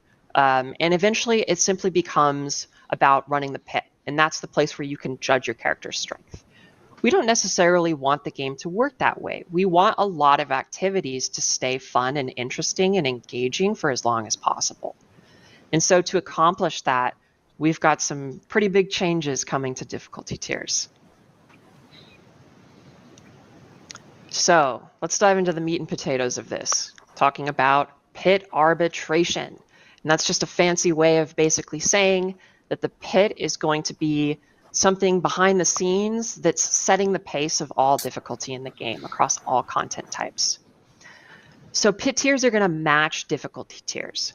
There's going to be 5 pit tiers per standard difficulty, which is just encapsulating 4 new world tiers pre-level 60, which are normal, hard, expert, and penitent. And then there will be 15 pit tiers per torment difficulty. And there are going to be 4 torment difficulty tiers, 1, 2, 3, and 4. Difficulty tiers are going to derive monster health, damage, and intensity from the pit tier that is associated with that difficulty tier. And I know that's a little complicated, but we're going to have some supporting stuff to show what this means a little better pretty soon. And I do want to call out intensity here. Colin, do you want to talk about monster intensity raising between difficulty tiers? Yeah, so intensity is something we played around with in the base game, and it's sprinkled out throughout the game. But what intensity is it's a back-end system that controls monster aggressiveness as well as monster intelligence. So by aggressiveness, it's things like they attack faster, they have lower cooldowns, they move faster. And then intelligence is they predict your movement more, they'll face you more. So if it has a big swing, it's actually going to try and track you a little bit more accurately. So it's not just the health and damage that's going up through these difficulty tiers. The monsters are actually becoming a little bit more dynamic and fast-paced. And we think that feels pretty good, especially when it's sort of scaling through the new difficulty system that we have. Yeah, this is something we do have on the live game, but in the new patch 2.0, you're really going to feel that difference. Currently, you feel a little bit of difference in between the different world tiers, and that's just going to be magnified. And your moment-to-moment combat it's not just going to be higher numbers. The moment-to-moment will feel different and harder at these higher torment difficulties. Yep, they're going to become bigger jerks as you ascend difficulties. All right, so let's talk about difficulty gating. So this is basically how people are going to be moving through these different difficulty tiers. So the pit is going to unlock once you hit character level 60, which is the new maximum character level in patch 2.0. So pit tiers associated with standard difficulties are going to unlock immediately, which is pit tiers 1 through 20. You're going to be able to challenge all of those immediately once you're max level. And you're going to need to beat pit tier 20 to unlock the first torment tier. Once you beat pit tier 20, you're allowed to go into the overworld on torment 1. And then, as we see here, there are 15 pit tiers per torment difficulties. So to unlock torment 2, you would then need to progress through the pit and beat pit tier 35, at which point you can now go into torment 2 in all other activities, so on and so forth. So this is basically creating a... Sorry, go ahead, Colin. Oh, I was going to jump in and say, like, what's kind of interesting is, like, Torment 1 you can think about as World Tier 3 today. And what we're sort of doing is essentially saying, now that level cap is 60, you actually can find some of the best items in the game very early, right? Imagine if you were able to just start finding the best items in the game in World Tier 3. That's really sort of what we're talking about here. We're really speeding up when you can actually get to the end game, where we've added things like the pit, we've added things like nightmare dungeons and more end game activities for you to engage with, and item modification systems. So it really is sort of getting you into the fun faster, which also makes alting a lot more cool, right? It's way easier to sort of get to that point where, all right, I'm in the end game, I'm going to start looking for awesome items. I'm going to start modifying my items. So we think that like sort of represents a pretty substantial change to how you play the game. Oh, yeah, for absolutely. us wondering why we kind of built it around the pit, and why we associated difficulty with the pit. How do y'all think about that? Yeah, so right now the pit is a fantastic razor to judge your character against. And I think that this overhaul is effectively turning the pit into the game's backbone, to use kind of a gruesome term, but we're Diablo, so whatever. It's basically turning the pit into the game's backbone of like difficulty, and all other difficulties is kind of derived from that. And it gives us a very predictable and understandable pace for you to experience all other activities in the game based on the pit's difficulty. Yeah, and that razor is great for pushing difficulty, right? You think about how part of what's really fun, again, about Diablo is that feeling of progression and that feeling of becoming powerful, then taking on a big-ass demon, killing it, getting awesome loot. And what the pit is going to do is you're going to push that difficulty, then unlock new torment tiers, which is going to unlock more efficiency for you.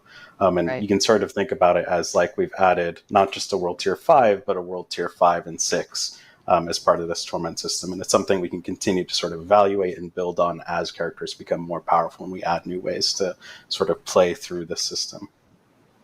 Yeah, and I think it's also a lot about consistency across content, right? Currently, in the live game, we've got a lot of different, levels of different types of things, right? You've got Nightmare Dungeon keys, you've got pit levels, you've got Infernal Horde tiers, and we just kind of realized that, hey, the pit is something that we have, really good delineation between the different levels. So you've got a wide spread of different tiers for that, and that's something we can kind of peg difficulty against across the whole game to make a more consistent experience. When you're in a certain difficulty tier, you're just going to get a more consistent experience across all activities.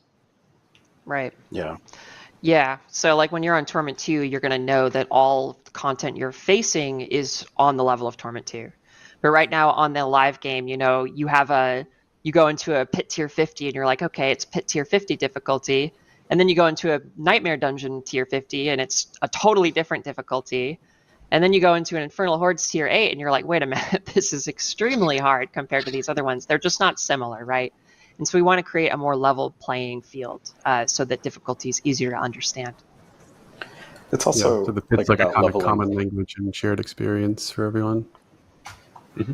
Yeah, that's definitely a benefit, and it's also, in some sense, leveling up all the activities. Like, I know that there's some people who really enjoy Whispers, for example, and Whispers just falls off. Like, if you're doing the pit and you're level 100, you're level 90 in the pit, like, Whispers are terrible, right? Like, you're not actually going to run Whispers when you're pushing that deep into the game. But now when sort of things are leveling up with Torment tiers, you have a place to go and sort of juice the efficiency from those different activities, if you like that activity. Yeah, and this kind of carries over to other activities, not just Whispers. It's like, your Hell Tides. Yeah, the whole world is leveling, right? Yeah, and like which is another thing. Like Infernal Hordes is something that obviously was introduced in Season 5, is coming back, and is a permanent feature within the game, and is also going up with the rest of the content. Yep. All right. So let's talk a little more about the details of difficulty tiers. So on the right-hand side here, you can see this table. It's basically showing off the associated pit tier with any given difficulty tier. So normal simply starts on 1, and then like we saw before, it goes up by 5 each time until you get to Torment tiers, at which point it goes up by 15 each time. So Torment 4 lands on 65, Torment 1 starts on 20. And in light of this, we have changed the highest pit tier to be 100, down from 200. And this doesn't mean that the pit tier 100 is going to be the same difficulty as it is on live. It's going to be harder. So each pit tier you're going up is going to be harder than it was before, effectively. And we also have this pretty neat new system where we have smart keys. And what that means is your things like Infernal Hordes or Nightmare Dungeons, the keys to enter those activities are now going to follow the current difficulty tier that you're on. So if I have an Infernal Horde key and I'm on Torment 3 and I use it, I'm going to go into a Torment 3 difficulty Infernal Horde. And the same is true for Nightmare Dungeons. So we're pretty excited about that change because, again, coming back to all these things we've talked about, where it just kind of makes things easier, just makes life easier. Yeah, it's a big quality of life change because on live right now you get a bunch of sacred, Nightmare Dungeon keys, and I'm sure everyone runs a ton of World Tier 3 Nightmare Dungeons, right? You definitely don't just pop in to get a sacred weapon, but what I'm getting at is a lot of those keys just end up getting salvaged. And now when all keys can sort of carry weight through various Torment tiers, getting a Nightmare key is this interesting choice of like, well, do I keep it or do I run it now? Because if I keep it, I can just use it at a later time. And it's really about giving the players that choice on when do they want to run this content. We're not just going to invalidate that key and say, oh, in Torment 2, you need to find a new key to do this thing. So I think it's definitely making key management a lot easier and more fluid as well. One thing on the pit, Hazelin, that I think is really interesting is we definitely have rescaled the pit. Tier 100 is sort of like our 200 on live. But I think that's something that we definitely want to keep an eye out on PTR. We don't have any problems with increasing the amount of pit tiers. Like, this is something we can definitely revisit if we see in PTR that you all are insane, which is probably going to happen, and you beat tier 100. We really like that it's a razor and measuring stick, and we don't want to take that away from players. So that's something that we want to get PTR feedback, and we could really use your help in breaking that system and seeing how far you can push it. Oh yeah, that's a great point. And like we've said on this stream, there are going to be a lot of new player power opportunities coming. And so, yeah, please show us what you got, as they say. Okay, so let's talk about, let's just dive a little more into the details. I think we went over a lot of this stuff already, but we can kind of go through this slide here. So yeah, all content in the game exists within an expanded difficulty tier selection, like we were talking about. I think an important thing to call out here is that, for example, Penitent is, if you're comparing it just to like kind of understand what it's going to look like relative to live right now, Penitent's kind of going to end up being like World Tier 2 if you added 45 monster levels on top of it. And that's intended to kind of be the upper echelon of like pre-max level character leveling. So if you really want to amp up the difficulty to as hard as you can make it, like going on to Penitent is where you want to be. And this is just a lovely little visual aid. We've got some cool new icons for these difficulty tiers. Normal, hard, expert, and penitent. It gets harder as you keep going. Okay, so yeah, and we really want this to be like opt-in, not progression locked. And so the vanilla Diablo IV difficulty tiers kind of operated as progression tiers, right? And what I mean by progression tiers is the moment you get to World Tier 3, as Colin was saying, like you unlock sacred items, maybe you go into a dungeon so you can find a sacred weapon. And these things unlock so quickly and they drop so frequently that you kind of just got this huge burst of power and you never really got to feel that power. And we want to make sure that you are like feeling each upgrade you get in the game and it feels really, really punchy. And we really want these new difficulty tiers to be player guided. Like we want you to be able to make your own decisions on when you're moving on to the next one and what's the right pace for you. And of course, these new difficulty tiers are going to give you improving rewards. You're going to find more gold, more experience, and you're going to have more loot efficiency per difficulty tier. So the higher difficulty tier you can fight the game on, the more efficient your experience is going to be effectively. Yeah, and I think that's really... Go ahead, Charles. Go ahead, Kyle. Yeah, I was just saying that's really like what I view as the differentiating factor between what current V4 is and in the new patch 2.0 is if you enter Torment 1, you can find the best item in Torment 1. You could complete your character and get full best in slot and everything. It's just going to take a while, right? It's going to be less efficient. You're going to be getting less loot. And whereas in the live game right now, right, you just can't find the best things in World Tier 3. You are kind of obligated to go to that World Tier 4. And now, if you're able to clear higher torments with efficiency, that's just going to be the best option for you to find the gear more efficiently, but you aren't forced into Torment 4 to find the best items in the game. Yeah, that's something I've really liked about it is that, we get to start the end game a lot earlier with Torment, right? Because there's nothing that you're excluded from. There's no awesome piece of loot that you can't find by Torment 1. And so you get to really start to test your build after it's kind of gotten some real optimization, I think much earlier into the journey than before.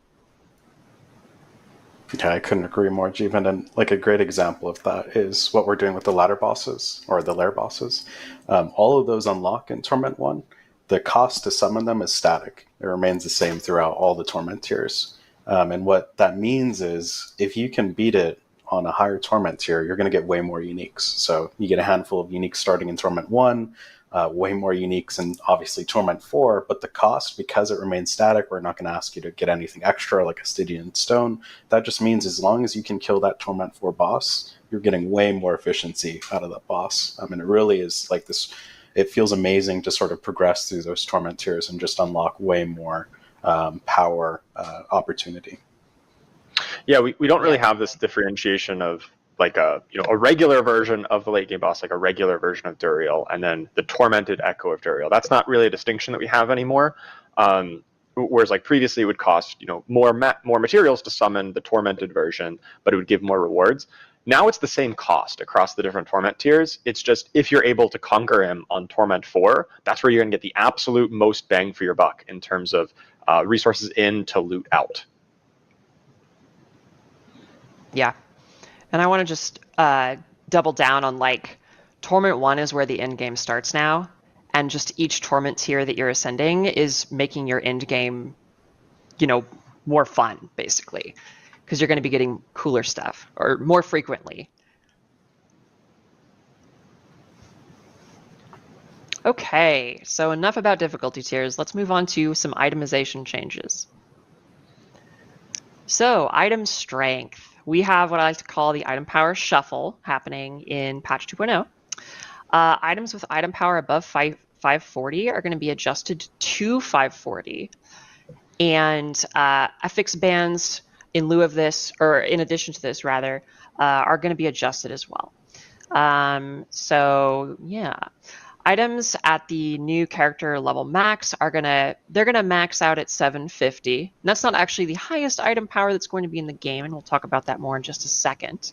But most items you're going to be finding once you hit max character level will be item power 750.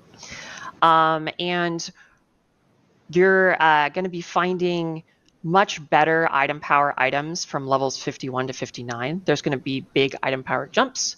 So once you start leveling your character past those original 50 character levels, you're going to start finding a lot better gear. Okay, so let's take a look at what an ancestral item looks like in patch 2.0. Oh, could we? Yeah, let's take a look here real quick. So you'll notice here that this item has 800 item power, which is 50 higher than the max 750 that I was talking about before. You'll also notice on the right-hand side that is the Torment icon. So ancestral items can be found starting on Torment 1. They're going to become more frequent as you ascend Torment difficulties, but they're still going to stay pretty rare throughout all Torment levels. You'll also notice that the greater affix on this item is highlighted. That is because now whenever you find an ancestral item, they're always going to have one greater affix. They can roll with more, but they will be guaranteed a single one every single time. So let's dive in more into the details. That, right, Aislinn, is part of finding a greater affix on live right now is sometimes it's on life per second. It's like, oh, okay. Got a greater affix on life per second. But now when you see an ancestral item, it's always going to have a greater affix. And that ancestral eye power bump, the affix bump, is going to feel really good. Even if you miss that affix, it's still a huge upgrade to your character if you haven't found one of these before. Yeah, totally. And sometimes, right, you get an item that has multiple greater affixes on live, and it's it's not at 925, it's not at the highest item power, and that's kind of a mixed bag, right? Like, well, it's kind of good, but it's a lower item power. And now things with greater affixes will be definitionally at that highest item power. Yes. Okay, so let's talk about the details here. So sacred items are not going to drop anymore. They're kaput. You're going to be looking at normal items pre-torments, and then you're going to be chasing ancestral items once you are in torment tiers. So yeah, starting in Torment 1, they're going to start to drop. As I said, they're going to become more common as you go up, but again, they're going to stay fairly rare. They're never going to, be like the only thing that's dropping. Ancestral items are intended to be where you're finding forever items. So when you find like a really good ancestral weapon or, of whatever slot that you may not have an ancestral item for, that's going to be a big moment. That's going to be an exciting moment where you're going to get something a lot better. because they also have their own affix band as well. So these ancestral items are going to have better affixes than their non-ancestral counterparts too. Something to note is that greater affixes only drop on ancestral items. You're not going to be finding greater affixes on non-ancestrals. So when you see a greater affix drop on the ground, you're going to know that that is an ancestral item. Ancestral items also have 2 tempering slots, up from 1 on non-ancestrals, and they're masterworkable up to 12, whereas non-ancestrals are masterworkable up to 4. And finally, they are going to have higher aspect ranks too. So you're going to find legendary aspects that become better on ancestral items. And Charles, we actually added a ton of power to legendary aspects to accommodate this. We didn't just sort of readjust where those power bands are coming from. Yeah, all of the legendary aspects that now scale a little bit further into the ancestral tier, we basically just tacked on 5 new levels kind of on top of the current value. So you're just going to find even more powerful legendary effects than you have currently in the new ancestral tier. It's going to be a lot of fun to find those. Okay, let's move on to Paragon. So we have some pretty big glyph updates coming with patch 2.0. There's been a significant rework to how many ranks you can earn on any given glyph, from 21 to 100, which is a lot of new ranks. But we want to make sure that there's still texture in that system, right? And so because of that, we also have a new a new glyph rarity, legendary. So once you upgrade a glyph to rank 46, it becomes a legendary glyph, which you can see here on the right. This spirit glyph is level 50, so it's past that 46 mark. It's legendary. You're going to get a glyph radius increase at rank 15, which is already in the live game. But you're also going to get another radius increase at rank 46 when it becomes legendary. And this is making them bigger than they could have been previously. So you're going to get more space with your glyphs because of this. And when a glyph becomes legendary, it also unlocks a significant bonus, more so than it did before. And you can see that on the bottom of this glyph here. It's got the legendary bonus, increases critical strike damage by 21.6%. And it's very important to note that this is a multiplicative bonus. This 21.6% is not an additive bonus. So you're going to be getting a lot of power from that bonus there. Something else I want to bring up is that glyphs are moving to the pit. So you're going to be upgrading your glyphs in the pit. You're no longer going to be upgrading them in nightmare dungeons. And it's going to be an attempt-based system. So when you finish a pit run, you're going to go to the end, and you're going to be able to have some chances to level up your glyph and increase their ranks. And if you are in a pit that is 10 tiers higher than your current glyph, you're going to have guaranteed success. And for every 20 pit tiers that that the pit level you're in is higher than your current glyph that you're trying to upgrade, you're going to get bonus ranks so that you can accelerate the process. Do you want to speak more to that, Colin? Yeah, I think this is a really important note because you could easily look at the rank 100 and be like, oh my god, the grind is even longer. But based on how that upgrade chance works, it's guaranteed as long as you're beating pit tiers that are higher than your glyph. And then how that bonus math ends up playing out is if you're beating, for example, a pit tier 30, that's roughly somewhere between today's world tier 3 and 4, you can upgrade a glyph from 1 to 15 in 3 runs. So you think about the difference between today's game and patch 2.0, you're getting those glyphs leveled way faster if you're pushing that difficulty. And what we really wanted to do here was we've heard a ton of feedback around how the XP system for Nightmare Dungeons feels really grindy. It also just doesn't serve the Nightmare Dungeons very well, right? It's like, how do I get to the end as fast as possible, but nothing in the dungeon matters, right? And that what that does is in the pit, it's all about speed and efficiency, and it sort of embraces that. And we think that that's just really going to accelerate your pit glyph upgrading speed. And the chance, you could sort of, I want to be really clear with the chance. The chance-based system is essentially there because it felt really bad when it was binary. Like when we said, hey, you need to beat the pit tier, or you need to beat a pit that's 10 levels higher than your glyph, and if you don't, you get nothing. That just felt really bad. So the chance is not there to increase the grind or slow down progression. It's actually just there to protect from like it feeling just terrible to not get literally anything from that run. So again, to be clear, it's 100% chance as long as you're pushing difficulty. We think that this fits the content a lot better. We've heard a ton of feedback around like the pit rewards feeling lackluster, and there's not really a reason to push difficulty. You know, you sort of just want to hone in on like 90 or 101, depending on where you're at in terms of your progression journey on live. This system really encourages you to push and gives you a tangible reward every single time you do it. Yeah, and I think it's important that there's the consistency of like the communication between, right? So, hey, my glyphs are currently level 50. Well, what kind of pit tier should I be approaching to upgrade these? Well, somewhere in the range of 50 to 60, right? You know, just a little bit higher so that you can keep pushing that harder content. And also, if you have a glyph down at level 1, because maybe you haven't paid attention to that glyph, it's going to level up much faster if you've already proven yourself, proven that you can hang in pit tier 50, for instance. You're going to level those up very quickly. I think what's also cool is if you have a build that you feel isn't doing as well as you go up in Torment, it makes it a lot easier to kind of snap something back in and catch up faster. Yeah, absolutely. Yeah, the further you progress, the easier it is to level those up. So here we have a video basically just showing off what the new UI looks like for upgrading a glyph in patch 2.0. So you can see that it's showing you the current pit level you're on, the current success chance to get a rank up.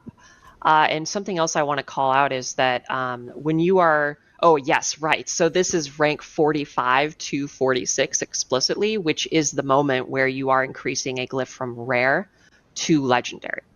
And something important to note about that is that it does cost a fairly significant amount of gem fragments as well, but it's giving you that increased radius size and the new multiplicative legendary bonus, which is pretty sick.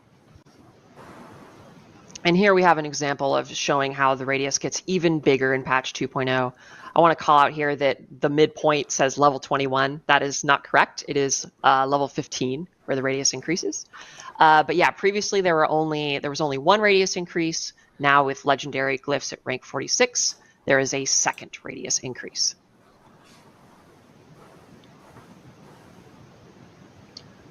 Okay, so let's talk about some more stuff related to Paragon.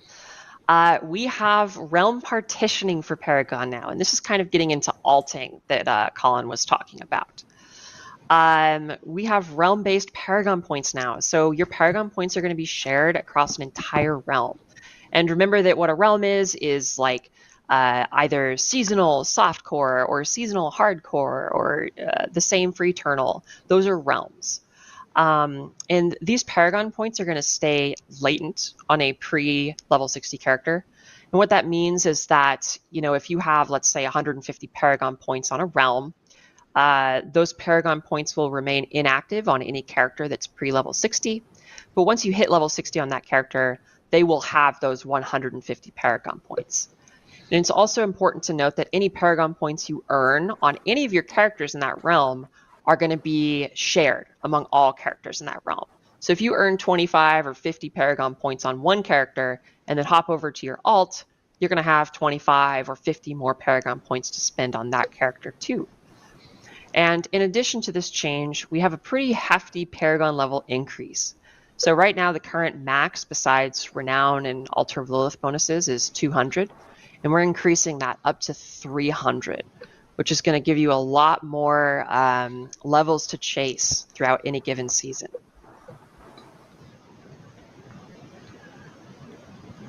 Okay, and in light of these changes coming to Paragon, we've made some adjustments to the way that boards work as well. So because we're offering so much more power with legendary glyphs, and they mean so much more to your build, you know, we're looking to set a maximum for the number of Paragon boards that you can equip at any given time. And this is also because, you know, on live right now, the best strategy is to aim for as many glyph slots as possible. You just go off, you oftentimes ignore whatever legendary node bonus you're getting just for the glyph slot. And we want to make sure that you're really focusing on these legendary nodes and that you're focusing on these really cool legendary glyphs that you're getting. And really think about those choices instead of gunning for like every single glyph, for example. This also Something I complements the really additional. I was just going to say this really helps complement the additional 100 more levels. Like we've heard a lot of feedback that it feels really flat once you hit 100, that there's just no more progression. You don't really need to kill any of the monsters anymore unless it's explicitly to get the loot drop off of them. And that kind of feels bad, right? Like I'm walking through this dungeon and like I get literally nothing out of killing these monsters. So with the board limit, we've packed a ton of power with additional Paragon levels to grind, a ton of power with the legendary glyphs, but it also creates a situation where once you've achieved all those different things, you don't feel so bad necessarily around not getting to that Paragon level 300. At a certain point, you start to really just sort of really need to hone in on your build, and those extra Paragon points are going to start providing you more of a show of sort of how badass you are, and give you incremental progress that's a little bit less sort of demanding that you must grind through all of this content to unlock every part of your Paragon board. Yeah. Yeah, and something I'm pretty excited about this is that, sometimes on live, it can feel like my goal is to get a new Paragon board. And as soon as I achieve that, my goal is to get a new Paragon board and get off the one I just unlocked. And I think this change really lets me kind of explore the boards and think about what specific route optimizations I want to take. And it lets me personalize that a little more, which I'm a pretty big fan of. Well, I know we have we just went through a ton of content right here with all the changes that are coming for progression to Paragon to itemization. I know it was a lot for people to hear. We will actually have a blog immediately up after the stream that will kind of also explain a little bit more of this to players so that they can actually get a understanding in their own cadence of like what is going to be changing with patch 2.0 for Diablo 4 in regards to some of the progression items. I know, Colin, we're seeing a lot in chat of like, people are noting like, hey, this feels a little D3-ish in ways. I don't know if you wanted to chat or like comment on that a little bit more. Yeah, I'm happy to. It's definitely familiar, right? So we thought a lot about like what is the right way to address the player feedback of. We've gotten a bunch of feedback around like World Tier 5, World Tier 6, World Tier 7, right? I want to be able to level up the challenge in the game. I want to be able to get more efficiency. And we wanted to do it in a way that was leaning into what we saw you all were really resonating with, which is getting to the end game faster. And we felt like, okay, well, we could add a World Tier 5 and add Ancestral, Uber Ancestral, and increase the level cap. But that would mean you would just need to grind more to get to that point where you're finding your forever items, doing item modification. And we could add a World Tier 6, Uber Ancestral, right? And it just sort of made us reevaluate what is important. And it's what's important to us is getting people into the end game, getting people finding their forever items, smashing monsters, getting more powerful sort of item modification and efficiency. So that was part of it. And then the other part of it, I'd say, is I think Diablo 4, more than any Diablo, has had a ton of item customization and power along the leveling journey, which really makes the leveling progression feel different, right? Like if you're tempering, if you're imbuing aspects, if you're really min-maxing your reward scheme, you can really push difficulty tiers early. If you've played D3, hard is really the only real difficulty, right? But because we have so many different ways to grow your power, we think that represents a pretty fun challenge of like, how do I take all these pieces and really push as early as I can to get to that max level faster? And one more thing that's really important to note is the jumps between torments are pretty enormous. We don't expect you to sort of play it like today's D3, where you essentially log in, get your Hadrig set, and hop right into Torment 16. The jumps are actually pretty enormous between Torment 1 and 2, and it creates this really fun like progression through those Torment tiers, and it feels like a meaningful step forward when you get into Torment 2 and then a Torment 3. We're hoping this doesn't necessarily feel like a 2-hour sort of journey through the Torment tiers, and then now you're in Torment 4, and that's how you play the rest of the game. Yeah, Awesome. and also one thing I'll add is, shouts to Twitch chat, everything that you say, hey, you like what we're doing, big dub. We appreciate it. Much love for the response. Also, all the people in Twitch chat who are like, I don't like this. This isn't working for me. Much appreciation the same. You know, we're looking at what you're saying, we're thinking about it, and we're going to try to incorporate it and make the game better. And I think it's interesting I'm seeing the sort of Diablo 3 references, and it's like, from our perspective, if something really worked well in Diablo 3, that's more important to us to like do the thing that the players felt like was working for them than anything else, right? The fact that we've done it before in any form, to me, wouldn't stop us from doing the right thing. You know what I mean? Yeah, and I just think doing it that, the right way. yeah, I just said doing it the right way for D4. Sorry, go ahead, Adam. This is the difficulty of doing everything remote. It feels like it's like a Zoom call, but interrupting each other. And also big shout out to Twitch chat for calling out Jeevan's cord management. I've seen that message a few times already. But so thanks, Aislinn. Thank you, Colin. I know Colin's going to be joining us more on a couple other topics, but we still have a lot to talk about in this stream. And the next thing that we do want to talk about is class changes and everything. And so Charles will be taking us through all the class changes for patch 2.0. Yeah, awesome. So before we get into some of the slides and details, I just wanted to, thank Colin and Aislinn for talking about all the systemic updates that are coming, how we're going to test your character and how you're going to progress through it. But my topic's going to be a bit more about how, what are the exact abilities and skills and new legendary effects and uniques that you're gonna get to take on these awesome challenges that are set up through the difficulty tier system.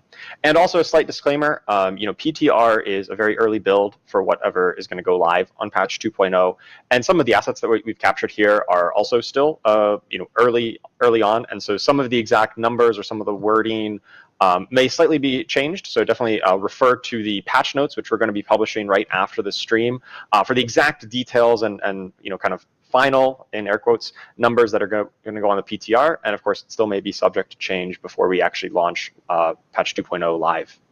All right, so with that out of the way, let's start talking about some of the tempering changes that are going to come in patch 2.0.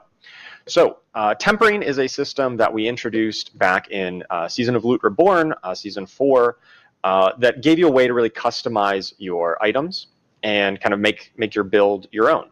And we've received a lot of feedback on the tempering system, and we're really committed to iterating on and making sure this system is the best it can possibly be going forward. One of the key points of feedback that we heard was around weapon tempers. So these affixes that you get to attach to your weapons, right? Your weapons are your big, important part of your build and your character. And there was a big disparity here, where some affixes that were on weapon tempering were multiplicatively increasing your player power, right? Things like double projectiles or things of that nature, or bash cleaving, which was a multiplicative bonus. And others, not so much, right? You had some other ones that were more duration or size effect, and they just were hard to compare against each other. And so going forward in patch 2.0, we've made all weapon tempering affixes multiplicative damage increases, oftentimes to very specific skills. And to accommodate this, we already had one bonus projectiles, and now we're going to have new affixes that give skills chance to deal double damage, which means if triggers the chance to deal double damage, the entire skill is just going to do twice as much damage as before. Every hit of it will deal double damage. It's kind of an all or nothing kind of deal. And then the chance to hit twice is the chance for any time it deals damage, you just get an extra hit of damage. And this allows you to trigger things like lucky hit procs or anything that counts the number of times you deal damage. That's going to trigger an extra time with the hit twice. Offensive tempering affixes, these are the ones that can also go on your weapons, but can go on other spots as well. These are going to be additive damage increases. And these will often be to broader categories like bonus fire damage or bonus critical strike damage. And whereas the weapon temperers are often talking to more specific skills. And so here we can see an example with the Shadow Augment's Execution, where we had the Sever projectiles chance to cast twice, but now we've got new ones that are chance for Reap to hit twice. So you cast Reap, and every target you hit, there's just a chance to get 2 hits on that target instead of 1. And Corpse Explosion, whenever you cast Corpse Explosion, there is a chance for the entire skill to deal double damage to every target that it hits. Additionally, we've moved those size and duration affixes, which we think are really cool and really interesting ways of modifying your skills. We've moved those over to the utility category. So they're not directly competing with these multiplicative damage increases. You're not going to feel bad that, oh, I'm missing out on damage just to make my area hit a little bit larger or to have a longer duration on a buff. So there's not as much opportunity cost to investing in those size and duration affixes, which are still really cool ways to customize your character. We just don't want them to compete with damage. And finally, we know that oftentimes tempering leads itself to, hey, I see this list of 5 or even 6 affixes sometimes. We really are going to try to be limiting tempering recipes to at most 4 affixes that could possibly roll on them, just to give you a little bit better odds of actually hitting the one that you care about than the one that you want, and just be a little bit easier to kind of comprehend. And even so, we're trying to set this limit at 4, but oftentimes we're aiming for just 3 on the recipe, depending on how the grouping them together in ways that make sense. So this is an active area that we're working on, really trying to make sure that it's not quite, it's easier for you to get the right affix out of the tempering recipe by limiting that the number that are on there. All right, next up we've got changes to ultimate skills. So ultimate skills can now gain skill ranks. This is probably pretty self-explanatory, but just like every other skill in the game, ultimate skills can now be ranked up to rank 5 in the skill tree. And just like every other skill, increasing the skill rank will increase the damage output of your ultimate skills, but it's also going to give you cooldown reduction on these ultimate skills as well. So oftentimes other skills, you just kind of get one or the other, right? Sometimes it's a cooldown reduction, sometimes it's a damage or healing increase. On ultimate skills, you're going to get kind of the best of both worlds. It's going to be increasing the damage output and reducing the cooldown. And finally, effects that do grant bonus skill ranks on this, such as Harlequin's Crest, the Shaco, that gives plus to all skill ranks. These are only going to apply to ultimate skills that you have already learned in the skill tree. And this is to make sure that you still can only equip one ultimate skill. You can't get plus ranks to all skills and then suddenly have access to 4 ultimate skills. We still don't want that. We still want you to just pick one. But you're just going to be getting, you're going to be able to really juice that ultimate skill up. If you really want to make, lacerate be really strong, that's going to be a powerful effect that you can invest more skill points into. All right, so those are some of the general updates. Let's now talk about the new content coming for each individual class, starting here with our Barbarian. All right, so sometimes you're playing as a Barbarian and you experience a problem, right? You are standing here and there is an enemy over there. What to do? Well, a good Barbarian is going to throw their weapon at the enemy over there to kill them at a distance. Right, so now we've got a new skill called Mighty Throw. It's going to hurl your weapon at an enemy. It's going to deal damage on impact, and then it's going to stick in the ground and do some pulses of damage over time. So even if the initial impact doesn't kill them, there's going to be some extra pulses there. Additionally, we've got some upgrades for it, just like our other skills. Enhanced Mighty Throw is going to increase your attack speed while the weapon is out. And then you can either opt in a Fighter's Mighty Throw, which is going to give bonuses to that pulsing damage. It causes your weapon swaps to pulse for more and give you a bit of barrier. Or you can opt into Warrior's Mighty Throw, which is going to dramatically increase the initial impact damage, and it's going to stun enemies on impact. Let's take a video clip of this in action. All right, so we've got Barb, just simple example here with a few enemies. Throws out this ephemeral version of the weapon, lands, deals a big chunk of damage, and then pulses over time before returning back to you. I was a huge fan of double throw in Diablo 2, so this is really exciting. Yeah, it looks sweet too. It's kind of like bluish yellow, like ancient-y kind of color scheme to it. The VFX looks awesome on it. So ranged barb is definitely happening in patch 2.0. For sure. If you want to spec really heavily into this, yeah, you're going to be throwing weapons out like crazy. All right, so we've also got some new key passives and new legendary Paragon nodes for every class here. So for Barbarian, we've got Barbed Carapace. This is a key passive, so it's going to increase your thorns based on how much fury you're spending. And whenever you cast a skill with a cooldown, it's going to grant you unhindered for a duration, which allows you to move through enemies. And then enemies that are close to you are going to take are going to take damage from your thorns every second. You're going to kind of pulse damage of your thorns every second. Now this is really cool. It really enables Thorns Barb, which we had a little bit of support for. But one of the big problems of Thorns is that you really wanted enemies to hit you and hit you quickly. And this gives you another alternative to deal bonus damage or to really pay off for building up all that thorns with this new key passive. Additionally, we've got a legendary Paragon node, the Force of Nature. Your Earthquakes have a chance to spawn Dust Devils, and your Earthquake damage is going to be increased by your damage against close enemies. So this is really plays into these Earthquakes and Dust Devil effects, which we kind of call sub-powers internally. These effects that are not skills that you cast directly, but some of your legendary effects will spawn these Earthquakes and Dust Devils. This is just a new way to really power those up and blend them together in the same build.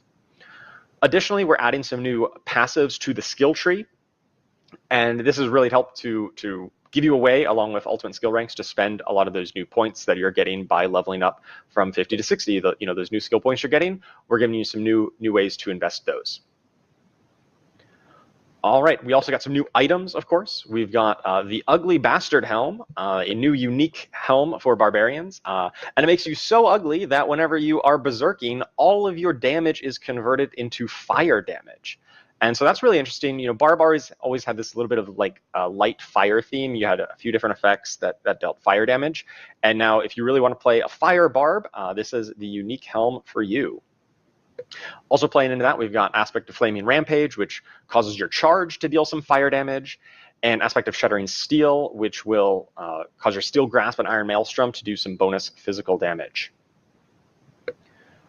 All right, moving on to the Druid. The Druid gets a new skill, a new core skill, in fact, called Stone Burst. And this is a core skill that's channeled. It kind of has a very unique kind of input mechanism compared to pretty much any other skill in Diablo IV. And as you're channeling it, you target an area, and as you channel it, the affected area grows in size over about 1 second of channeling. And at any point, you can release the channel, and it's going to deal a big burst of damage to whatever size you kind of landed on there. You could tap it really quickly and just do 1 pulse of damage to a small area, or you can channel up for a little bit longer and hit a much wider area, depending on the exact combat scenario you find yourself in, or how the enemies are distributed on the battlefield here. Of course, we've got our upgrades that increase damage to the enemies hit in the initial radius, so really doubling down on that single target capability of a core skill. And Primal Stone Burst gives you some attack speed, and Raging Stone Burst will dramatically increase the spirit cost, but also give it a ton more damage. So if you have a ton of spirit generation, then that might be the upgrade you look for in Stone Burst. Let's see a video of this in action. All right, so you see it ticks up. There's like 3 different levels, like small, medium, and large. In this one, the Druid kind of held it for a while, but you could release it at any time. And so here you see just kind of rapid firing a lot of quick, small shots, just because they knew that would be enough to clear out the enemies here. And also while you're channeling, it does some pulses of damage to enemies in that area as well. The channel explosion is so satisfying to blow up just so many monsters. Yeah, it gets huge, really feels and amazing. It looks so sweet too. I really hats off to the VFX artists who worked on making these look so beautiful. The new skills here. All right, so of course, Druid also has new passives, a new key passive called One with Nature that really empowers companion builds. We've heard a lot that players love playing with companions. They're wolves, they're poison creepers, they're ravens, and this is going to be the key passive for you. So all of your companion skills gain an additional companion, and they deal increased damage. And there's also a little bonus, basically, with you gain the passive effect of all of the companion skills. Now, if you're taking this key passive, you're probably taking these companions anyway, but just in case, your build is such that, well, I just want to take, 2 out of the 3, right? I can put wolves and poison creeper on my bar, but, maybe you don't have enough skill slots to put in ravens. You're still going to be able to get the passive effect of that when you take this key passive, because we just want you to have tons of these companions, really leading the charge here. We've also got Untamed, a new legendary Paragon node that plays right into this One with Nature key passive. Casting a companion skill is going to increase the companion active skill, will grant you bonus ranks to all of your companion skills for a time to really buff up the damage of those. Just like before, we've got some new passives coming into the skill tree as well. I think some of these might have some temporary icons on them. So like I said, these were from an early build. Some of the icons or very specific art might be adjusted. So bear with us. This is the nature of PTR and early development. All right, moving on to some of the items. Oh no, we've got a video. Oh right, a video of really, really leading a wolf pack here, right? So this includes wolves with the Storm's Companion to turn them into lightning werewolves, and I'm sure there's some other ones here, like aspect of the Stampede is probably involved. You just have, what is that, 7 wolves following you around. You really get to lead the wolf pack with this. This is the best video in our presentation. Well, actually, no, sorry. This is the second best video in our presentation. You guys will see the best video in our presentation, but yeah, it's so good. Yeah, for all you werewolf lovers out there, this one is going to be really sweet. I'm really looking forward to playing with this in patch 2.0. All right, so new items. So they've got the Stone of Vehemin. This is a unique totem that's going to empower your Stone Burst, the new core skill. So channeling it is going to grant you some damage reduction, and the final explosion will deal increased damage based on how long you were channeling it. So this just really encourages you to build it up to that max size and let off a huge explosion. And gives you some damage reduction, so you're kind of standing still for a bit. That's okay. You get a bit of bonus damage reduction. We've got a little bit more legendaries on Druid than the other classes, just because Stone Burst being a core skill. We know that the kind of bar to make a core skill really viable and useful, it does need a good amount of legendary items to support it, to really make a full build out of it. So that's why we've added 2 legendaries here for Stone Burst. We've got the aspect of Anticline Burst, which causes Stone Burst to deal increased damage, and if you cast it at or above 100 spirit here, it's going to immediately be at that maximum size. So you don't necessarily need to channel it as long as you are casting it when you have a lot of spirit. This synergizes really well with the Earth and Might key passive, which gives you full spirit when it triggers. So you can trigger Earth and Might and then immediately get a huge stone burst. We've got aspect of Shattered Defenses, which alters Stone Burst in a rather interesting way. It causes Stone Burst causes enemies to take increased damage from your other skills for a time and reduces Stone Burst spirit cost. This kind of converts Stone Burst away from necessarily being your primary damage source to being a bit more of a setup skill, right? You can kind of debuff enemies, and then you can find some interesting builds where you have other ways of spending your spirit, maybe another core skill or boulder or some other primary damage source, and then you can use Stone Burst to kind of set up that build. Really interesting to see how players, what kind of builds you make with Shattered Defenses. Additionally, we've got aspect of the Rabid Bear, which empowers your Grizzly Rage to apply rabies and increases your poison output. Stormcrow, which is just lightning ravens. Your ravens are now lightning. It looks awesome. And aspect of the Agile Wolf, which gives Shred a 4th attack. Shred normally is like a 3-part combo, and now it's a 4-part combo that deals even more damage on that 4th hit, and it's going to knock down enemies as well. All right, so that is Druid. Really looking forward to playing some Druid in 2.0. But let's move on to the Necromancer, because we've got a lot to get through. We've got Soul Rift. This is a new Darkness ultimate skill. So Necromancers kind of had 3 ultimates already. They had one that was blood, one that was bone, and one that was related to summoning. And now we've kind of completed it, and we've added a darkness or shadow damage ultimate. Soul Rift creates an area around your character, kind of follows with you, that just constantly deals damage over time. And it's going to be sucking out the souls of enemies who you're hitting. And every time it sucks out a soul from an enemy, you're going to gain some essence, and you're going to gain a barrier. So you can stack up this barrier. It helps you be survivable, and it deals really good damage over time. Supreme Soul Rift gives you bonus damage for every soul that you absorb, and Prime Soul Rift causes the soul absorption to also apply vulnerable. Let's take a video of this in action here. Right, so enemies all coming up. Super useful, Charles, right? Now that you have another way to give yourself defenses. Necro has historically had some trouble with that, right? Yeah, absolutely. I think that's a really important part here. And when we get to the next slide, talking about some of the passives, I'll highlight. We're adding a bit more barrier into the Necromancer's kit. Blood Necromancers always had a really easy time surviving. They had a lot of fortify and a lot of max health, and really the other ones like the bone and shadow necro didn't have quite as much survivability, and so now we're introducing more barrier in more places to ensure that kind of non-blood necromancer builds, the shadow and the bone and summon necros, have a bit more survivability and are able to scale into that late game pretty well. All right, so as I mentioned, the new passive. So they have a new key passive called Affliction that there's this new concept of Affliction where applying vulnerable, crowd control, or shadow damage over time effects to enemies will apply them with Affliction, which is going to make them take increased damage from you and your minions. Additionally, when you apply a curse skill to someone or to an enemy who has this affliction, you're going to do a big chunk of shadow damage. So this kind of turns your curse skills, your Decrepify and Iron Maiden, into offensive skills. You can curse an area and then they take a big chunk of damage as well. And then this will scale up with the bonus damage that you've dealt, or the bonus affixes that you have for that crowd control, vulnerable, and shadow damage. And along that same theme, the new legendary Paragon node Frailty is going to cause cursed enemies to take more damage from you, and so it plays very nicely with the Affliction key passive.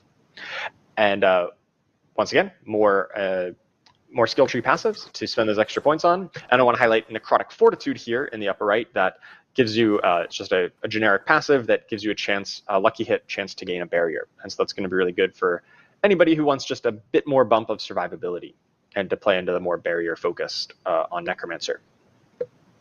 Yeah, going back to Affliction really quick, I love the idea of using my curses offensively, like as a damage skill. I think that's going to be such a blast. Yeah, it's Literally. really cool to just, yeah, definitely gonna be blasting with them.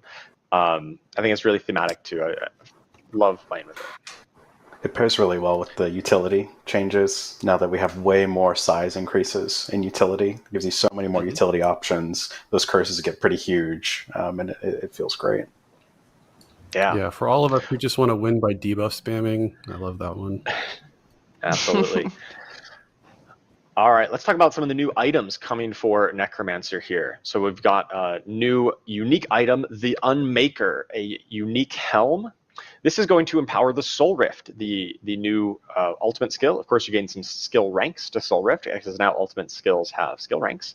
And every 30 essence that you spend while Soul Rift is active will increase its duration up to 8 seconds. So as long as you're active and kind of spending the essence with the Unmaker, you're going to have a very long duration of Soul Rift. And then for every essence that you gain while it's active, which absorbing the souls does trigger essence gain, you're going to do a pulse of damage around you, some bonus damage. And so it really encourages you to just keep Soul Rift up all the time, be constantly gaining and spending the essence, and it's going to be really, really fun to make that build work. Additionally, we've got Reaping Lotus aspect. This empowers your Sever, your core skill. Sever will no longer return to you. Previously, Sever was kind of an out and back situation. Now it just goes out, and then it splits into 3 specters at the end, deals some extra bonus damage, and then that's the end of the Sever. So it really does empower it on the swing out, and looks really cool. We got aspect of Fell Gluttony that empowers your Golem. Whenever you cast your Golem's active, deals a big pulse of damage around it. And your Golem will then consume corpses to reduce its cooldown. So anybody who really wants to build around making your Golem as strong as possible, this is going to be the aspect for you. And finally, we've got Phasing Poltergeists aspect, which causes your Bone Spirit to split into 3 spirits that deal a percentage of the damage as well. I think we got a video clip of this one because it looks really sweet. So you cast Bone Spirit at one target, and then it spawns 3 little mini Bone Spirits to seek out nearby enemies as well. So it kind of gives you increased area of effect, and if there's just one target, of course, it'll reconverge back on that same target as well, but also just adds a bit more AoE capability for your Bone Spirit build. Very cool. All right, so Rogue. Rogue gets Dance of Knives. This is a new channeled skill for Rogue. It's an agility cutthroat skill.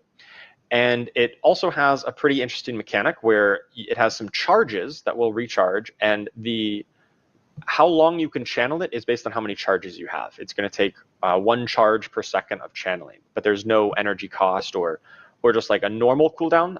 Here you can just channel it as long as you have charges.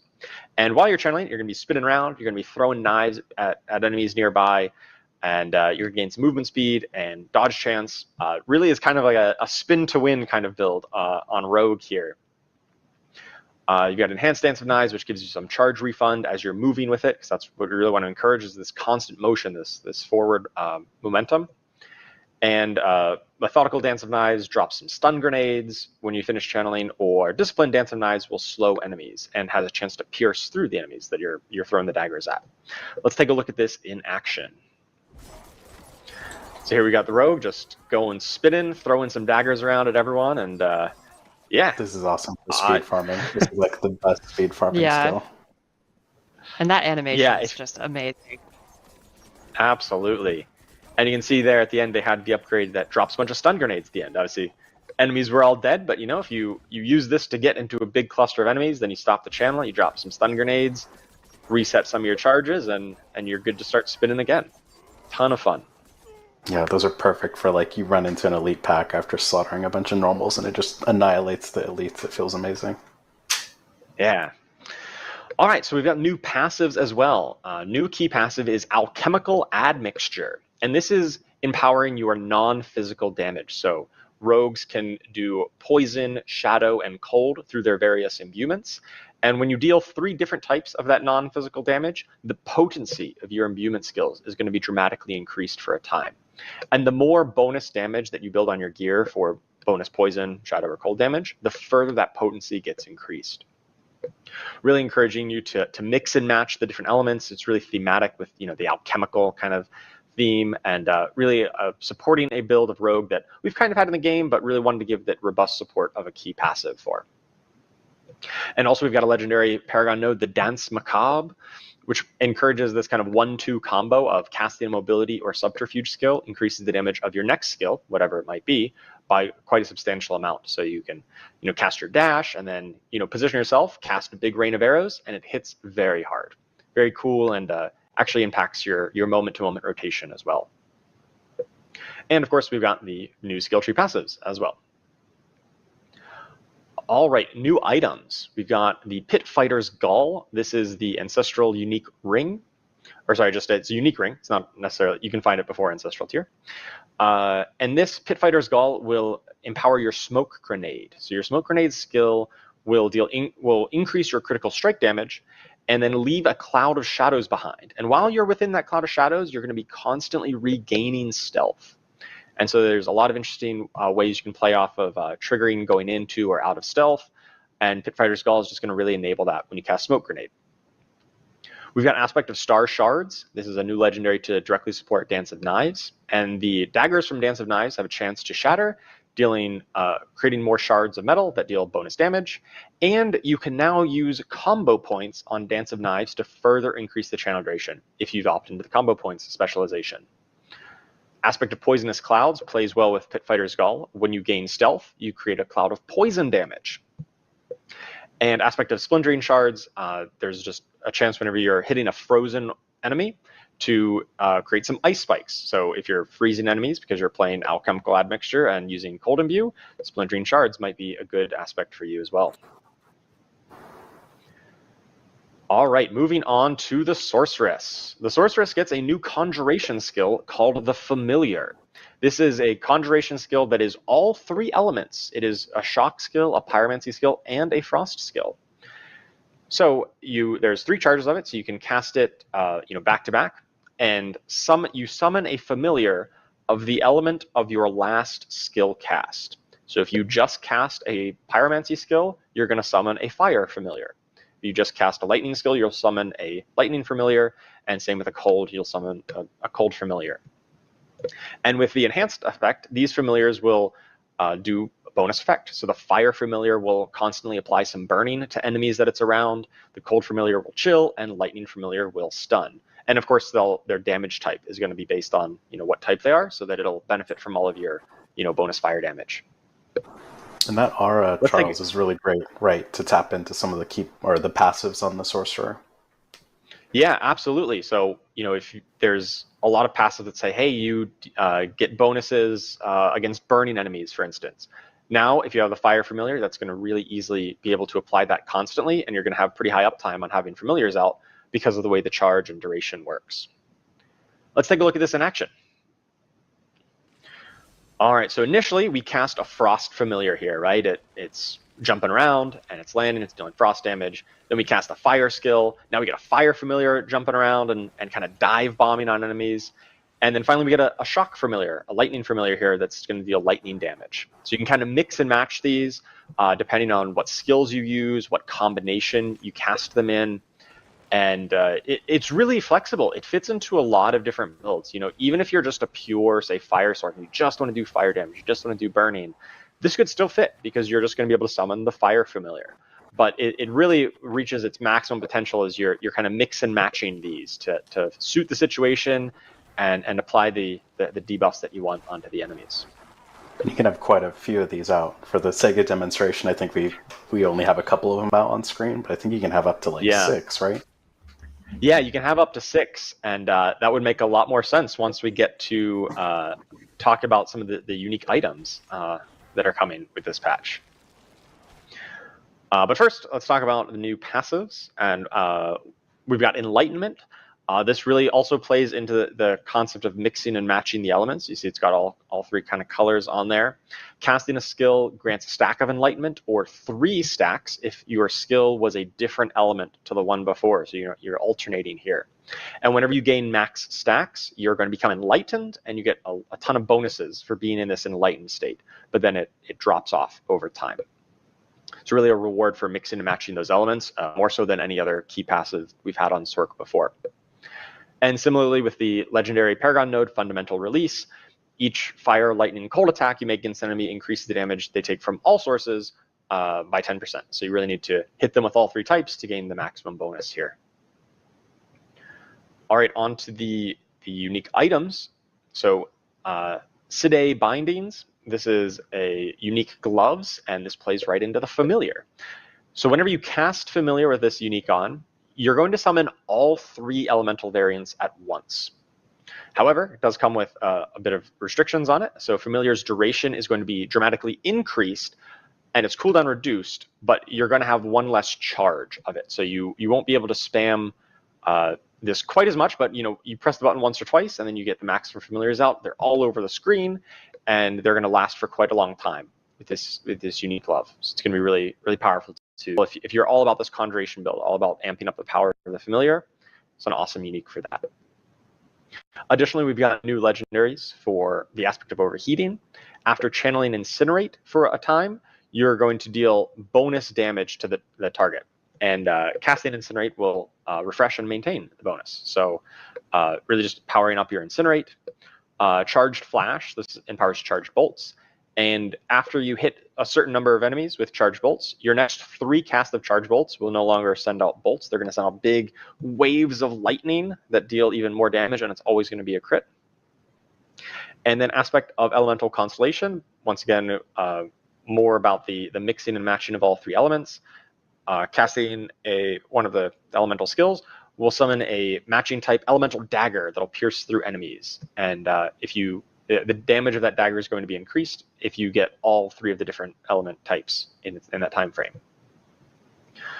All right, so I think, we've got new mythic uniques. Of course, how could I forget? New mythic unique items. These are the strongest items in the game. We've got Shroud of False Death. And I think the really cool part about this is it's just inherent affix. It's going to grant +1 skill rank to all passives. And this is really awesome as we're adding new passives into the skill tree. This is just a ton of power for this new unique chest. And its effect is, if you haven't attacked in the last 2 seconds, you're going to gain stealth and bonus movement speed. Now, stealth historically has just been a mechanic that has been on rogues and a little bit on druids with the werewolf builds. But now every class, if you get this mythic unique, is going to have some access to stealth. You can drop out of combat for a little bit, and then you get into stealth, and you get tons of movement speed to maybe move on to the next pack or move somewhere else in the dungeon. And it's a really simple line, all passives, but it's literally all passives, which is insane. Like it's incredibly powerful. Absolutely. And we've also got the Heir of Perdition, a mythic unique helm. And this one has an interesting effect. So it says, give into hatred and earn Lilith's favor, increasing your damage dealt by 60%. So just baseline, this is a huge damage bonus.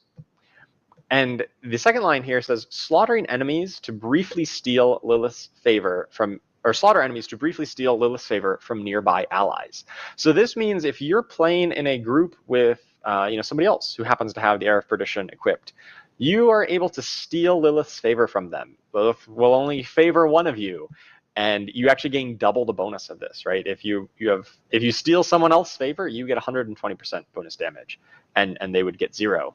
But if you're just playing this solo, no one else has Air of Perdition around, it's just a flat 60% bonus damage, which is still a ton and very impactful for a Mythic Unique. All right, I believe that is actually everything. Wow, that is so much new class content, new skills, new legendaries, new everything.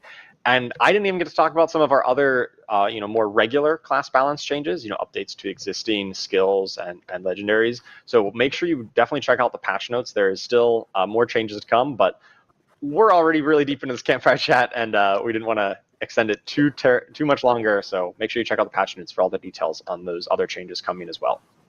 Yeah, thank you so much, Charles. I know we have gone through a lot of information. We're in hour 1.5 of this campfire chat. As I said, and I mentioned on social, like this is going to be a very beefy campfire chat. We still have 2 more things that we do want to really cover off.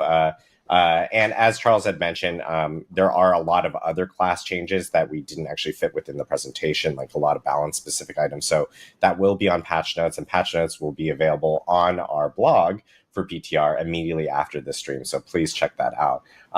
We are going to jump into some quality of life items. And so, Colin, do you want to take us through some quick quality of life items that will be coming with 2.0?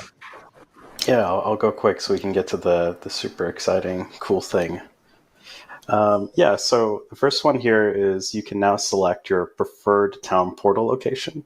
So how that's going to work is you're going to open up the map and hover over any of the waypoints. And when you right click on it, it's going to set that as essentially your preferred location. And whenever you town portal, it's going to take you there. So this is really helpful for when you're doing whispers, for example. You just set the tree of whispers as your preferred location, do some whispers. When you press T, you go right there. You don't have to open up the map, then click on the waypoint, then click on accept. Like it's all very seamless, and it's just removing a lot of the inputs that you have to do to get back to town quickly. The next thing here is we're adding a dungeon key inventory tab for things like nightmare sigils. So that just gives you more space for more activities, so much room for activities. The next one here is we've done a pretty substantial rework of monster CC, and this is in the spirit of we want to have really clear sort of delineations between normal monsters and elite monsters, and we didn't like how often you were getting slowed down and how mandatory unstoppable could feel.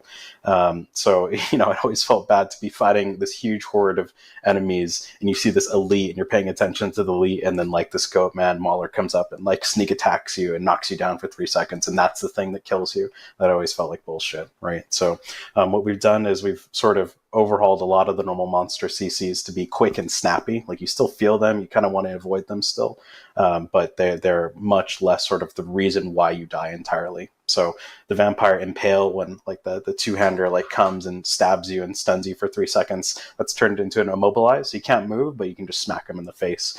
And then the werewolf leap is another great example where previously they'd come out of stealth and like leap attack on you, and you get dazed and you'd walk around confused, and now they just does a quick knockback. This next change here is small, but I think it's a blaster's delight, which is all the monsters that had really long death animations all die instantly. You don't have to wait for the loot to hit the ground. It's very satisfying. The big ass like spider hosts that crawl towards you. When you kill them, they pop instantly, and all the spiders go and hit the walls, and it feels great. The zombies feel really good too. It like they pop instantly when you kill them, and it's a very satisfying experience. So this should speed up combat quite a bit, and it just feels really good. The next thing here is their socketable inventory tab, another tab for you to put socketables like gems and other socketables. And then there's also an additional stash tab that we're going to add. The next thing, if we could roll the clip, we took out just about all the would go up and then like click on the plunger and don't get hit by the spikes. That's all been replaced entirely with just monster packs of varying sizes, and it's just way more seamless. In this case, we only rolled some normal monsters, but sometimes it's a couple of elite packs. You never really know what you're going to get. It's like a Easter or a Kinder Egg, I should say, and it just helps the dungeon flow substantially, like to just sort of blast through those things. And then a handful of dungeons have had their procedural logic updated, just so there's more variation in the layouts. So when you play it, it's just going to roll out differently. This is really just iterating on our dungeon set to make them feel much more sort of flow-inducing, not slowing you down. And then the next one here is minor, but it actually feels pretty good, and it has a big impact on the game. When you get those Paragon and level up notifications, we're actually going to tell you how many. So sometimes you'll realize, oh my god, I have like 15 skill points I can spend. And it actually tells you the number. And it's a nice quality of life change. So I think that's everything. Awesome. Thank you, Colin, for running through quickly. I appreciate the efficiency of going through all the quality of life changes. Now I know Jeevan has been very quiet over here. He's only chimed in a little bit. And we do want to talk about a new thing that is coming to Vessel of Hatred specifically, and for Vessel of Hatred players. So Jeevan, will you talk us through it a little bit? Yeah, so it's my privilege to kind of talk about a feature that the whole team's been working very hard on that we haven't really mentioned much. And we looked at the expansion. We had all these cool things, Torment, new class skills, Spiritborn, but we thought there was a hole, and we wanted to particularly give build crafters a new way to play for Vessel of Hatred. This is for folks who, like me, whose dream cooking show has nothing to do with British baking, but instead would be called Colin's Kitchen. Twitch chat, if you would binge Colin's Kitchen, let us know. Let's. And I think some of you already kind of have an idea.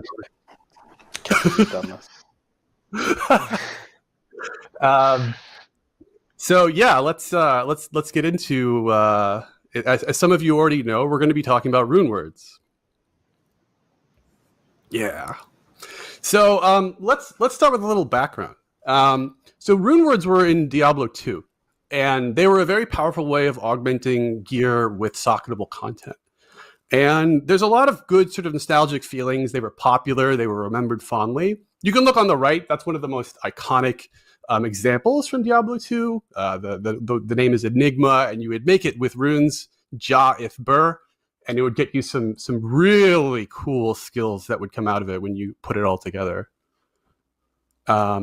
And for Diablo IV, we wanted to retain the soul of what Diablo II runewords did, which is combining socketable components and creating more powerful items. But we also wanted to do something that felt appropriately fresh and new. And we wanted to lean into what's unique about the modern game to make the Diablo IV version of runewords and make it stand on its own and really feel like the right version to be given to players. Yeah, and what was so awesome about Diablo 2 runewords, right, was you got this set of runes that made a god item, right, and it broke the rules, like being able to teleport on other classes. Like, what the hell, Barbarian is teleporting across the screen? We really wanted to embrace that in a way that extended builds and didn't necessarily enforce you must play with this item, and we're really excited to share what that's sort of manifested, right? Yeah, and you all have a lot of builds that you started with from the base game, and we want to add on to those. So, what are rune words? They're a way for you to make your own spells. So there are two types of runes. There's runes of ritual, and they specify actions from the player that they have to trigger. So you can see the example here of the Yul rune, which is a legendary quality rune of ritual. You have to cast a skill, which has a cooldown. So, Frost Nova or something like that. Then you have runes of invocation.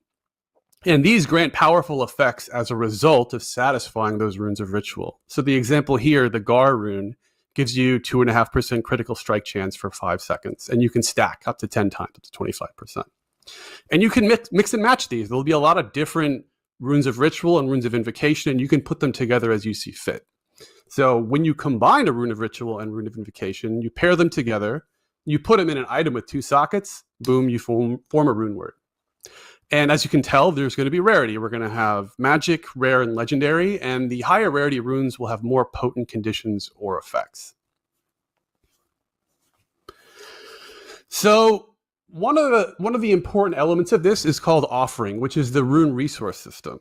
So your runes of ritual will generate offering, and they're meant to feed into their linked runes of invocation so that they can consume that offering. And the sort of more demanding rituals that we would ask of you as a player gain you more offering. At the same time, the more powerful invocations that you would try to get require more offering. And so there's sort of a like shared economy there. So if you can look at these runes on the right, you get 50 offering for casting a skill with a cooldown. And this rune only requires 25 offering for it to trigger. That's where overflow comes in. Overflow is when an invocation receives an offering in excess of what's needed to trigger it. But put more simply, we want you to have a mix and match system, but we want the pieces to be not super hard, that they can't fit together easily when they have some rough edges. So many invocations can get different bonus effects when overflowed. Some of them might get increased radius to the effect. Some of them might get increased duration, but it'll always be proportional to the overflow amount. So as an example here, the Gar rune only requires 25 offering, and it's getting double that, which is 50 from the Yule rune. So every time you cast a skill with a cooldown, you'll get 2 stacks of 2.5% critical strike chance, or 5% crit strike. And so that's kind of how you get to play with this system, and you get to optimize it in different ways. And it creates a lot of flexibility, right? Even like if you do a really demanding ritual trigger, for example, on a really low offering rune of invocation, it's almost a way to start scaling that rune of invocation in a completely different way beyond just triggering the rune. Exactly, yeah. It lets us as developers be more flexible in creating wide ranges of effects, sort of small ones, big ones, and also the same for the rituals. And you get to kind of decide which ones you think fit your build or are cool. And we do our best to make sure that you can almost cook up anything. So a few rules. Runes can be socketed into items with 2 sockets. We've added another item to get 2 sockets for Vessel of Hatred. So you'll have your helm, your 2-hander, your gloves, your helm, 2-hander, pants, and chest. They can only be paired with a rune of the opposite type. So you have to pair a rune of ritual with a rune of invocation. You can have a maximum of 2 rune words equipped. You can't equip the same rune twice. And they're available for users who own Vessel of Hatred. They stack in your inventory in the new socketable inventory tab, which will also have your gems. And runes are tradable between other players who own Vessel of Hatred. And they unlock with a quest in the campaign, both runes dropping as loot, but also rune crafting, which we'll get into later. And they drop at a higher rate in the Undercity, which is a specific place you can farm them. So now let's get into some clips here. We get to actually see it in action. So this is a barbarian, and the rune of ritual they have is travel 5 meters. Very simple. And they're going to join that to the earthquake, which is a legendary aspect that you've already seen before, which requires 100 offering. So you see, we'll put them together in this item. And then all they have to do is just run around. Boom, earthquake, dropping. Insane with the Paragon legendary glyph we just talked about. Yeah. Oh yeah. The earthquake train is leaving the station. What I love about this is it doesn't just count your normal walking, right? If you're leaping, if you're charging, that's all counting towards like the distance that you're moving, right? Oh, yeah. Whoa! And you can see it here in like the whirlwind, for instance. Like it's obviously spawning earthquakes. So was that a druid petrify ultimate? This must be the wrong clip. All right, sorry guys. We're doing it live. Let's just move on to the next one. Okay, so we have a necromancer here with the rune of ritual, cast a non-channeled core skill, getting 25 each. And then this is a classic from D2, gain +3 to all skills. So you'll get to see this necro's got 5 skill ranks for Reap and Sever. And they're going to go out and cast this core skill. Socketable Harlequin crest, pretty good.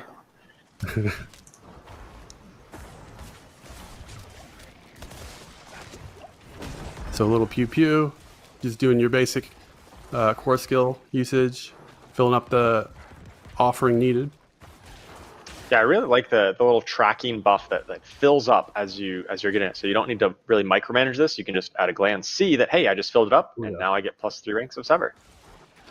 Yep. So now you're at +3. There you go. What was that? So yeah, this necro's just cooking, and oh, what? Is this another broken clip? Did they just cast teleport? What? Okay, I think you guys teleporting necros. What are you cooking over there, Jeevan? Yeah, I'll stop making jokes mostly. Yeah, so what we really wanted to lean into with D2 Runewords, among other things, was the ability to cast other classes' skills and use their power and harness it into your build. So with Runewords, you're going to get to do that. Each class is going to share 2 skills and 1 legendary aspect, like the Earthquake one that you saw. And some of them are even going to get to cast improved versions. So for instance, instead of the standard Decrepify from the Necromancer, you get to cast Horrid Decrepify, which is the upgraded version. And that's we did that for a lot of reasons. We wanted to make some of them feel a little better and a little more powerful. And a lot of it is about balance. But one important thing that I always want to highlight here is that you always cast the best version of the skill if you have upgrades as the sort of home owner of the class, right? So what that means is, let's say you're a Spiritborn and you equip the Cry rune, which is the Vortex spell. If you have points into the upgrade, then you'll cast the upgraded Vortex when the rune goes off. So I don't think there'll be any class envy. Like everyone will get the best version of their own skills, and then they'll get to use other classes' skills. And we're really excited to see how people can construct new builds and new archetypes and what they can do with using the power of the classes. And that says enhanced war cry, so that means Necros can become berserk, right? That indeed does mean that, and that enhanced war cry is a winner. I gotta say, that one's real strong. We've already seen people just chopping up the pit with that one.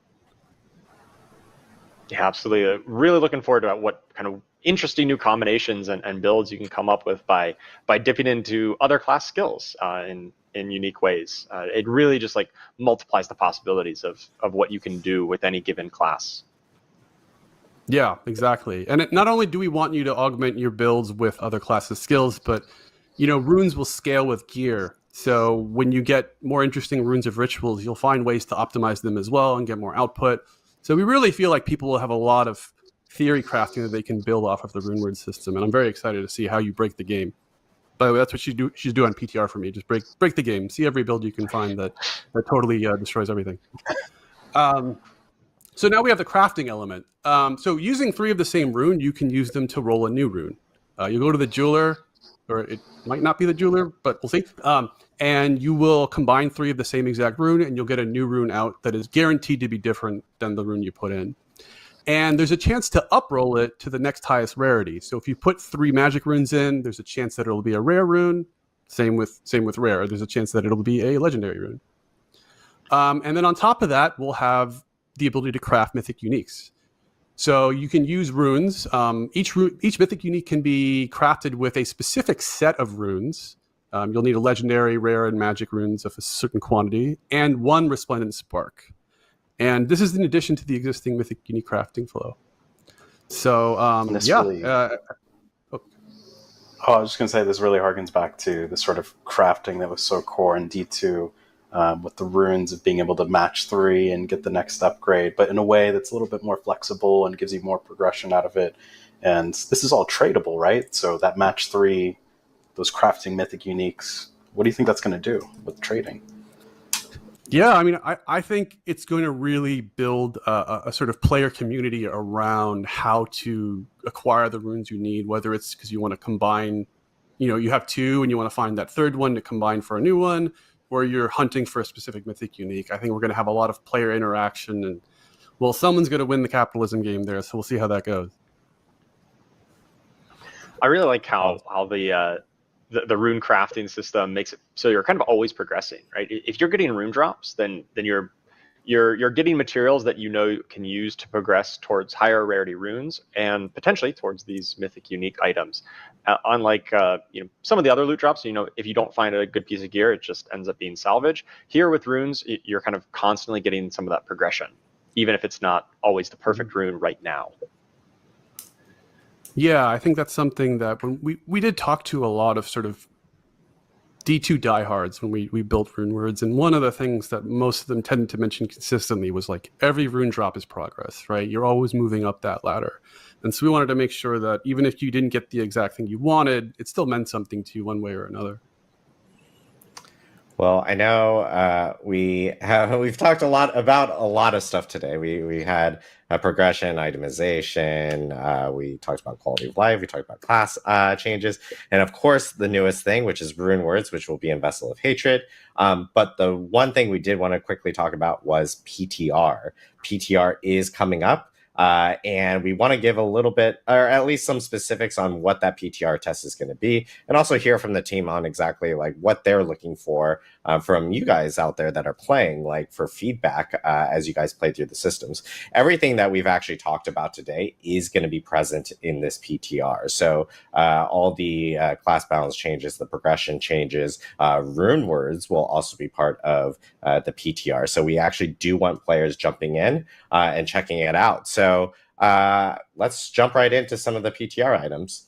So as everyone knows, PTR from even the last PTR that we had will carry over content from your main account. So if you've already done all your Renown, cleared your Fog of War, your Altar of Lilith status will carry over onto your PTR account.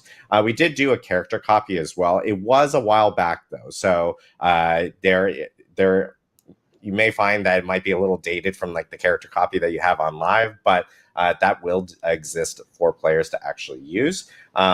One thing I will note is that we are planning on having 2 different testing phases for PTR specifically. The first testing phase will actually begin next Wednesday and will run through Friday, about midday, where we're going to actually give players the opportunity of kind of just starting characters from fresh because we really need people to try out the new progression systems that Colin and Aislinn were talking about specifically in the beginning of the stream. So Wednesday through midday Friday, we really need players to jump in, check that out, give us feedback specifically regarding anything tied to the new progression systems. Around midday on Friday, though, we will be turning on the rest of the PTR, which will include things like rune words and all the other features that we were kind of talking about. All the other features will be part of it, but rune words and things like that will be turning in on Friday. One thing that we've heard from feedback from players specifically, especially as we have addressed this in the past, is that there is going to be a boost vendor available for this PTR. So in Kiovashad, players will be able to go and visit this specific vendor. This is the best video that I was talking about because this Fallen is dancing and it looks absolutely amazing. This vendor will be available and you'll be able to interact with it. And this vendor will actually then be able to provide you a ton of enhancements to your character, which we do have a list of here. So you will be able to boost your character up to level 50. Level 60, of course, which is the new level cap after Vessel of Hatred actually ships. We will end up clearing out your whole map, your waypoints, Fog of War. We will do your class mechanic stuff and have that already unlocked. All Torment tiers will be unlocked. Your potions will be upgraded completely. And then I know based off of feedback that we got from like the last PTR was, hey, it'd be great if we could generate like legendary items, if we can get all the unique items, all the runes, that's new now, but all the runes and everything like that, including masterworking materials, that will actually be available in this vendor. So this is a way for players to be more efficient while testing and being able to give us more feedback, especially around endgame related items. So we really need players to jump in for PTR. One last caveat I do want to mention is Infernal Hordes will not be available in this specific PTR. We are still doing some work on that right now before we actually get it ready, but all the other features within the game will be available. Infernal Hordes, as I mentioned, it's a permanent feature, so it's coming back to the game no matter what. And then separately, I do want to remind everyone that PTR right now it is still just PC Battle.net only. This does give us the flexibility of being able to upload, change things on the fly, like things like turning rune words on Friday, for instance, gives us we have the flexibility of being able to do that on our own platform. So it's just easier for us to be able to have that additional work from our side to be able to make things like that happen when we can do testing specifically from that end. But Colin, Aislinn, I'd be really curious to hear like what you guys are looking for specifically in this PTR from feedback from players that they can focus in on and provide feedback on as they go into the test. Yeah, so I think we really want to see people focusing on the new journey. So starting from level 1 and feeling out what difficulty tier is right for you. And if that feels like it's the difficulty tier that you would expect to be on based on how powerful you've managed to make your character and how many of the progression systems you've engaged with. Like if you engage with tempering and you go all out and you're like, I'm going to make my character a blaster, even though they're only level 30, like how far can you go with that? And are you going as far as you expected you would be able to go? Yeah, those are great points. It really is about, are we hitting that expectation that we've sort of created, right? Which is, we really loved how the mind cage was functioning. We loved how tormented bosses felt in terms of having hard mode versions of things. Are these difficulty tiers sort of meeting those expectations of all the things that we have had in the previous game now mapped to a more streamlined system that should be much, much easier to navigate? Awesome. And I know on the class side, like Charles, what are you kind of looking for? What's the team looking for on that front? Yeah, I think we're really looking at the new skills and the new key passives for each class and how they're usable at all points in your character journey, right? They should feel good to press when you just first learn these new skills.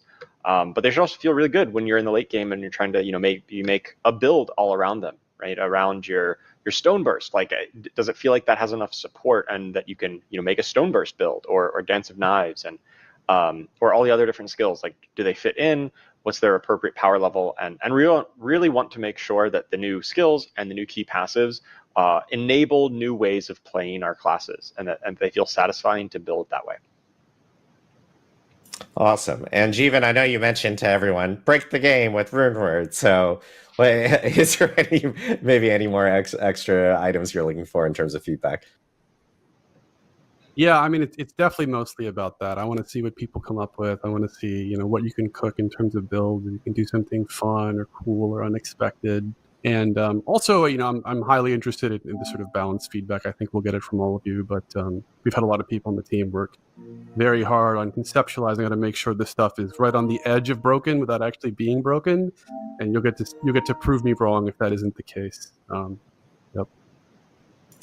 Awesome. Well, I know we do want to jump into a little bit of Q&A before we kind of wrap up. I know we've been here for a little while, so we'll try to grab some questions specifically from Twitch chat. I know probably the most popular question right now from the community is about armory, and I do want to start off with that specifically. And I do also want to just confirm that we are working on an armory.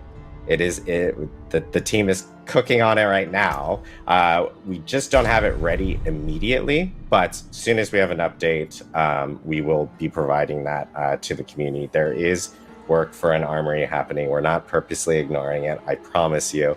And it is in the works specifically from that end. So I know we have questions from Twitch chat, so this is where I actually butcher everyone's name. So in standard fashion, I will continue to do that. It's just a little different now because I actually have a screen in front of me, which is actually really, really beneficial. But I guess we'll start off with a question regarding the different difficulty tiers. So this is from Double DHZ, which is, since we now have 8 difficulties, does this mean with power increase in later seasons, more difficulties will be added? Are we planning on adding 20 difficulties like in Diablo 3? What's the plans around that? Yeah, we want to be really measured in terms of when we add difficulty tiers. I think it sets us up for adding them when we feel like it's an appropriate time. We don't want to get to a spot where we have 20 different difficulty tiers. We want to have just enough granularity to support the amount of power that we're adding. And what we don't want to do is sort of say, okay, we're going to add things like rune words or add things like seasonal powers and then nerf all of you by making the monsters 100% tankier to compensate for the power. We'd actually rather create a system that when you get that new power, we're going to add another band of difficulty to get even more efficiency out of that power. So that's been the sort of guiding light, is we don't want to continue to sort of nerf players into a spot where they can sort of use all this new power to push. A great example of that is previously in seasons we would actually increase monster health to compensate for some of the seasonal powers. Now, if you get seasonal powers, if you're blasting Penitent and leveling to 60 faster, good for you. Like, that's something that we think is actually really important to the system. Awesome. I know next question that we have, this is a question I've seen a decent amount. This is from Explosive Cat. Hopefully your cat is not exploding. What's the purpose of Nightmare Dungeons now that glyphs have moved out of Pit? Yeah, so Nightmare Dungeons are going to be where you receive your masterworking materials. And because Nightmare Dungeons are going to be following the difficulty tier system now, you're going to be able to go into higher torment tiers, or rather higher difficulty tier Nightmare Dungeons, and get more masterworking materials out of that. So just like, you know, all other kinds of content in the game now, being able to go into a higher difficulty of that activity is going to ultimately be better for you. Yeah, the grind, sort of putting a grind currency actually fits much better in a Nightmare Dungeon compared to the Pit, because it means that every sort of elite you kill, every chest you open, or every corner you go into,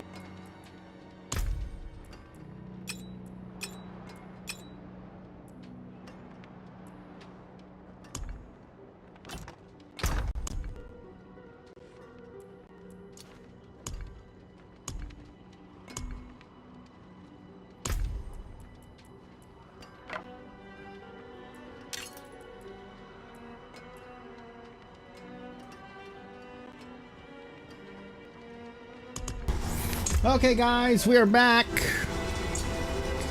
Thank you for waiting. I left you guys with the video for the playtest realm that is ongoing right now. So if you guys want to try what's coming in the next season, you can download it and try it on the PC only. I'm not sure if you can do it on the console, but it's mostly on the PC. Right.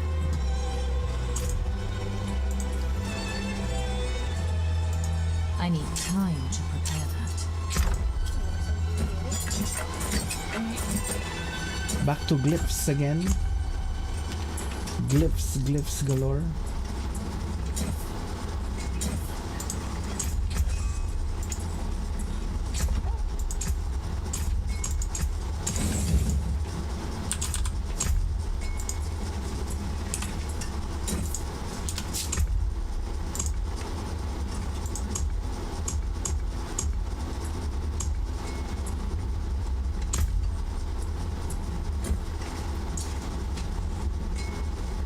I cannot do that here.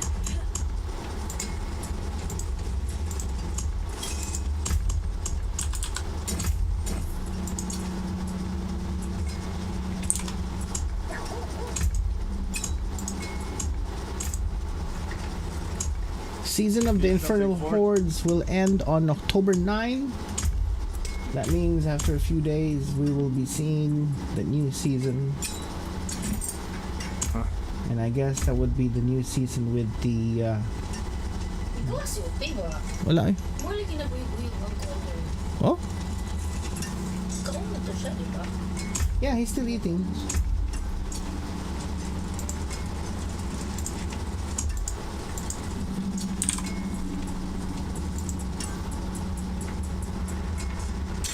Naragid lagi oh. Nag-attempt ba ni siya gawas? Na siya diha no.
Same face. Fine pieces. Rare and Beautiful.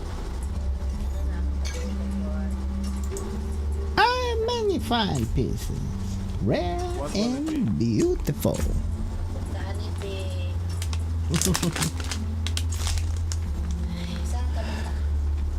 Popping galore.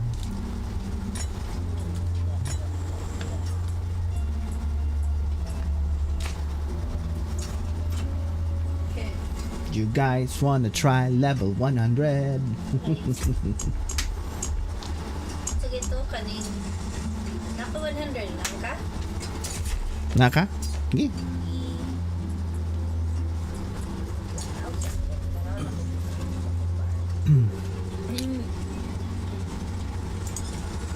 Murag, wala man ko nang atol. Murag lang ning hubag akong kuan. Hubag, aka naman ni hubag lang akong simud. Hala, world boss na po. 13 seconds, 12, 11, 10, 9, 8, 7, 6, 5. Ah!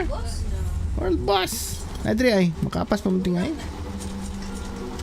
Kapas pa ta? Granday. Let's see. Doram kayo.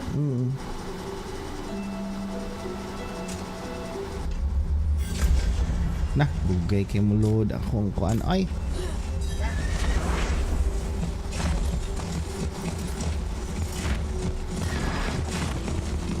I need time to do that.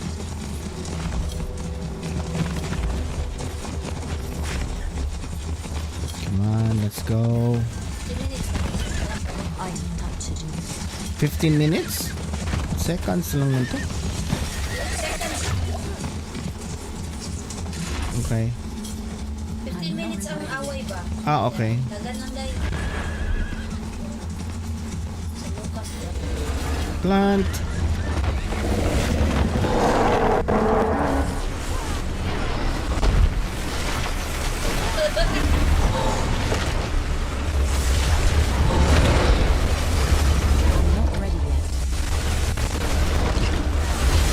Sige, nakaabot pa ka. Lupay pagawa. Defeat Ashaba. Ashaba kill.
Boss plus 5. Ay Stygian Stone. Yay. Nakakuha mo Stygian. Well done. Mother's gift waiting to be played. Ito ni mas Estel. Tama daw. Zeth, ano? Zarbin Zeth. Mother gift. Mother Gips. Let's go to Zarbin Zeth. Tahi. Go outside.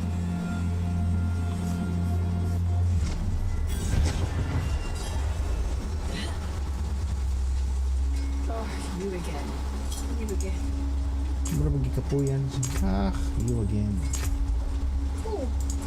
Ingon ma, waiting to be kuan. Ingon lagi. Bako. Wala day.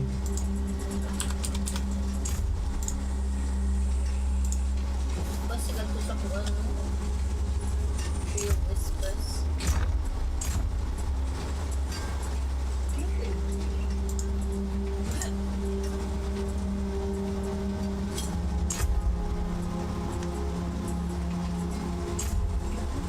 May close pa naman, di ba?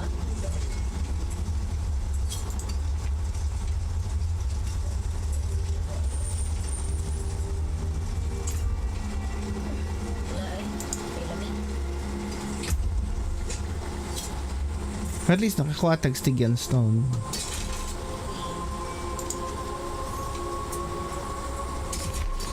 Papamadita na team. Hello team. Hello team.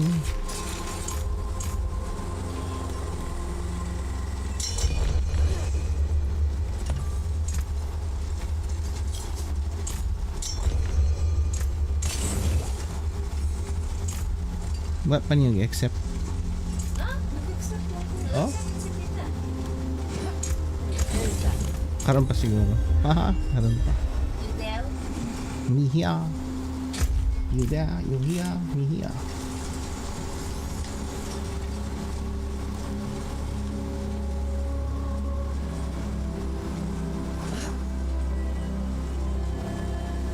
I'm not ready yet.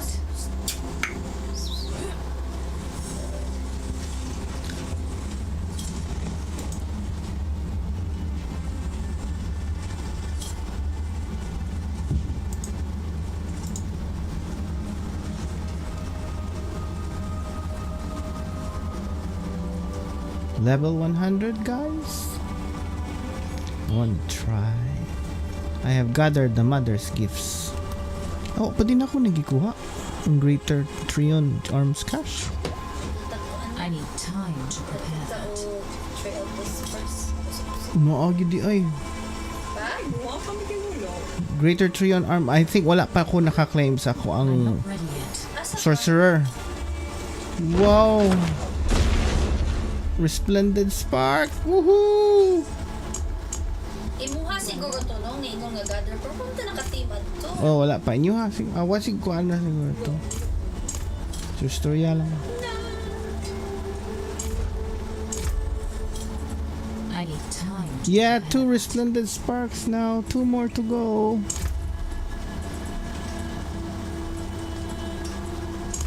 Makakuha tag another nga gift pa nga. Awa o 18,017. Kana bang nasa taas? Nagsaka lagi gihapon. I don't know. Naob daw pinakaubos. Na-claim niya last time. Wala na yung... What's na 2/6, 4/6? Ato daw sa taas. Ano sabi? Nalagi mga wala claim si tita. Quest currently in progress. Oh? Seasonal side quest. Ah, side quest. Naman yung mga side quest din. Napay wala, nakalim. Ang kumpita. I need time to prepare that. Tama po, 100 na na po. Yes. Ay, ako sa kato ang Tree of Whispers kay puno ka nung kayo niya. Tree of Whispers. Nak, can you turn off the fan, Nak? It's really cold. Put it at December 0.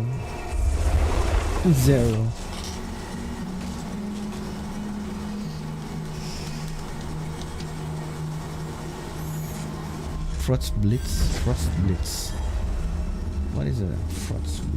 Frost Blitz. The forge is always hot. No kidding.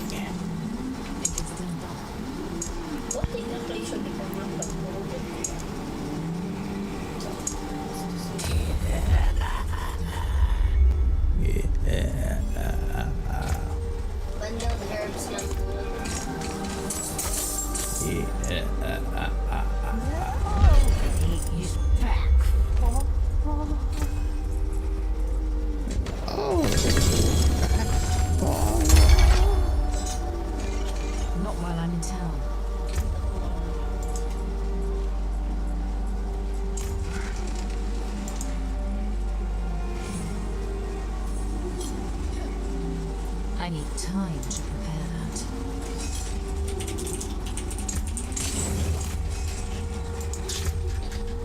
Uy, naday na ni mo ha? Atagi ko anak lang gabi. That's mama's. What?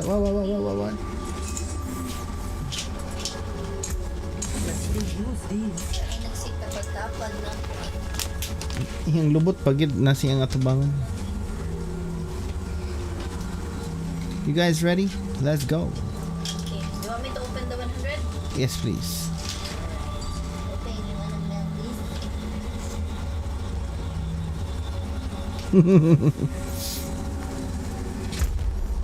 Open na.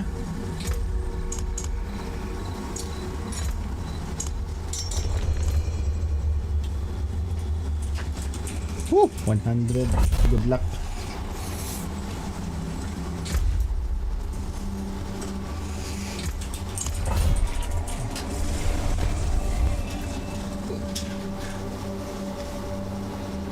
I can't see Will. You can't see Will? Wait, basa na rin. Tangkot ka ng jacket.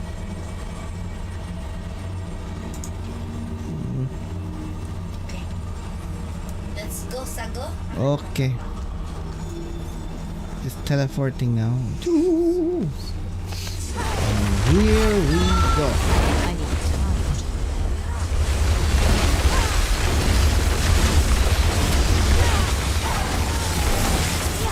Oh yeah! I'm not ready yet. Basta lisod. Kaya na. I think dito ta masangit sa boss siguro. I'm not ready yet.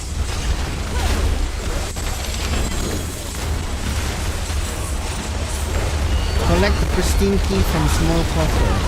What does that mean?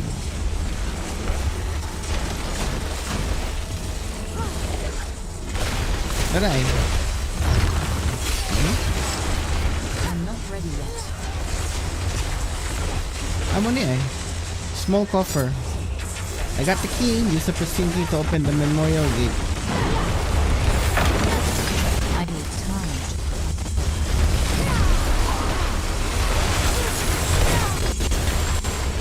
Uy! Matay!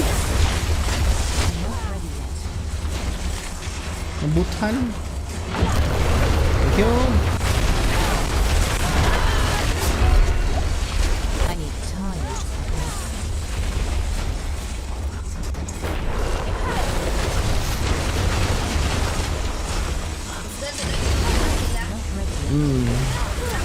Ay, goblin ay. Wow, nihatag siya og kuan. Living still po. I'm not ready yet.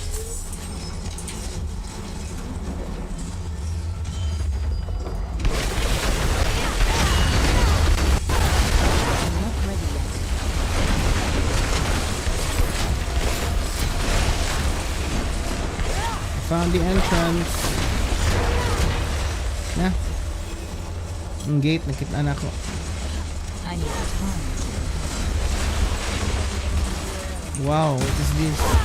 Slay the blasphemous tulo. I'm not ready yet. Dito, asan mo sila?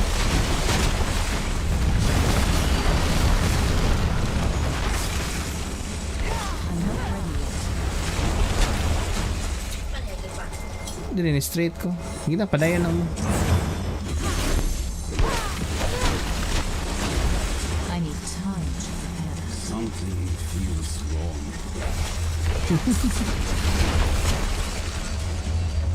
Commander Brigham. I need time. Dead now.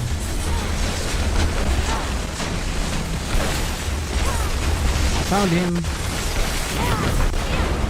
I need time.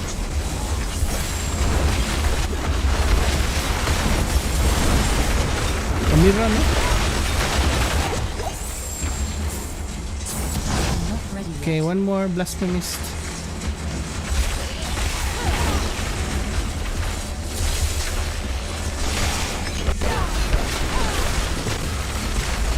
found the I'm not ready blasphemous. yet.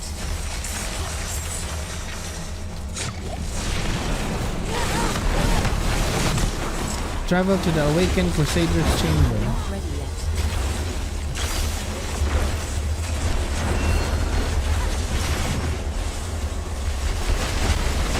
Wait, dead end man?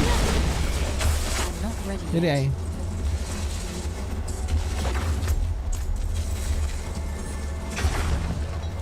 Wretched horror corpse up.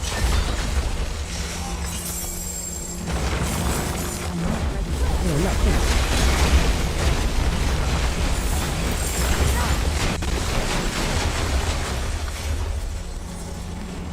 I need time to Straight na sa obos and then straight katong na ay i-open lang map. I show you. Kita ka ni? Oh, kana. Oh. That one. I'm not ready yet.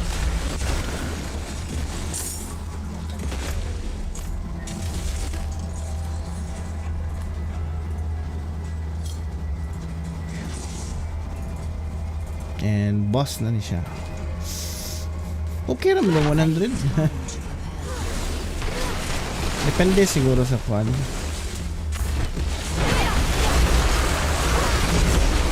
Oh my gosh, nawag gila ko mama.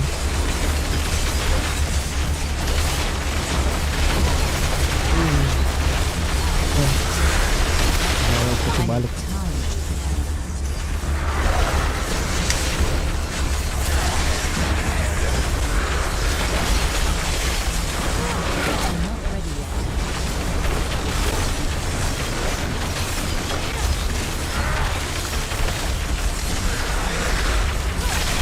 I'm not ready yet.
Use it well.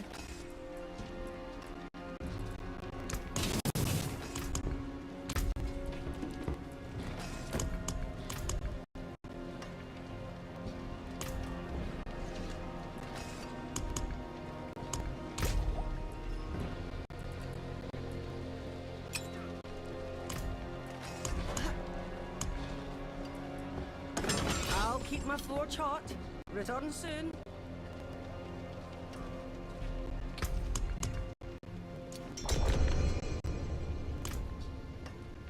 I cannot do that here.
I need time to prepare that.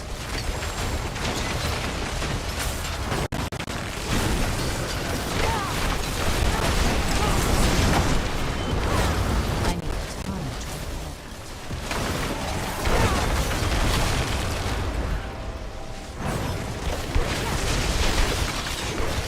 I need time to prepare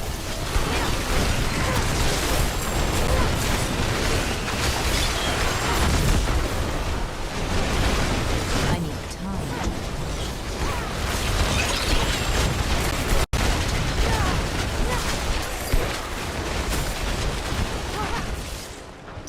I'm not ready yet.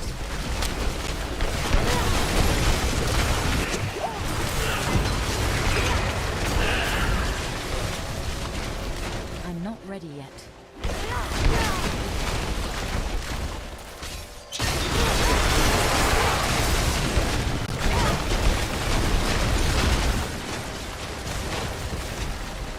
I need time to prepare that.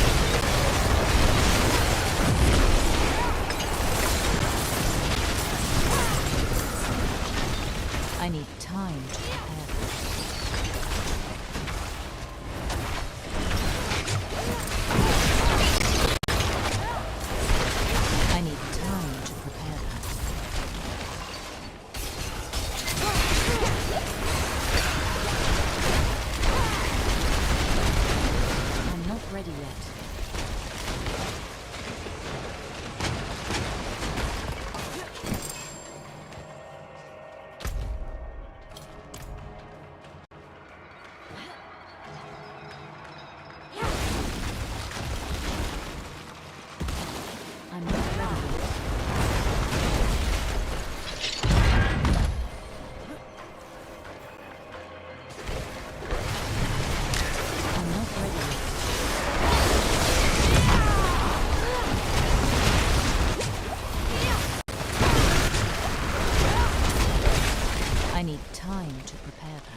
ready yet.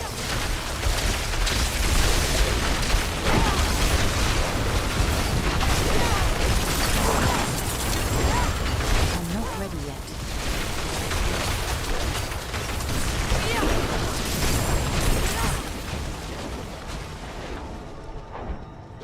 I'm not ready yet.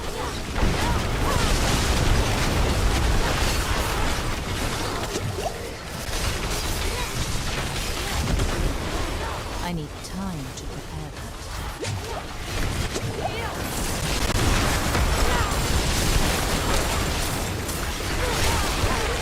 I'm not ready yet.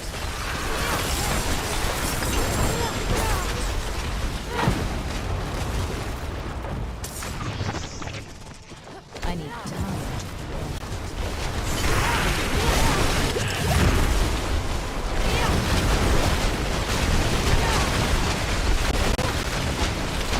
I'm not ready yet.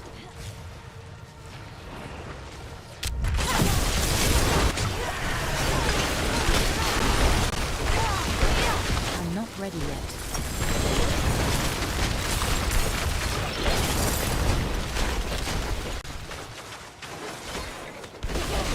I need time to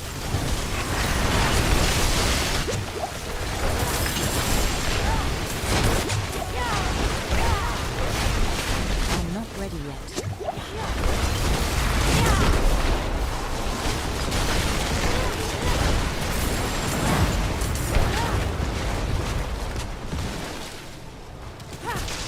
I need time to prepare that.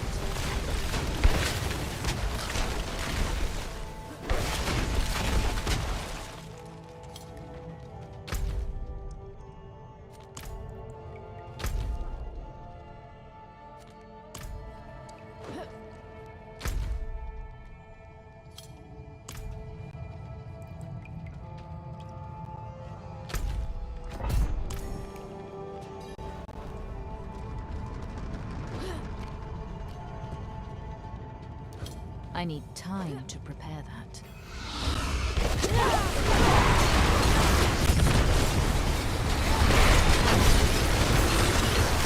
I need time to prepare that.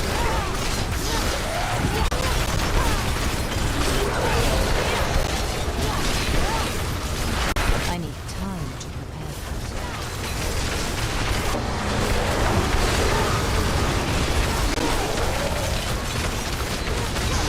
I need time to prepare that.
I need time to prepare that.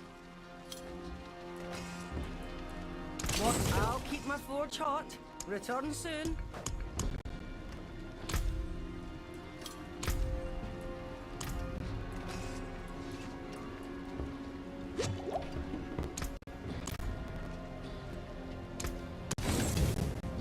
Use it there.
I'm not ready yet.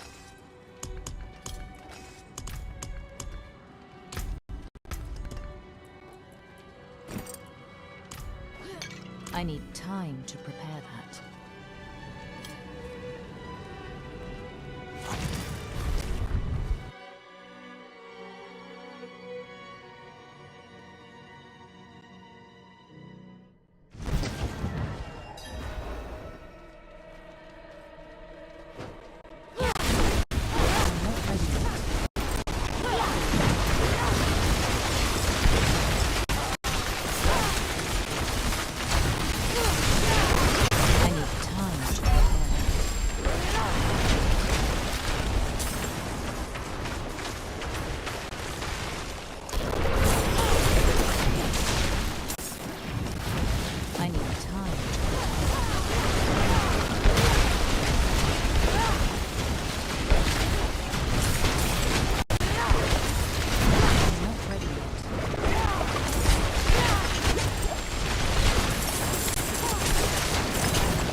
I need time to prepare that.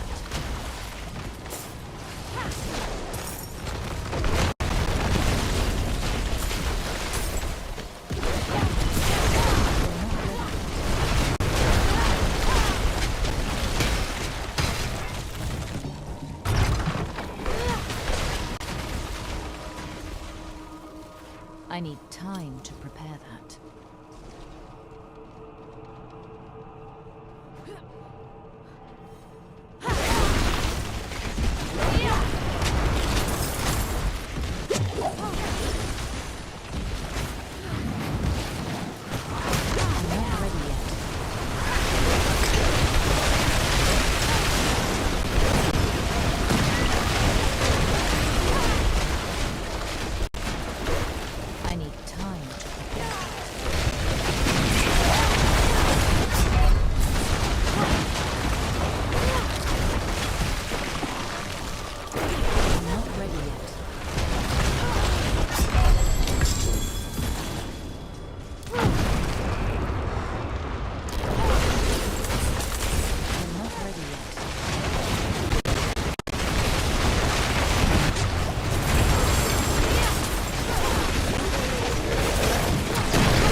In the year of the light, 1318,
use that.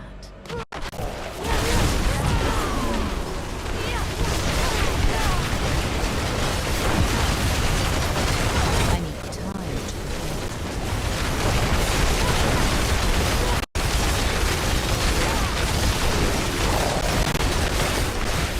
I'm not ready yet.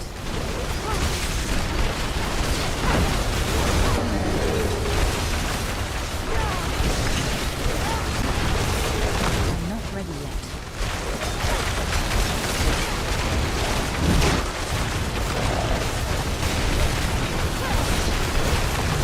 I need time to prepare that.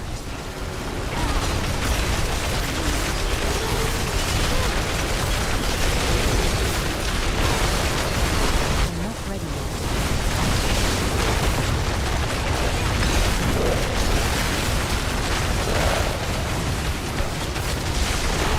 I'm not ready yet.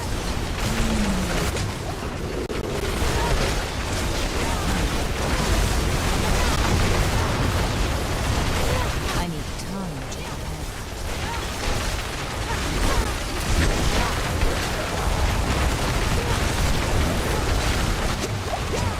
I need time to prepare that.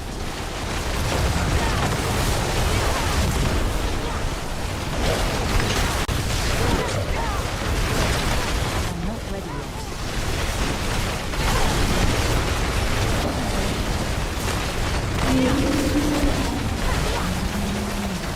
I need time to prepare.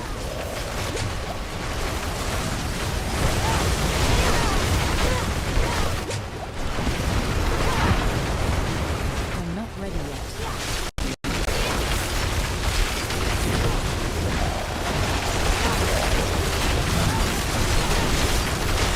I need time to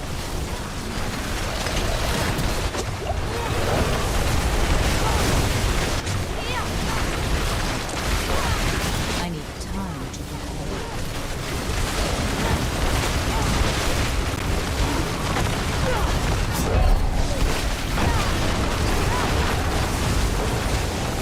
I'm not ready yet.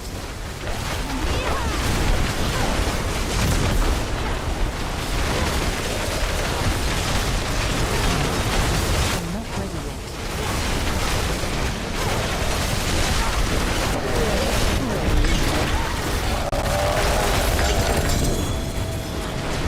I need time to prepare that.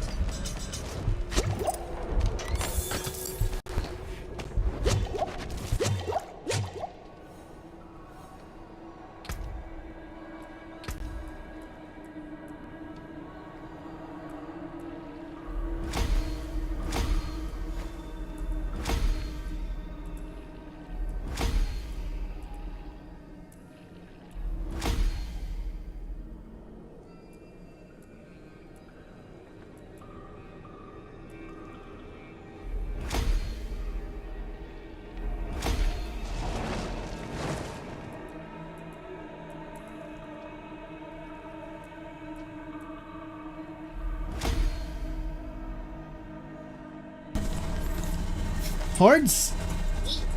Sus, nadyo ko yung ginasaka nga agad na pagpula. Hala!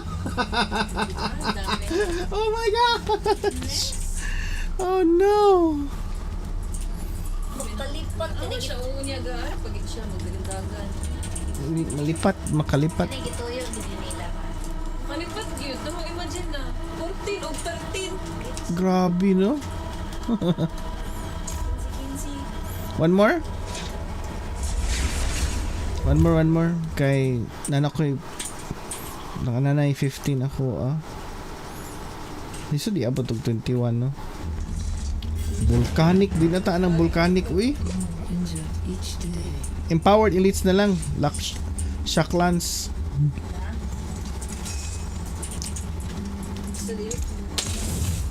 Habi Drifting Shade, ganahan mo. Kwan, di mo Shacklans mas sayon man compared sa kanang Stormbane o kwan Drifting Shade.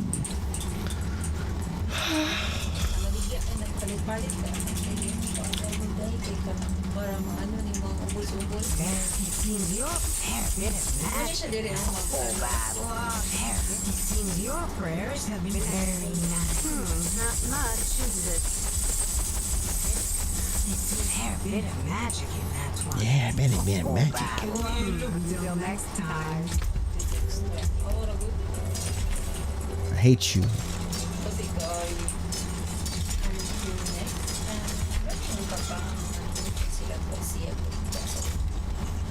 Sa una? No. Uy, nakoy 10. Very nice.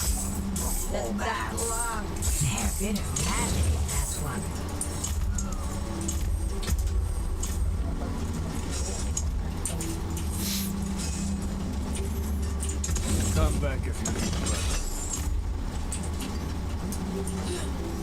Goods na? Alright, travel. That, my friend, is the best. Is the You got the makings I can see.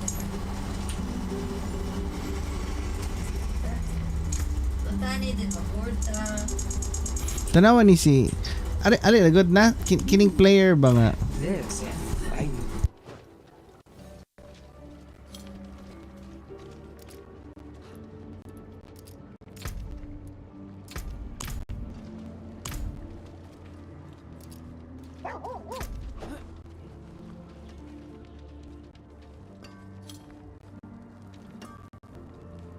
What will it be?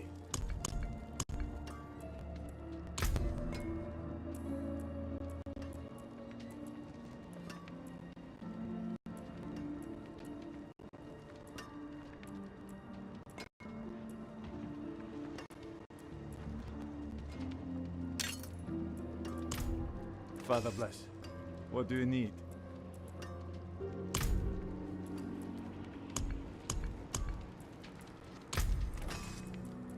That cannot be salvaged. Need something for it?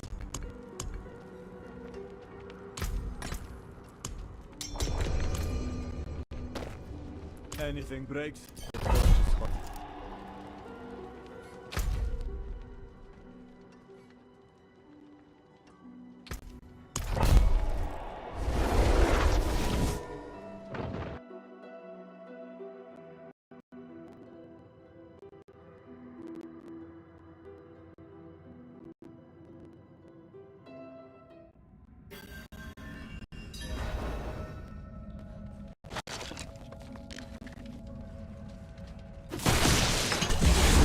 Alright, traveler.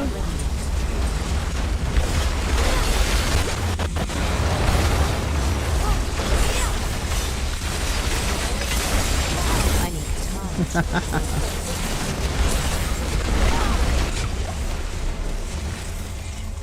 Destroy the corruption heart.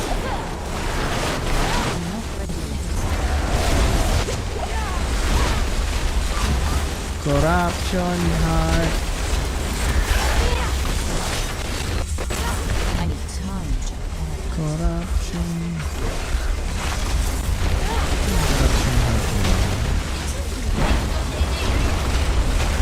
I'm not ready yet.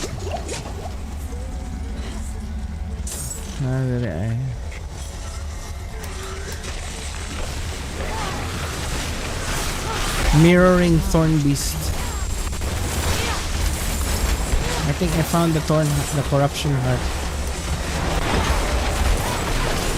I need time to prepare. Ano yung napulitan?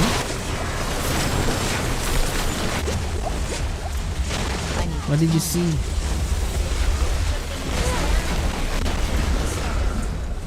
Oh?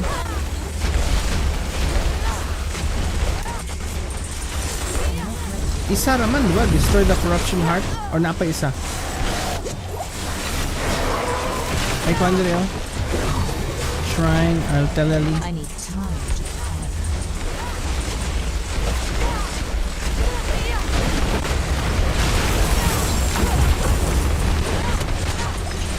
Oh no. found the corruption heart. I need time.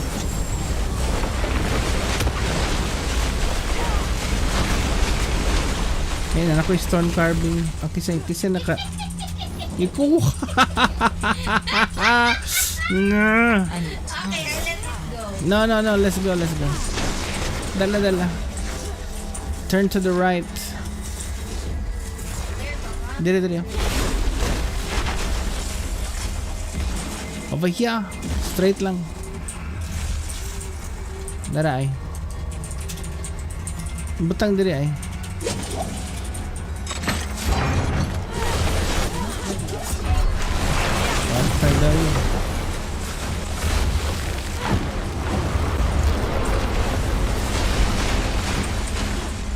I'm not ready yet. Egg sack. I need time.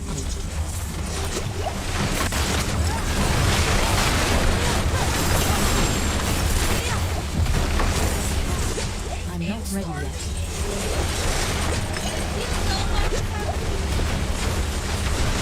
Lagpasan.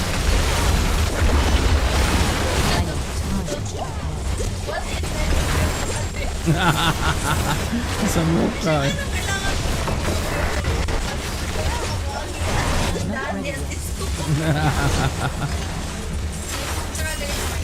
Balik animus. Kana na yung kalabira. I need time. Oh, he's Zores.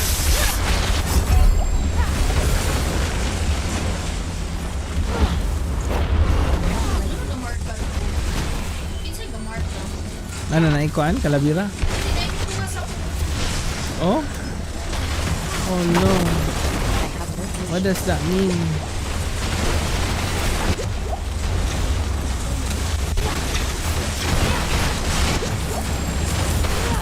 Ang animus ay holder na dito. Na dito. Ano kalabira? Animus carrier.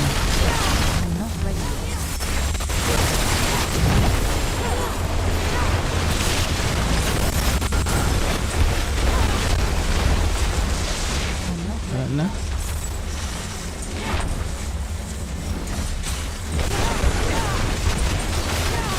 Sugatan lang dayo ng tao.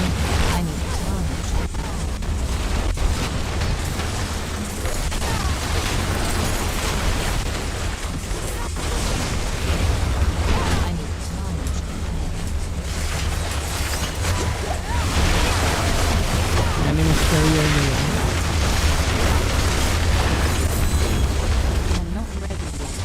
Ay, nabutan ko.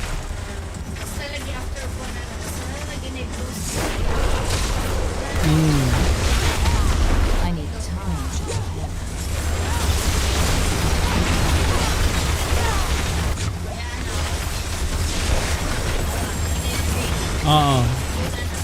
Ang buto. One more na lang man siguro ito kailangan.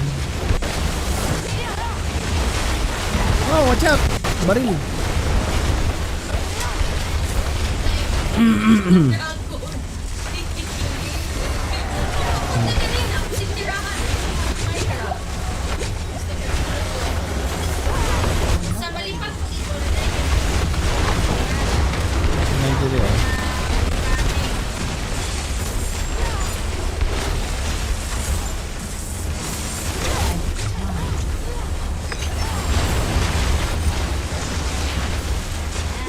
Sige, balik ka sa kwan diri ito nga.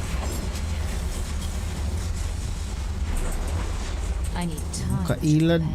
Dito kalusot dito. Here. The door has been unsealed.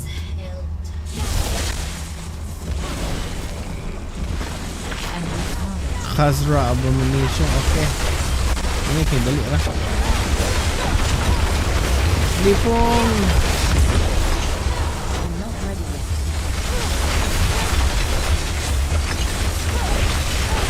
Lipong na pod.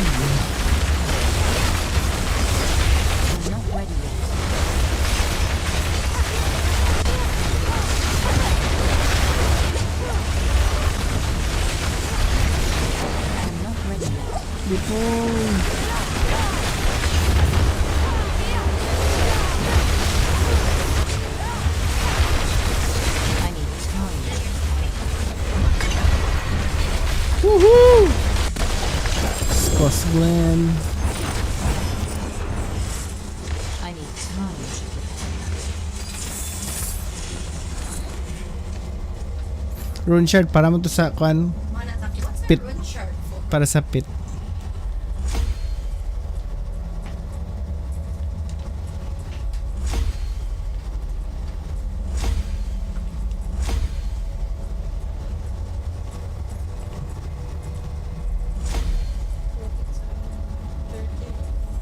Isa. Oh, dito gin ma-refund. Ano ko tapad-tapad ba? Kuan ay. Sayang kayo di makuan. Naghana na, no? Sakit yung kabuta to sa day nga na ako Tracy. No, I think sa previous build siguro na kanang uban. 7-7 ba na ganina? Ay, okay. Nabot ngan gid ay. Tapad-tapad naman sila. Isa-isawan ako, isa-isawan.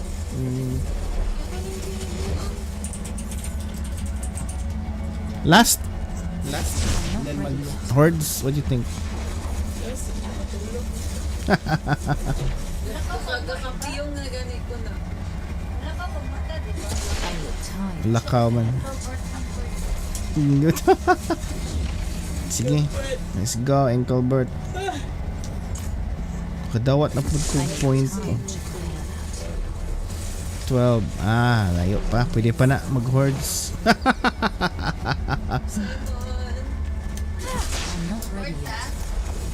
Hindi mag-last ta. Then horde. But Tita wanna sleep already. Okay. Horde na lang. She tired, she low eh. Tier 8? Codes. Isod na kayo siguro na. 5 lang or 6? Di ba nag-6 mo ganina? Nag-6 mo ganina. Ni Koan, ni Jeff. Si Tita. Sa ito yung ni Jeff. 5 to or 6? 5.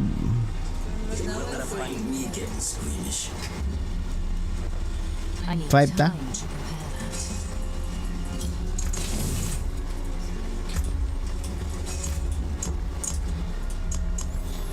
By order of the court. Yes, it will. Yes, you will. 5.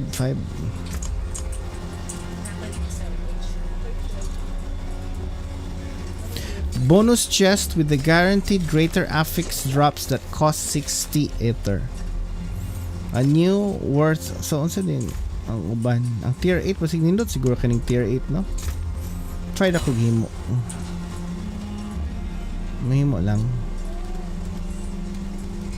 Tier 8.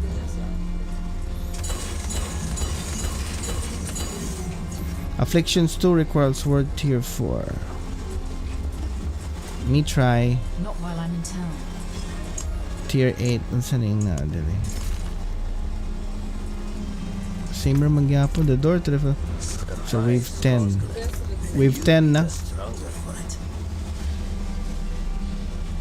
Monster level 200.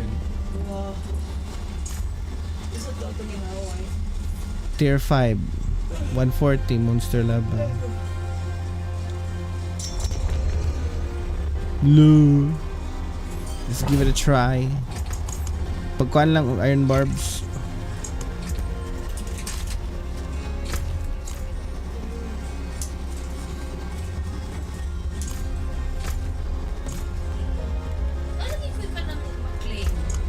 Saan sa? Sa map? Oh, naaman na. Kaya nga to ang mga gipang kuan na ay kuan. Dungeon to siya side quest.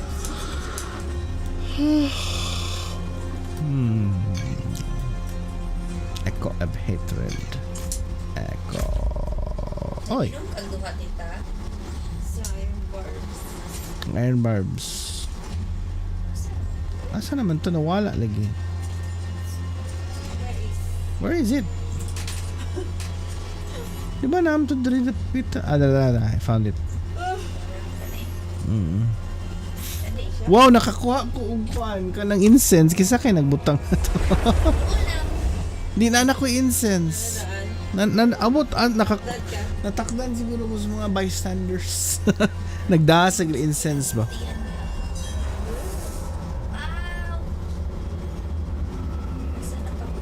Nana ko dali. Ready? Try lang.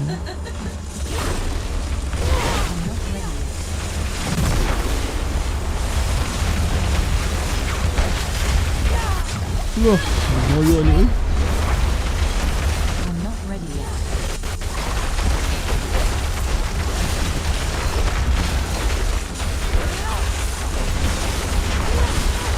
I need time.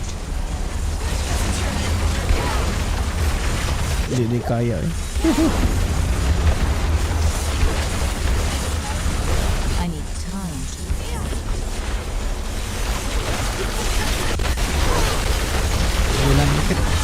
We can always reset. I'm not ready yet. Si other friend na magahi ano. Hoy, hoy! Giluwaan ko.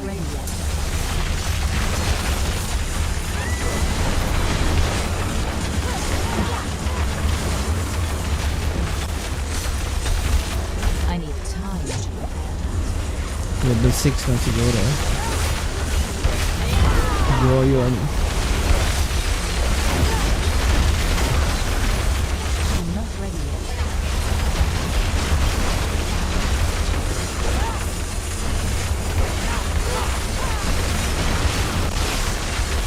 I need time.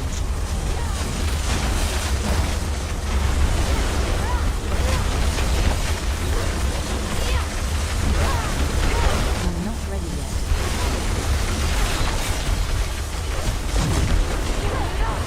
Woo. I need time to prepare.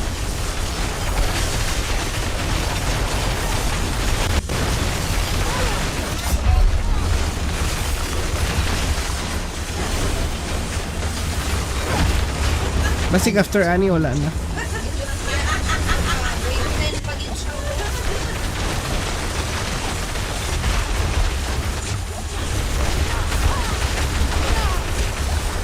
I need time to prepare.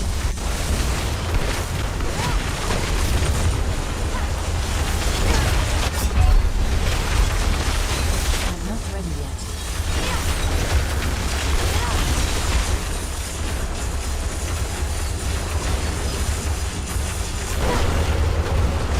I need time to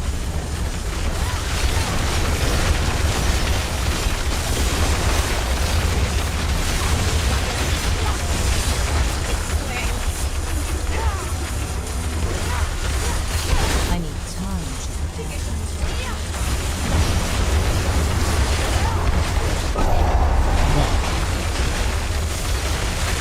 Begin wave 1.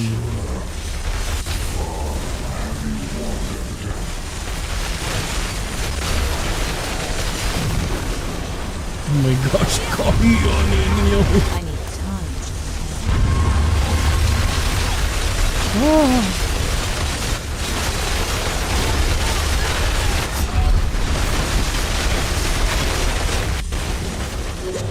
I need time to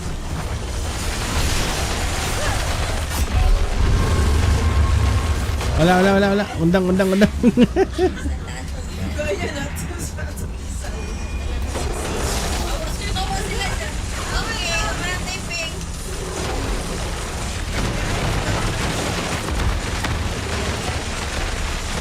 Six, 5, 4, 3, 2, 1, disappear! Wala lagi silang ngawa. Ato na ni Hutdo na to ang kan revive para exit ta. Wala na di ko revive eh.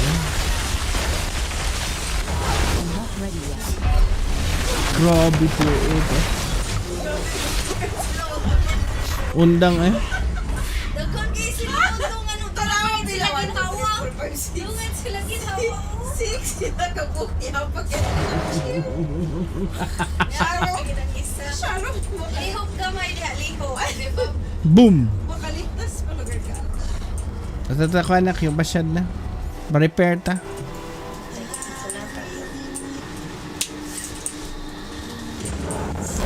6 lang siguro, no? Murag kaya ng 6. Rufus? No? Level 6 lang? No? Awa. No, Grubiho. Struggle kay mga Struggle. It's a struggle. Dali, kay napakoy incense from strangers.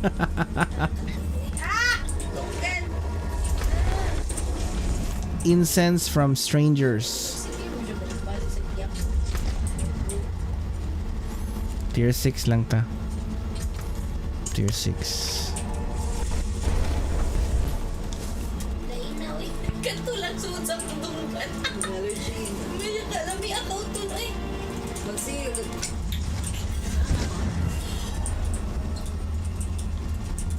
Kuya, dugay na ba ako nga wala nagkuan day? Allergy. Wala allergy og kuan.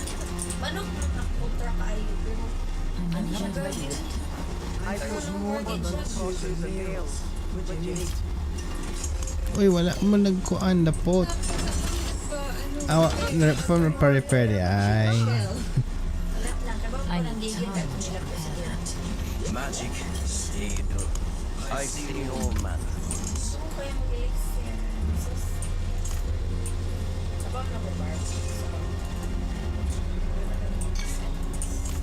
Lola ko there rin. Hello, ako incense. Pagit ko yung incense ni. Sa kamay ba?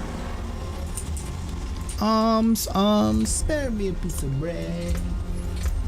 Nagkaon ng roof. Yung tiil yung gi-spread yan. Limpyo.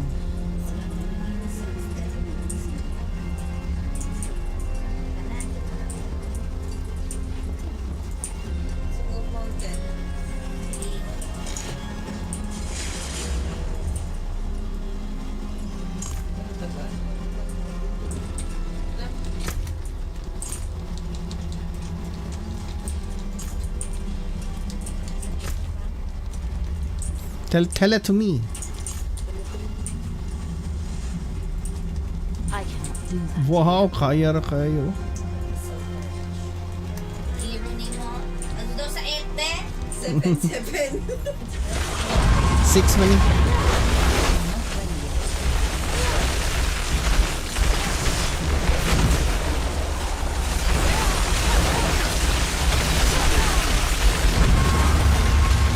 I need time to prepare.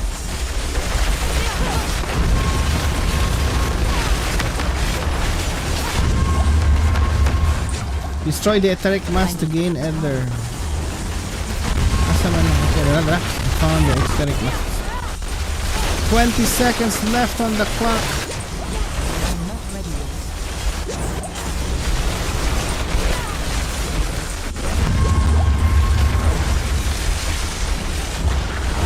I'm not ready yet.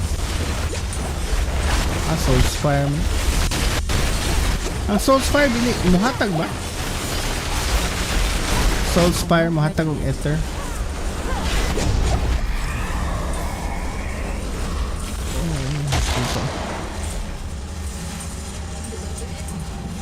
So, Hellborns. No question. 8 na. Okay, 6 man ta. You fight Talib. I'm not ready yet. You fight Talib. Yummy. I need time to prepare.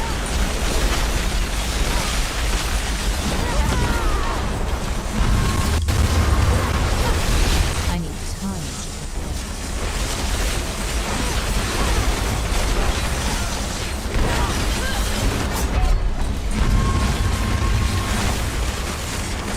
I'm not ready yet.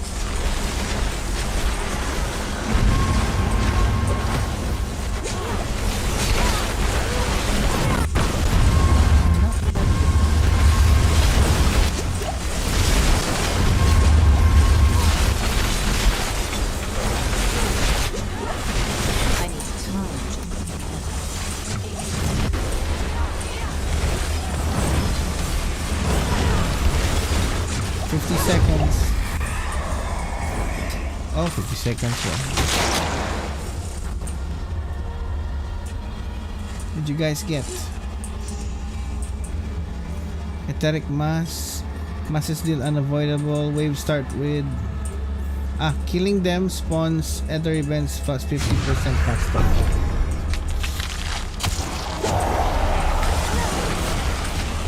I need time.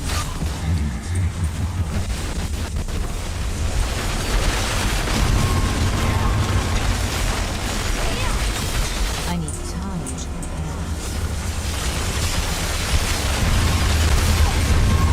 Wow, gimita eh. Woohoo!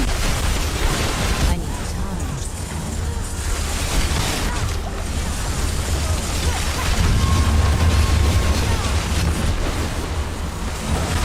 I need time to prepare.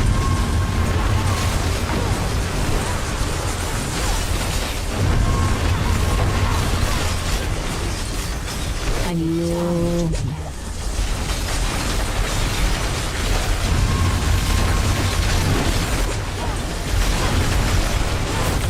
need time to prepare.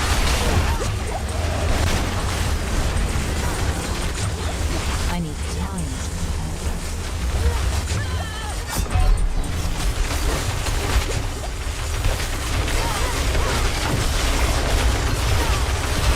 I need time to prepare.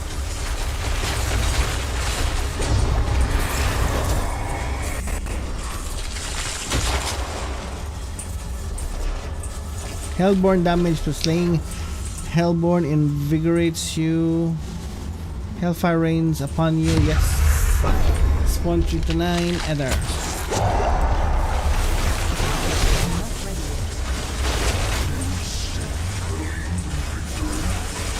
Still going.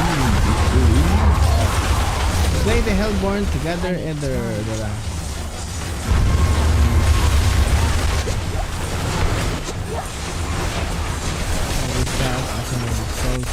I need time.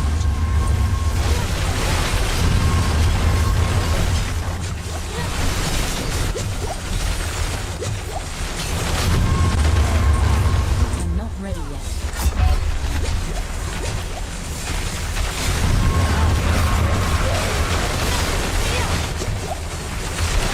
I need time. Banished Necromancer.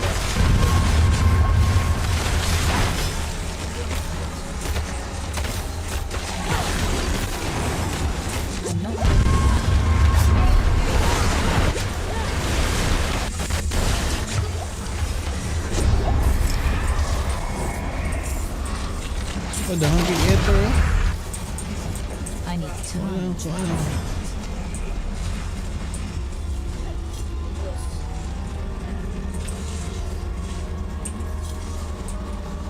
The Draining Spires, the Ether Lords, ayun na. Soul Spires drain health, Soul Spires grant 2. Pull falls inwards. Akin nilang.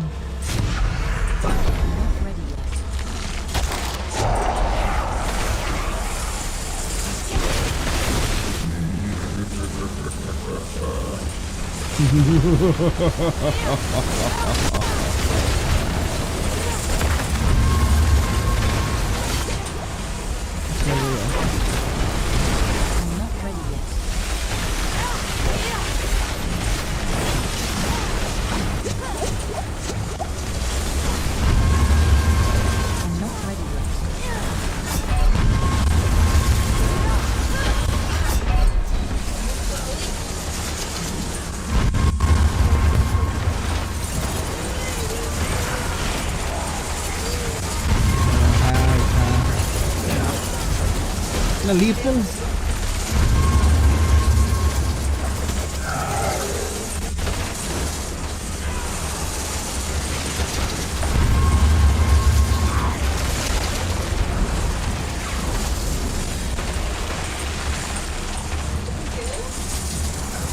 Napag ito buhi. Daray. Lagi ka naman siya po eh. Shaman. Tirahan na sa ganina. Unya ilan po na siya ginabutig sa alpha. Hindi sa pag-influence siya. Ay, manuuli mo. So heavily guarded gid siya. Nangabantay siya kuan yung kabuang. Exile, normal, Hellfire spawns, Hellborn. Movement? Dara oh! Hellfire spawns, Hellborn. Hellborn, mas fun.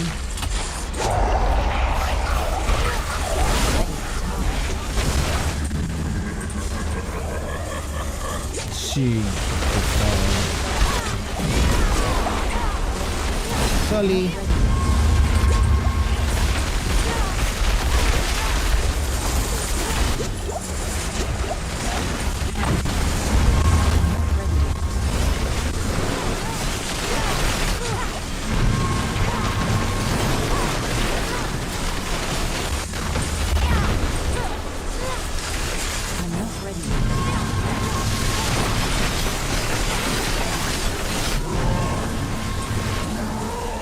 Look! Rice! I died because the rice. They ordered extra rice. Antay na ulan-ulan.